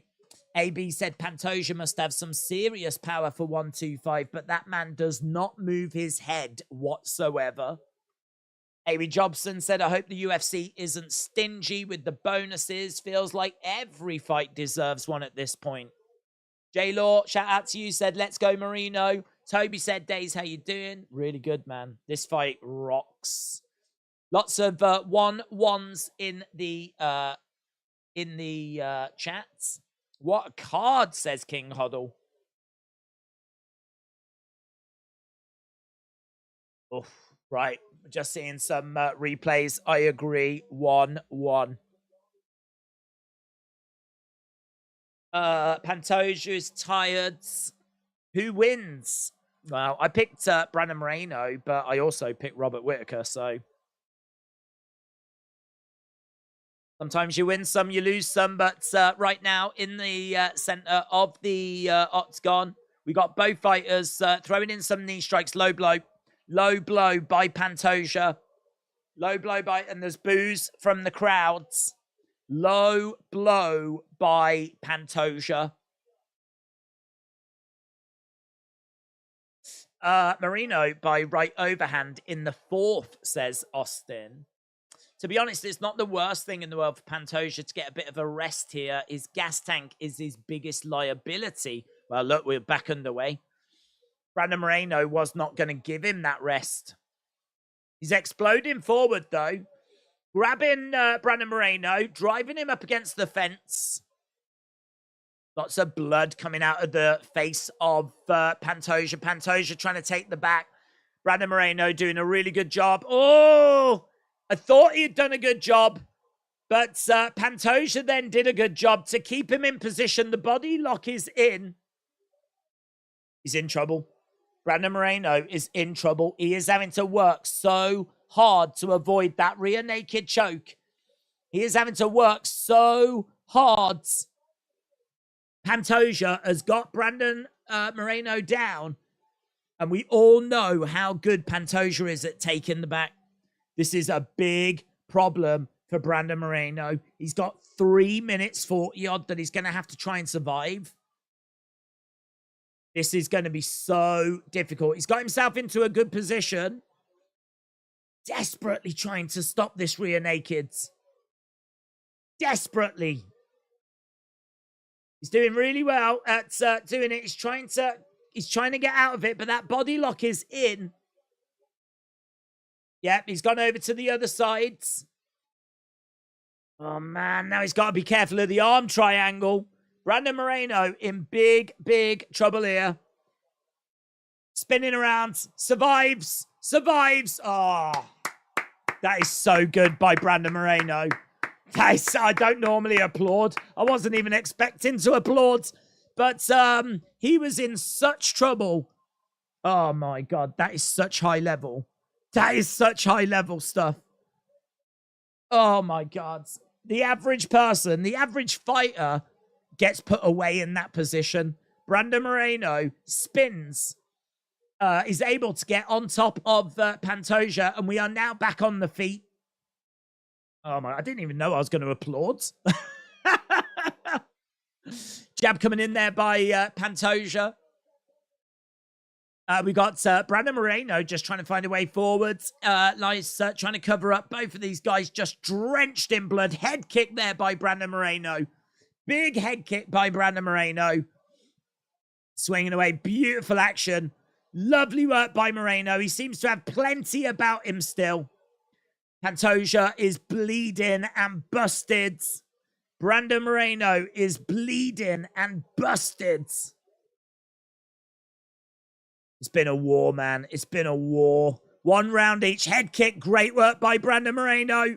Lovely shot comes back by Pantoja. It's a proper slugfest. Pantoja's got Moreno trying to drive him back against the fence. Man, this is just insane action. Absolutely insane action. Right now it is 13 significant strikes to 12.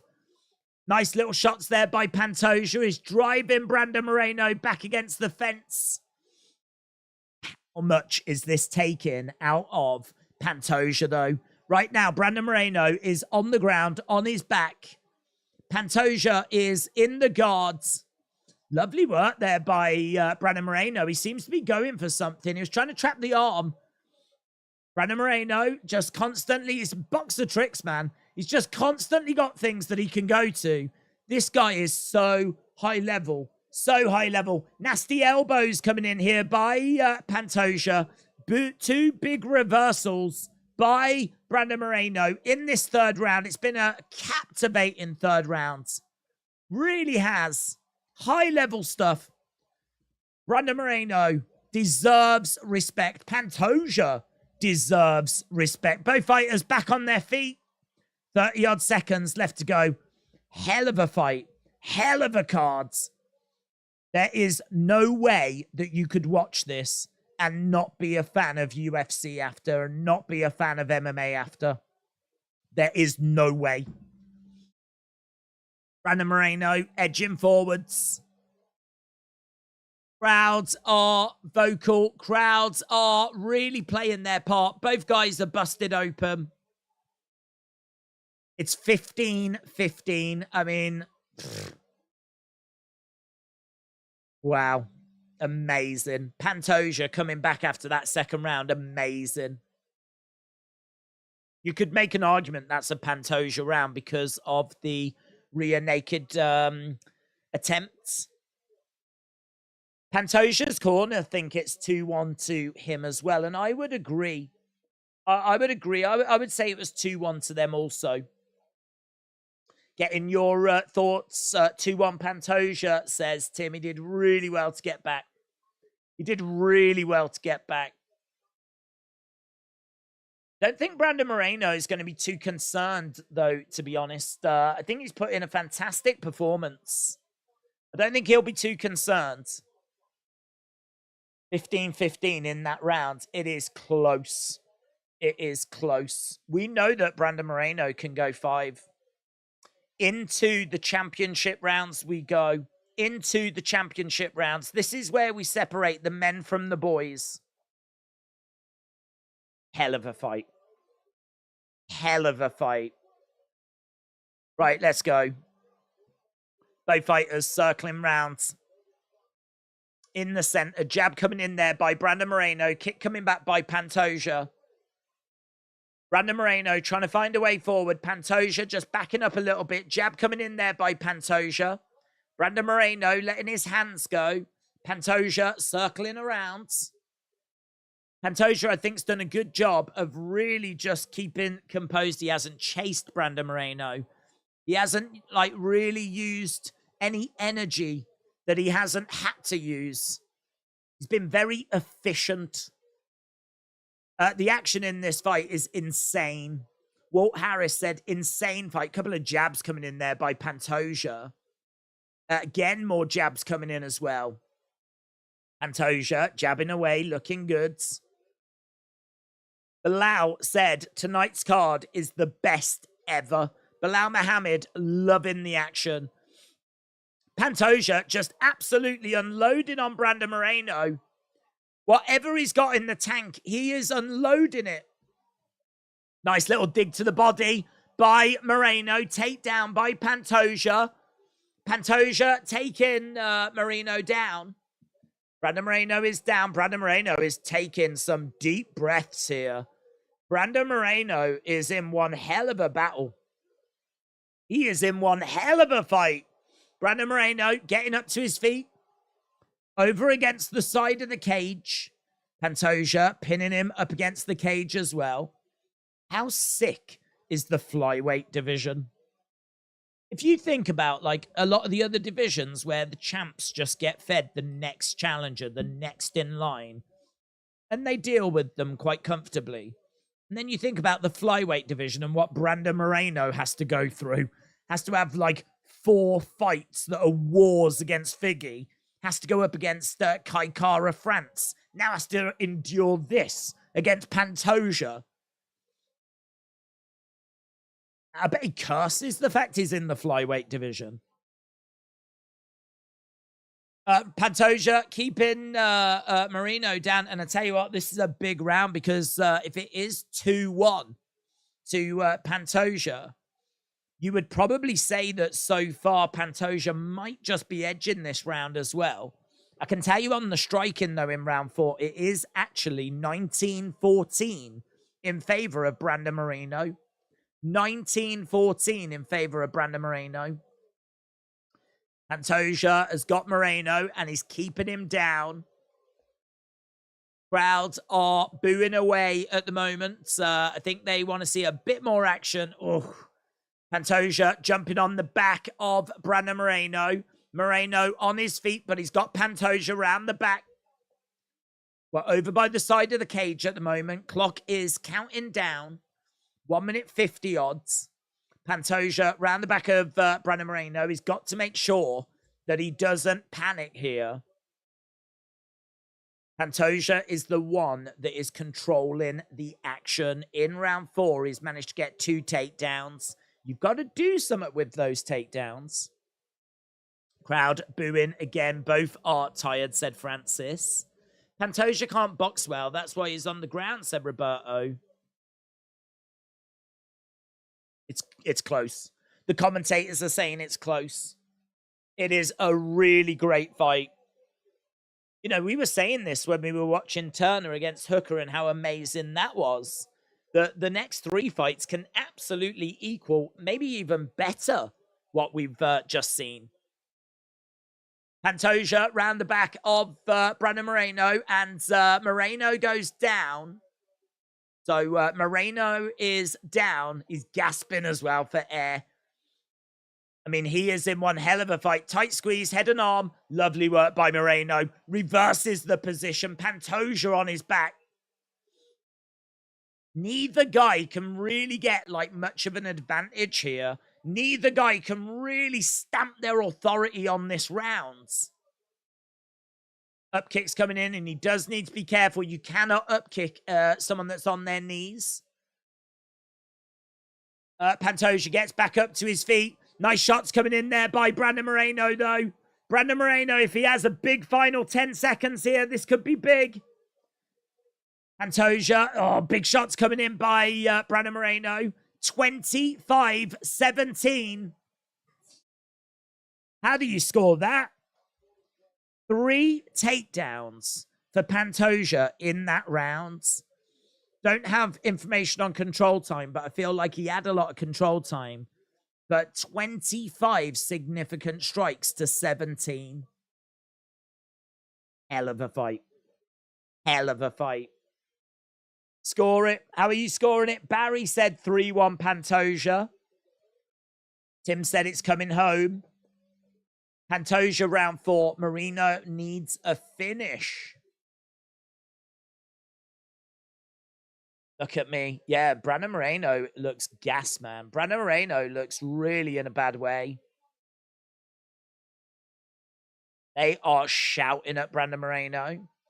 Bista Miss said 2-2. We've got lots of 3-1s. Mark says 3-1. Ollie Samika says 3-1. Bob's got it 2-2, though. Close. There is some close stuff in there, but it is the final rounds. Final rounds. Which way is this fight going to go?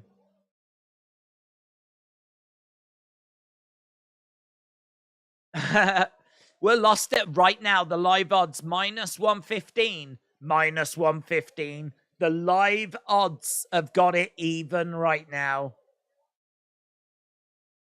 Live odds -115. -115. Obviously, you have to take that with a pinch of salt. Brandon Moreno keeping covered up here. Pantoja on the outsides. If they were hoping that Pantoja would fade, there hasn't been any evidence of that apart from a big second round for Brandon Moreno. Hook shot coming in there by Brandon Moreno. Oh, heavy shots coming in by Pantoja. Brandon Moreno trying to let his hands go as well. Jab coming in by Brandon Moreno. Martin Lawrence said absolute warriors. Uppercuts. Real flurry of shots there by Pantoja. It's hard to see exactly what's landing, but stuff is getting through. Heavy hooks coming back there by Brandon Moreno. Pantoja gestures to bring more. Jabs coming in by both guys. These two absolute warriors are just throwing at each other right now. 11-8 in this round. Round number 5. 11-8 right now. Jab coming in. Brandon Moreno jabbing away. Pantoja backing up. Pantoja again backing up. Brandon Moreno having a little look. We've got just over 3 minutes. It does feel like now or never for Pantoja in the sense of if he doesn't win this, well, he may get a rematch after this because of how great this fight has been. But at the age of 33 in the flyweight division, it's 16-16 on significant strikes right now. 16-16. Oh, jabs coming in. Hook shot coming in there by Brandon Moreno. Alex, shout out to you, my friend. Jab there by Brandon. 17-16. We got 2 minutes 35 in this absolutely captivating fight. Moreno covering up Pantoja. Jab coming in there by Brandon Moreno. Hook shot there by Brandon Moreno as well. 18-18. Currently 22-18 to Brandon Moreno. Takedown, though, by Pantoja. Pantoja managing to get a takedown. Got to do something with it, though. Got to do something with it. Hey, what? He's taking some deep breaths there, Brandon Moreno. He's got blood coming down his nose. Intoxicated beats. Good fights. He's, Pantoja said, has jumped round the back of Brandon Moreno. We got 1 minute 47.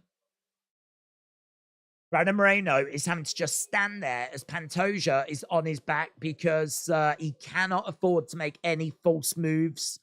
Striking-wise, it's 22-18.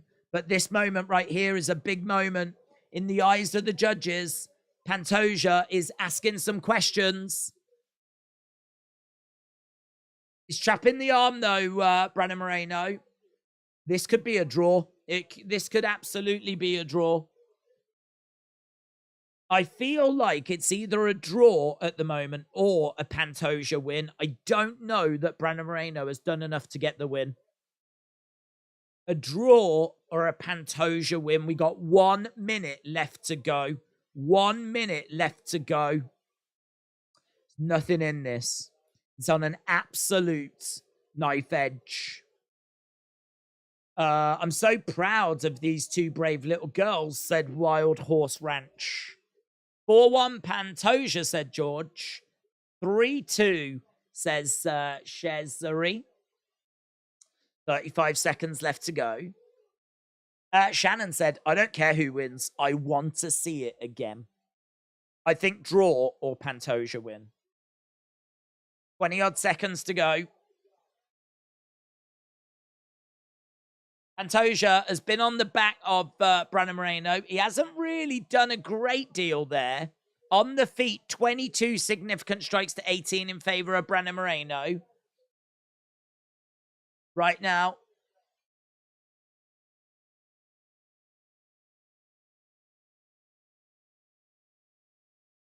Yeah, which, you know, damage is always important. Both guys throw their arms in the air.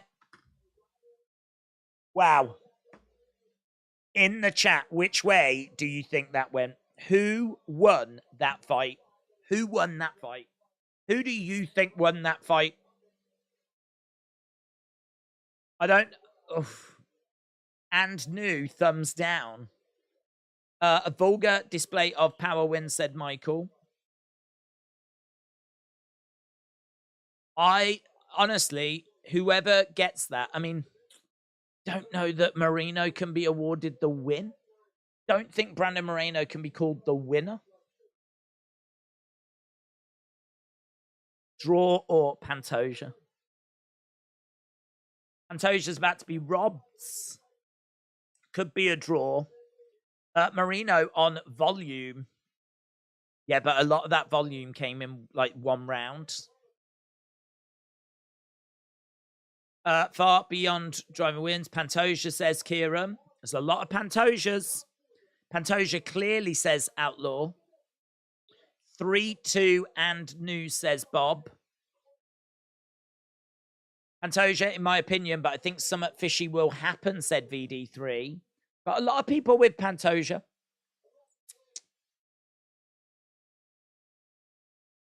Let's have a look. Obviously, we've still got our main event to come. Main event coming up. I have a live bet with Paddy Power. I picked Pantoja and Volk. They are offering me a higher cash out offer than my original bet. Pantoja must have won, says Mason. 3-2 Pantoja. Draw all day, said Damo. AV said 3-3 draw. Yeah, I think this is... I keep saying it, but I think it's either a draw or Pantoja wins.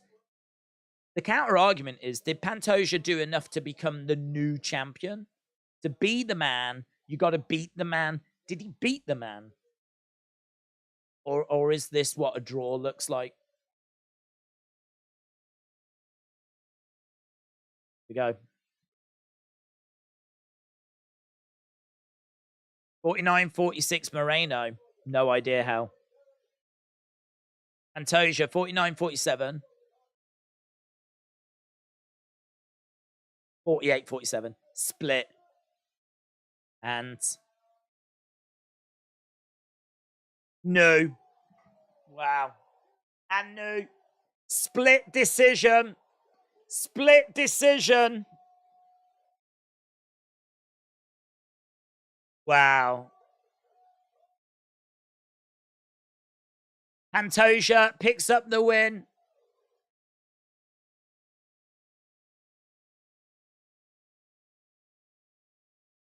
There's a few boos, but obviously there's a big Mexican.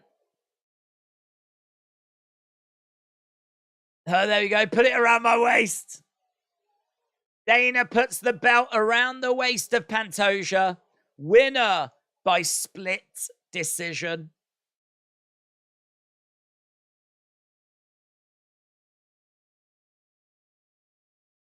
New flyweight champion. Pantoja is the 5th undisputed UFC flyweight champion. I don't know how one guy had it 49-46 Moreno.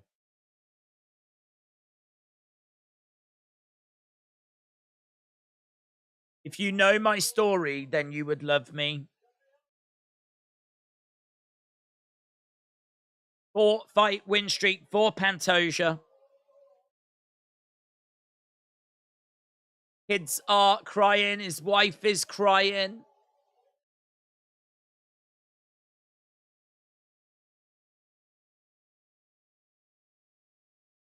So his wife and his kids are there. Lots of tears, lots of emotion.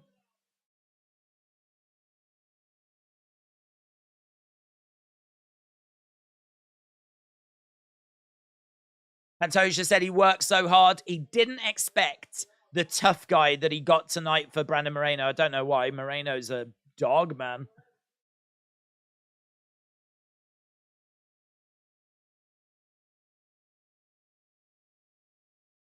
Moreno didn't get robbed. They had it right. Oh, I don't think that Moreno got robbed.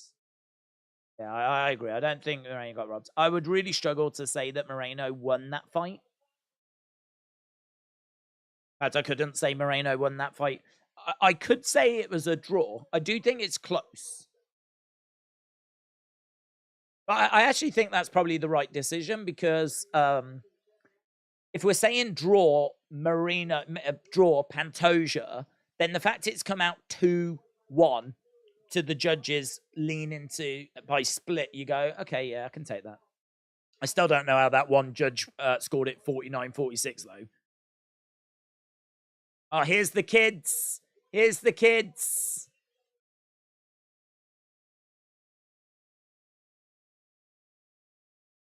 The kids have come in and he's hugging those.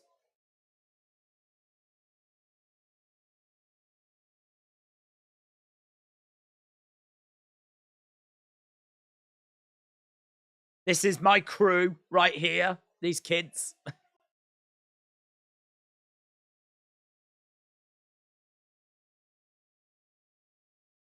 So Pantoja and his wife embrace. Wow. Pantoja won it clear, bro. Mexicans just hate taking L's. It's whatever we move. That one errant judge should be effing sacked. Is this boxing? Said King Huddle. Right, there we go. Pantoja is the new champ. It's pretty funny, isn't it, how Davison Figueiredo and Brandon Moreno have been engaged in this war. And then Pantoja comes along and goes, whoop. Who's going to be the champ? Is it Figgy? Is it Moreno? Pantoja goes, boink. I'm the champ now. So there we go. Pantoja.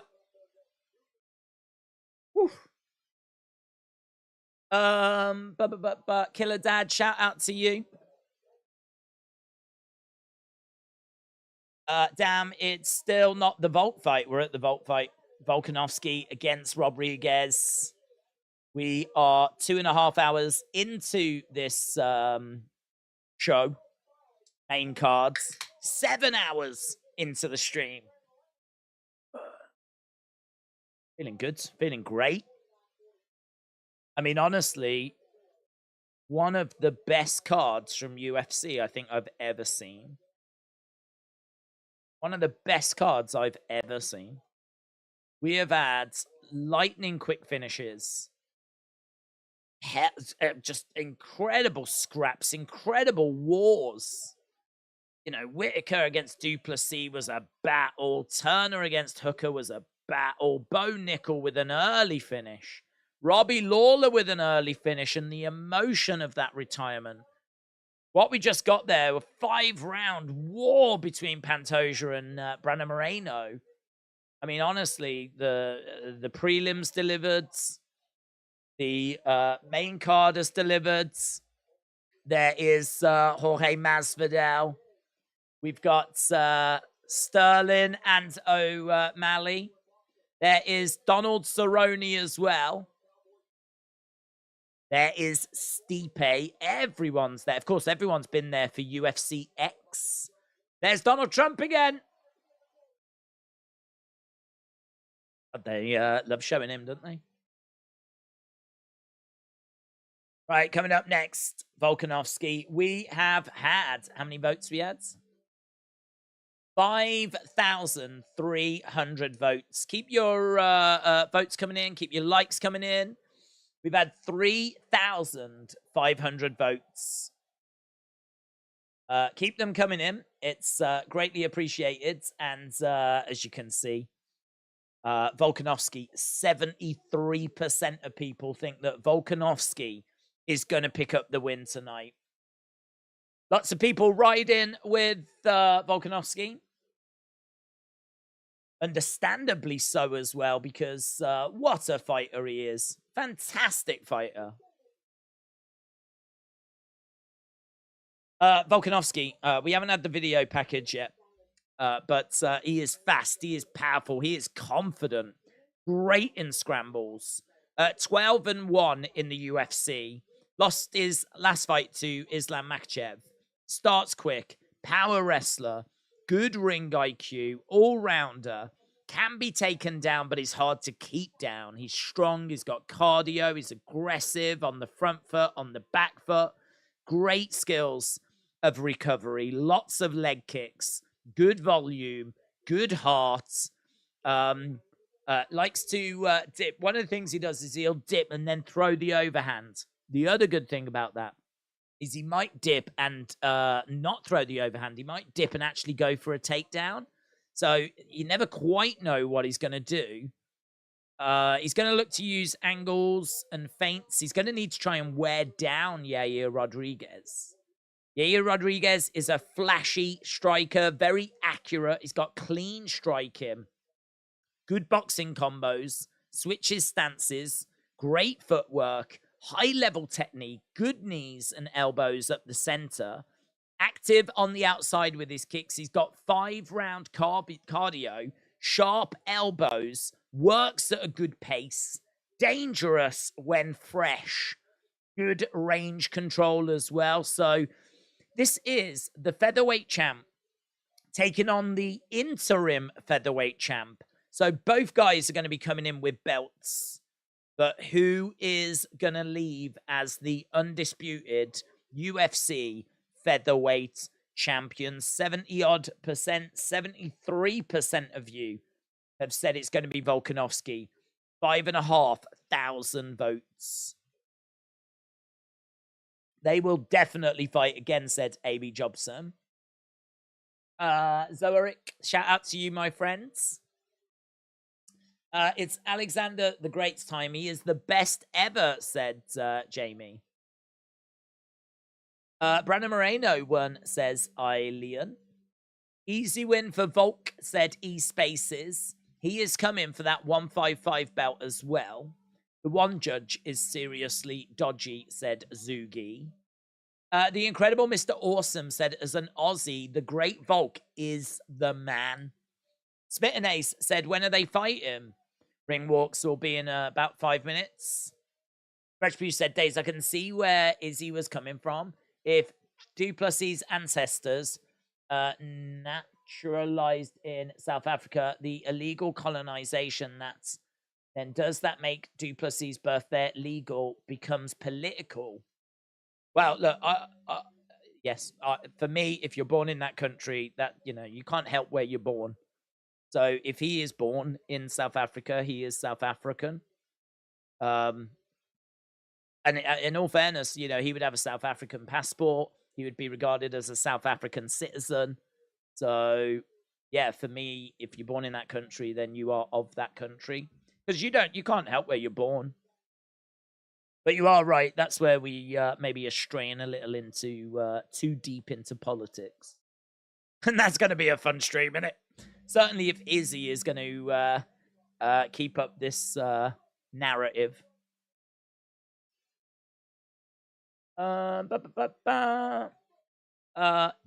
Keith, shout out to you, my friend. I'm glad you enjoyed the streams. Izzy says he is bigger than the All Blacks.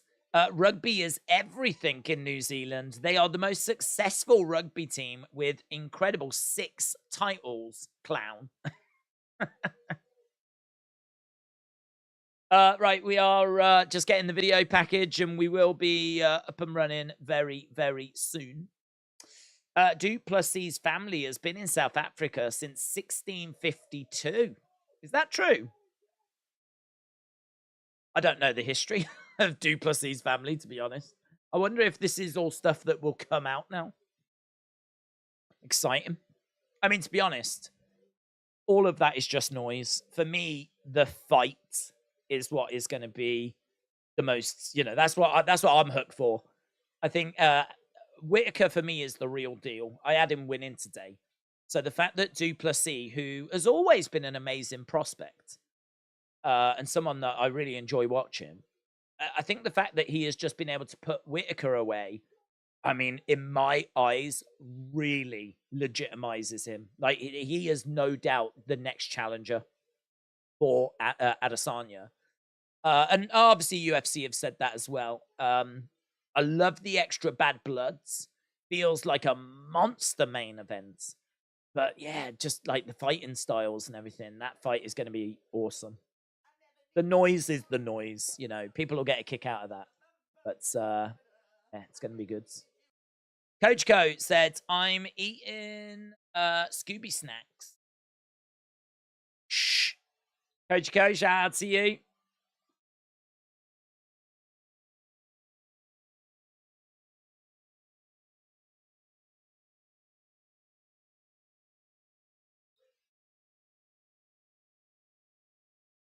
Right, here we go.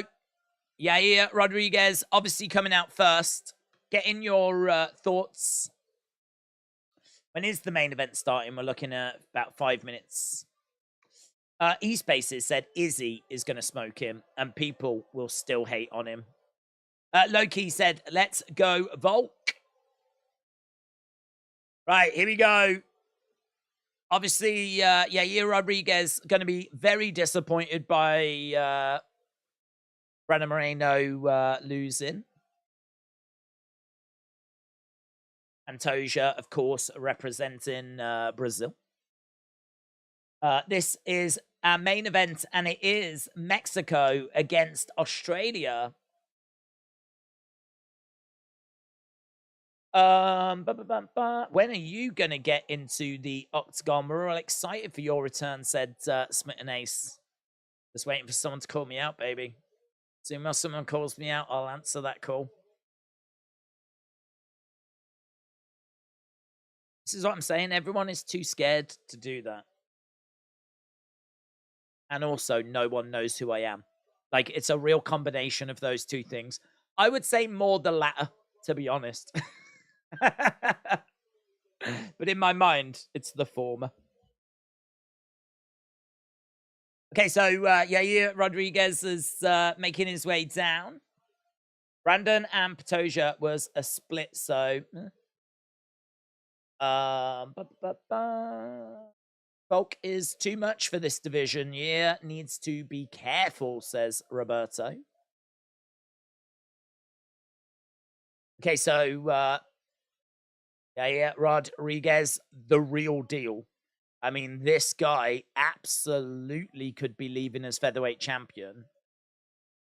I've got Volk winning, though, because it's Volk, to be honest. I mean, I think we're talking about someone that could be the best in the run-in to be the best of their division in Yair Rodriguez against someone that's in the run-in to be the best MMA fighter in the whole world. That's Volk. I just think that Volk's skills are just going to be too much for Yair Rodriguez. But could Yair Rodriguez catch him with something? Not lucky punch. That's disrespectful. He's better than that. But he has got great boxing combinations.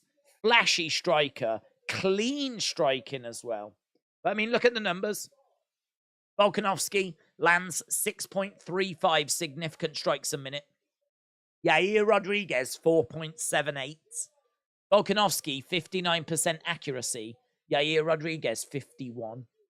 Takedowns, 1.5 to 0.7. Takedown accuracy, 34.3 to 28.1.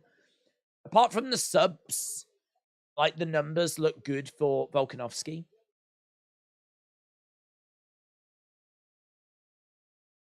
Volk is still pound for pound the best fighter in the world. No way he loses tonight, said Mr. Mace. Izzy lost to Polish Power, said Jamie.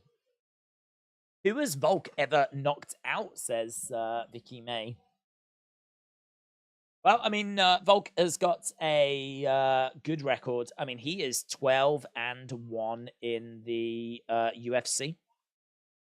I mean, he has picked up a lot of wins, but he's got 4 of those by knockout. 8 of those have come by decision. So, here we go. Making his way down.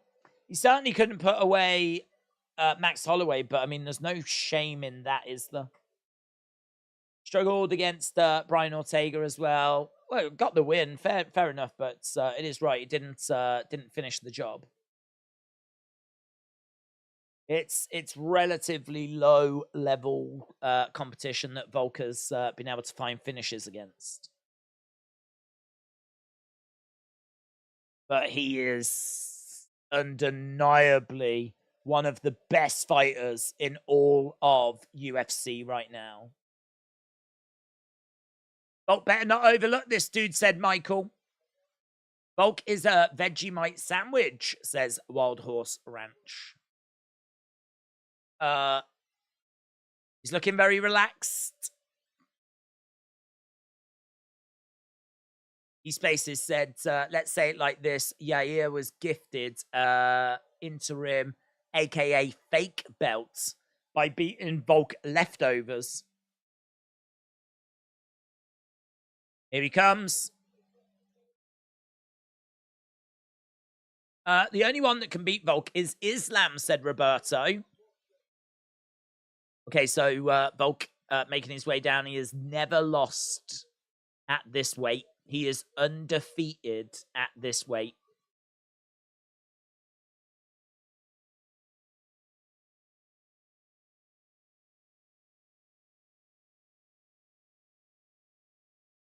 Only Australian-born champion in UFC history.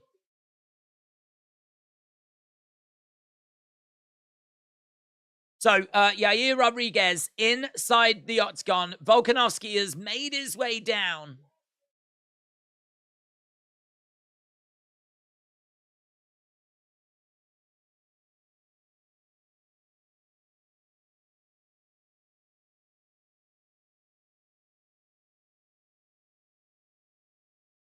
Never gets tired. UFC Featherweight Champion, longest active win streak in UFC Featherweight division with 10. Largest strike differential in UFC Featherweight history. He lands 3.1 shots more than he absorbs every minute.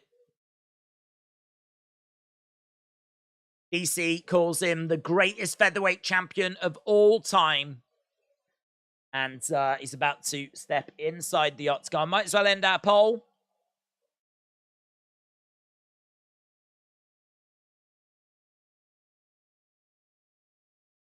Great response. Crowd are really up for this. I should imagine the crowd are probably a little bit shattered after all the action that we've witnessed. But, man, how can you not be excited? How can you not be up for this fight? This is going to be one hell of a fight. This really is the cherry on top of what has been a fantastic event. He outboxed Max easily, says John. Yair is very confident. Volkanovski is 4 years older, and he is considerably smaller. But then I think he is normally smaller than his opponents. That's not something new for him. Adesanya back in the crowd. Can see him, spotted him in his t-shirt. He's stuck around for these two fights. Mexico now on fire, says Nazirul.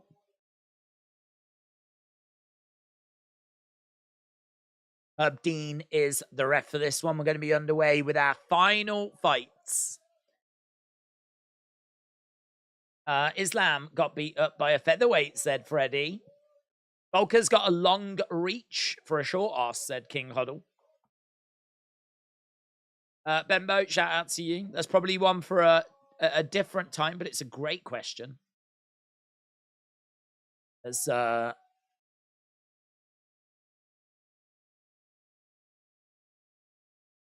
Bruce Buffer just doing the final intros. Get in your thoughts. Get in your final thoughts. Big thank you to everyone that's left a like as well. Really is appreciated. We've managed to actually get to just over 1,200, which is really cool.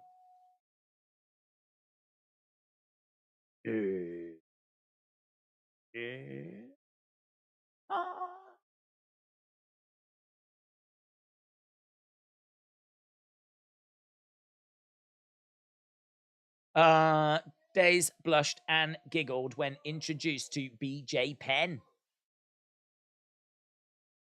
Love BJ Penn. Volk got split open by Islam's knee, says Roberto. Oh, no, not Herb, said Kyle. No one can match Volk on stamina, says a Phelan. Izzy just got back from arguing with the peanut vendor, says Rydog. Ben said, just so I don't have to say I told you so later, I've put 10 grand on Volkanovski, winning in the first round knockout, stacking up that bread. Vicky May said, Tim, order an enchilada at Taco Bell. Thank me later. Best stream of all time. Michael, appreciate the kind words. A.B. Jobson said, let's give Herb the main event. Nothing but the best for the main events. John said, well, who's your favorite fighter of all time? Anderson Silva. Love the Spider. Raining. Defending. Yair got dominated on the ground by Max and certainly didn't outbox Max. Kept it competitive, but he cleanly lost. He's not going to stand a chance against Volk, especially on the ground. Can they hurry up? Come on. All right, both fighters coming into the center. Touching gloves.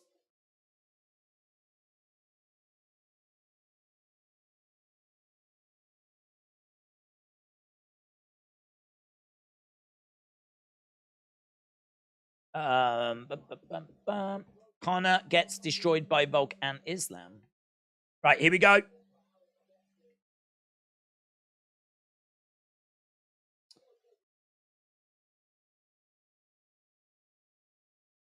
Ronnie Knoxville's got good seats tonight, hasn't he? Here we go. Right, round number one. Both guys touching gloves. We got Volkanovski in the center. We got Rodriguez on the outside, dancing around, bouncing around. Volkanovski just edging forward as Rodriguez continues to move from side to side, backing up a little bit as Volkanovski moves forwards. Rodriguez on the back foot. Volkanovski putting that pressure on, but there's quite a distance between them.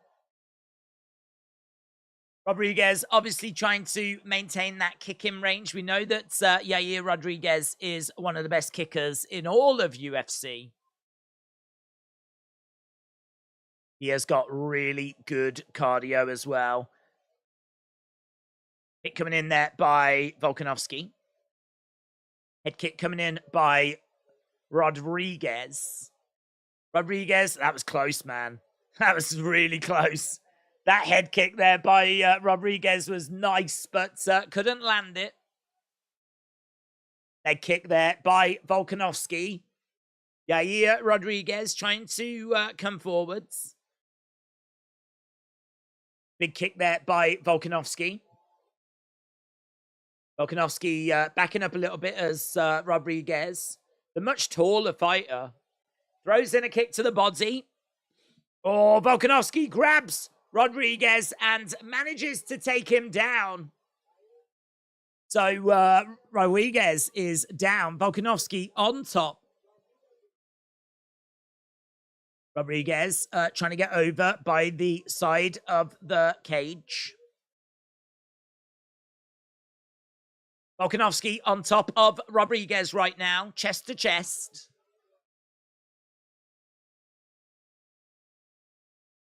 He's going to be able to throw in some shots, throw in some strikes. Yeah, digging him in. That's good. To go into the body and going upstairs. Almost halfway through the round. And right now we're down on the ground. Rodriguez on his back. Volkanovski on top. Not coming into the side of the body and then going upstairs. Really throwing in these strikes. Again, digging into the side of the body there by Volkanovski.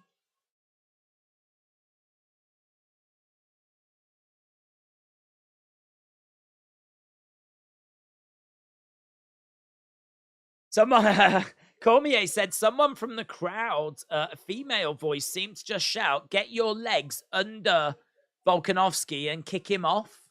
And DC was like, that's actually some really good advice. We've got some forearms raining down by Volkanovski. I love the idea that some random person in the crowd is like shouting advice to this highly trained MMA fighter. I mean, granted, it's good advice, but Rodriguez gets back up to his feet. Volkanovski grabs him. So maybe not the barn burner that we were hoping for. Volkanovski, though, getting some control time, getting the takedown, slightly ahead on significant strikes. I mean, I feel like if you're going to score this round for someone, you're going to be giving it Volkanovski. Yair Rodriguez goes down. Volkanovski throwing in some heavy shots, raining down some heavy strikes. Good work there by Volkanovski so far. And he's putting a bit of a tight squeeze on. Vicky said, funny, if this is the most boring, many times when the night is so exciting, the main event often disappoints. Head and arm choke. Head and arm choke by Volkanovski. He's got a bit of a squeeze applied here. But Rodriguez doing well. Weathering that storm. I tell you what, Volkanovski won't care about making this boring. He will just want to pick up the win. Having seen Brandon Moreno lose his title.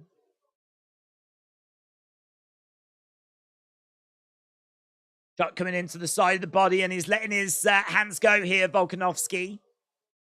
He's really pounding away right now. Volkanovski, live odds, minus 950.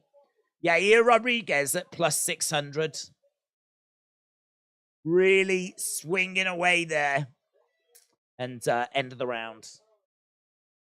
end of the round. That feels like a Volkanovski round. Maybe not the barn-burning round that we were hoping for, but tidy. Tidy. You got that first round over, they were just saying to Yair.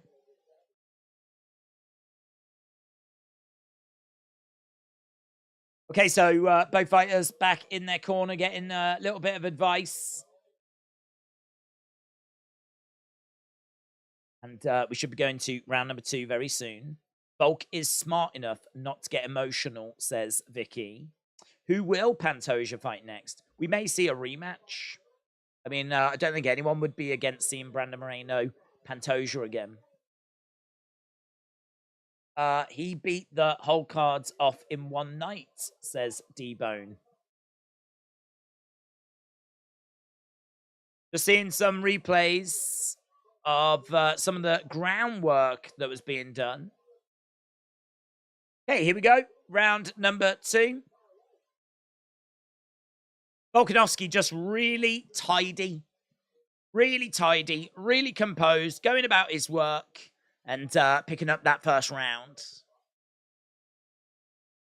Rodriguez might have to start taking a few more chances. He really can't afford to let like a few rounds go before he starts opening up. Throwing in some kicks there. Rodriguez. Rodriguez again with a few strikes. Kicks coming in. He's turned up the aggression. So Rodriguez turning up that dial. Volkanovski staying tight, compact, composed. Edging forward with Rodriguez on the outside. Kick coming into the midsection there by Rodriguez. Nice inside leg kick. Goes upstairs as well. Volkanovski switching stances, edging forwards. Kick coming in there by Rodriguez. Couple of shots going in upstairs by Rodriguez. Lots of output from Rodriguez. It's always hard to know what actually is landing, though. Nice work by Volkanovski. Volkanovski has got Rodriguez back against the side of the cage. Really good work by Volkanovski. Picking up Rodriguez, dumping him down, getting round the back. Good work by Volkanovski. Really good work. Rodriguez not panicking. Trying to get back up to his feet, and he does. And Volkanovski is all over him, clinging onto him.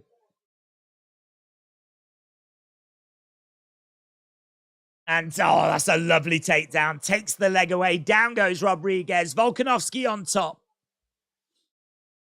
This second round, 12 significant strikes to 5 in favor of Rodriguez.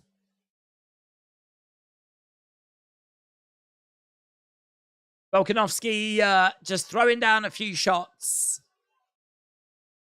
Rodriguez on his back. Oh, man, there's a nasty cut on the side of the head of Rodriguez. Blood pouring down the side of the head.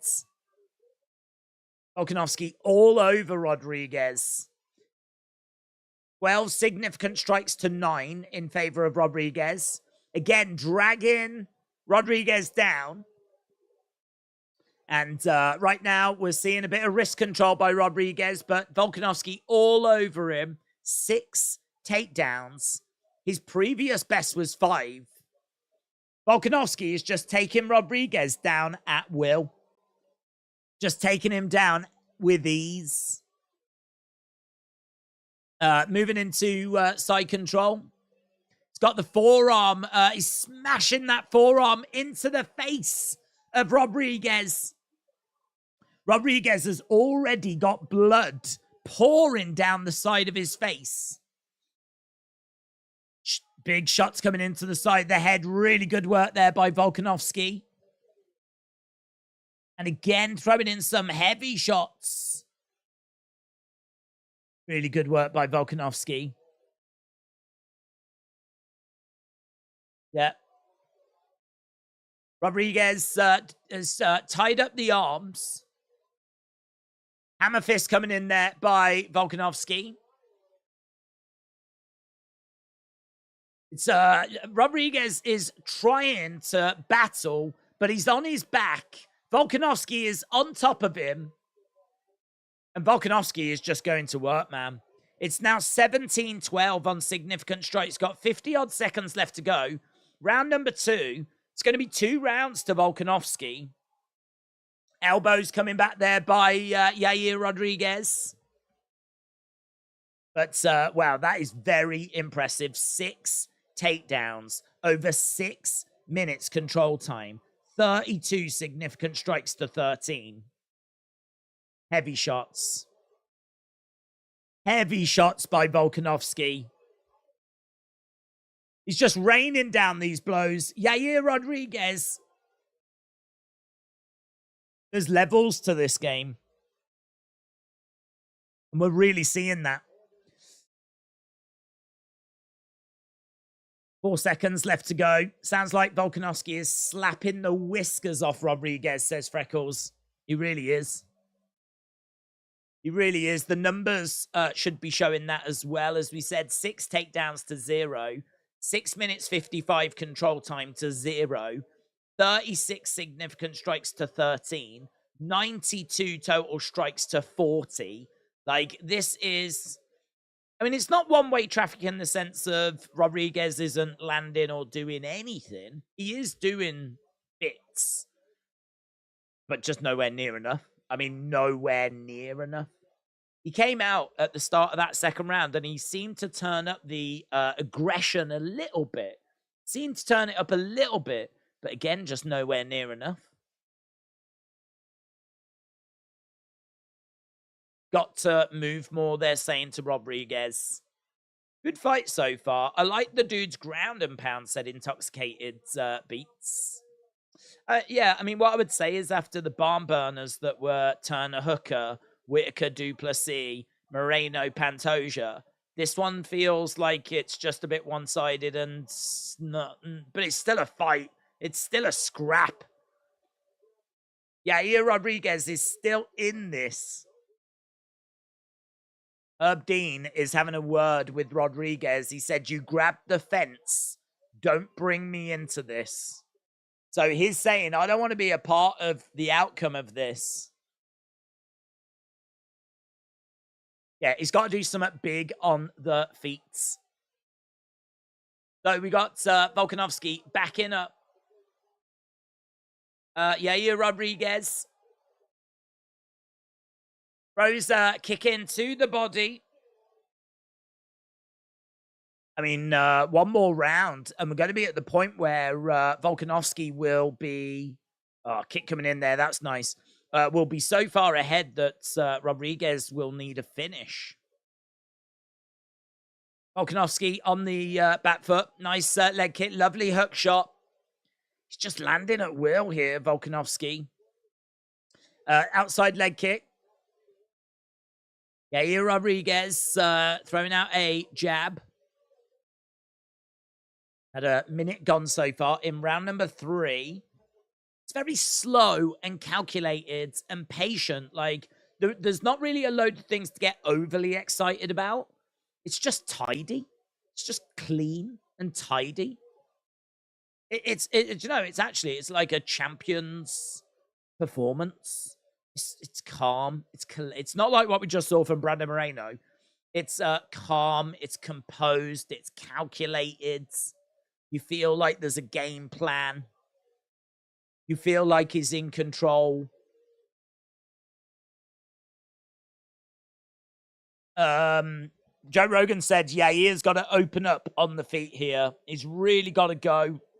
Right now, it's quite even in this round, though. It's 6-5.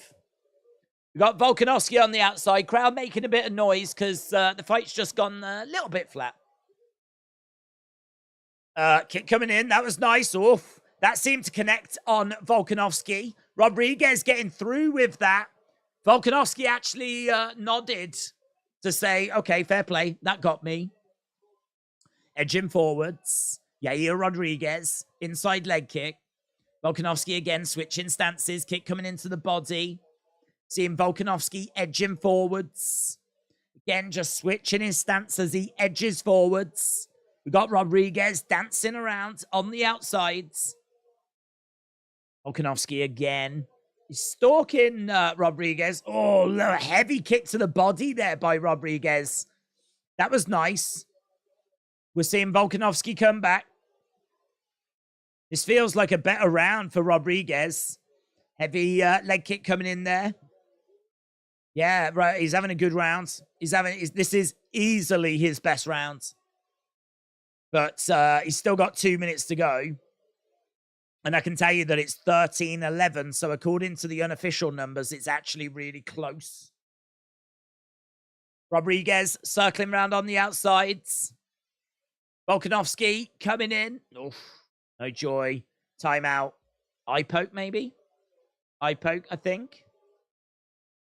Head clash. Either an eye poke or a head clash, but there is a pause in the action right now. Volk is consistently switching stances, which makes Yair second guess himself as to how to approach him, says AB. Head clash. Quite a nasty head clash, actually. Catches him right on the chin with the top of his head. Volkanovski catches Rodriguez. Rodriguez is all right, though. Yeah, not a pretty moody head clash, all things be told.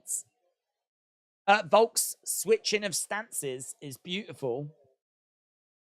Okay, here we go. 1 minute 43 left to go. Both fighters coming into the center. Volkanovski just pats Rodriguez just to say respect. Switching of stances there by Volk. Low kick coming in. Head kick coming in there by Rodriguez.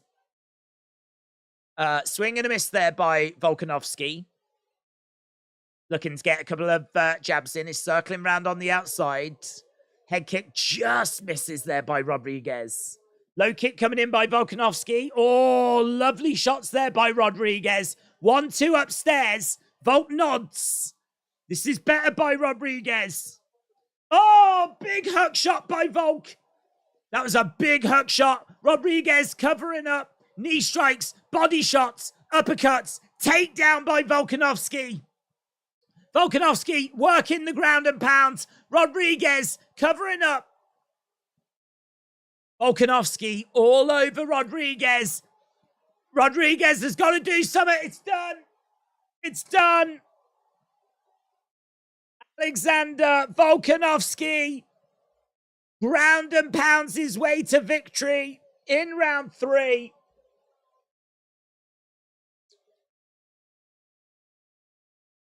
Yeah, he dominated it, man. This is easy work, which is what I figured. Didn't get finished yet, though. Volk is a dog. Boom, baby. Yeah, he was just smashing away, wasn't he? He was smashing away. It's funny, actually, because there was a couple of shots that he ate, which I don't know if they woke him up. But there was a couple of shots that Rodriguez got through with, and then boom! The right hook really rocked Rodriguez, and it took a moment for Rodriguez to reset, and just that moment is what allowed Volkanovski to just throw those follow-up shots. Rodriguez was backed up against the fence. Volkanovski grabs him, picks him up, slams him down, just starts wailing away. What next for Volkanovski, though? The post-fight interview is going to be fascinating. Legit, it's going to be fascinating. Been rumors that he might leave this division. It's crazy how better he is compared to the rest of the fighters. That was a mauling, said OD.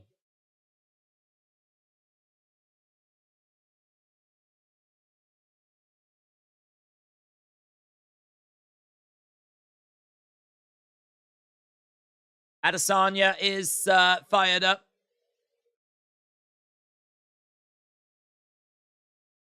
I didn't take you easy. I prepared very hard. Volkanovski saying to Yair Rodriguez, you made me train real hard. I knew this was a tough one. kind of cool to hear what Volkanovski had to say there. He said, I didn't take this easy. You made me train real hard. I knew this was a tough one.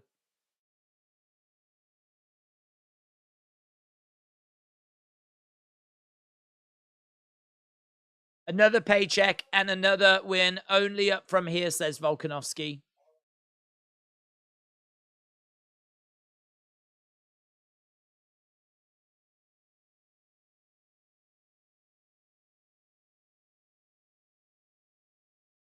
Winner by TKO. No. Yeah, what's he going to say? Volkanovski is a different beast, said Biplob. Zurich, shout out to you, my friends. Mosconi said, I called it. Mexico goes home empty-handed. Volk the Hulk. Right, the belt is around his waist. He might just say, like, well, we're going to go away and have a little look at it, blah, blah, blah, blah, blah, you know, all that kind of stuff. Here's Joe Rogan, then. And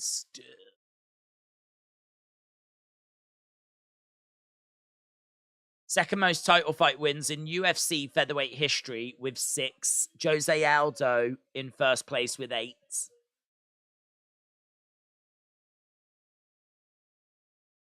Got to expect the unexpected, said Volk.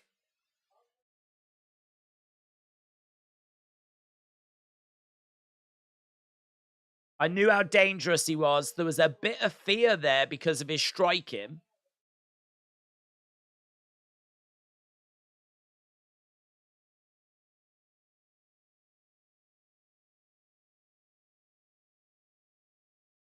No one was ever stopping me.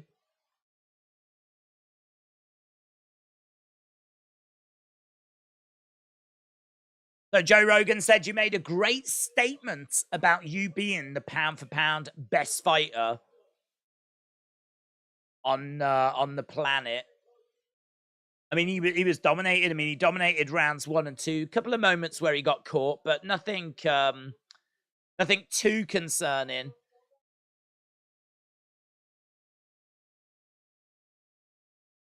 Bolt just unload him. Undisputed, undefeated at featherweight, says Tim.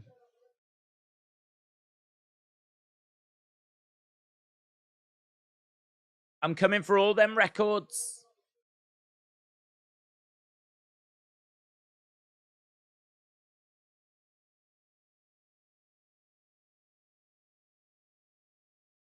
What is next?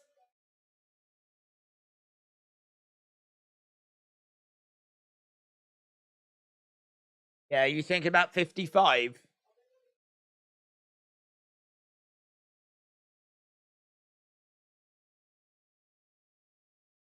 He says, I need a bit of surgery on my arm.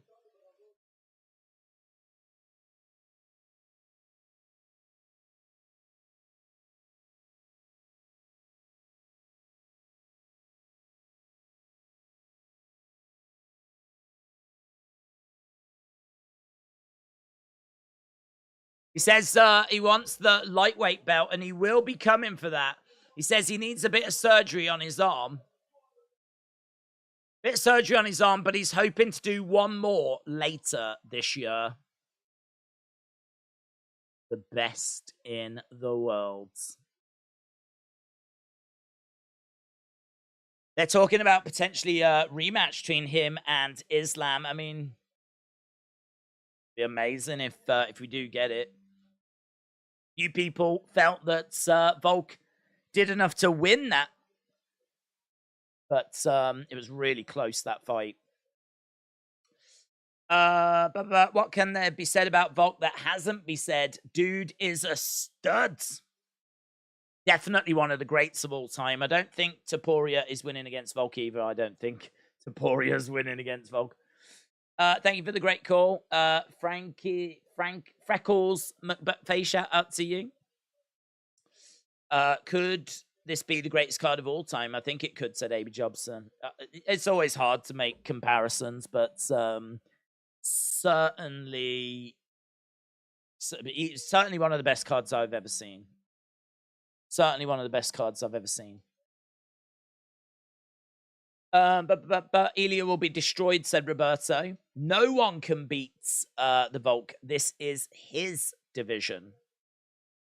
Mr. Pineapple said there's over 2,000 people watching. Let's try and get to 2,000 likes. I think we're quite a way off that, but maybe if 2,000 likes was like 12 away. But one day. Upcoming schedule. So Holly Holm against Bueno Silva. That's next week. Week after that is Aspinall against Tybura. And then the main event of UFC 291, which is the end of this month. It's a 3. Like, oh, Volkan Topuria face to face, man.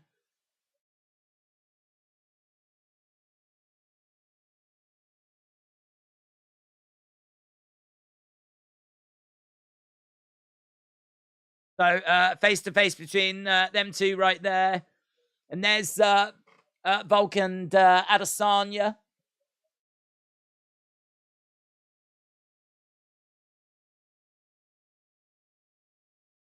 Yeah, so Volkan Topuria just face to face there. That was quite tasty.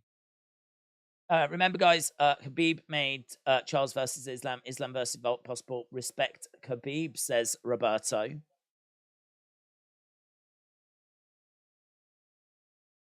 Amazing. Right, well, look, we are done. That is 7 hours 44. Almost like an 8-hour stream. Amazing. We would have got to the 8 hours had that have gone like the 5 rounds. But it's not really a point of sticking around just for the sake of sticking around. It's been a great night. I want to say a massive thank you to everyone that joined us. Keep saying it, but I know there's so many different places that you can choose to spend your Saturday night, even if you are watching UFC. So it's always really appreciated that people choose to spend their time here with us, share their thoughts in the chat and everything. So yeah, really is appreciated. I hope people enjoyed the show. I think it was a great show. I think the card looked great. I think it lived up to expectation as well. And really, you can't ask for much more than that, can you? So yeah.